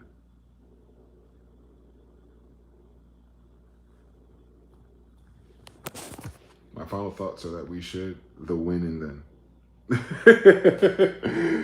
We should the win and then. Damn. I don't know what that means. But that's an interesting thought. Yeah, I just think that. I don't know. 50-50. Maybe today we started World War III. I don't fucking know. We'll know. We'll know soon.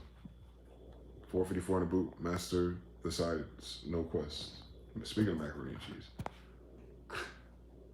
Until next time. Peace.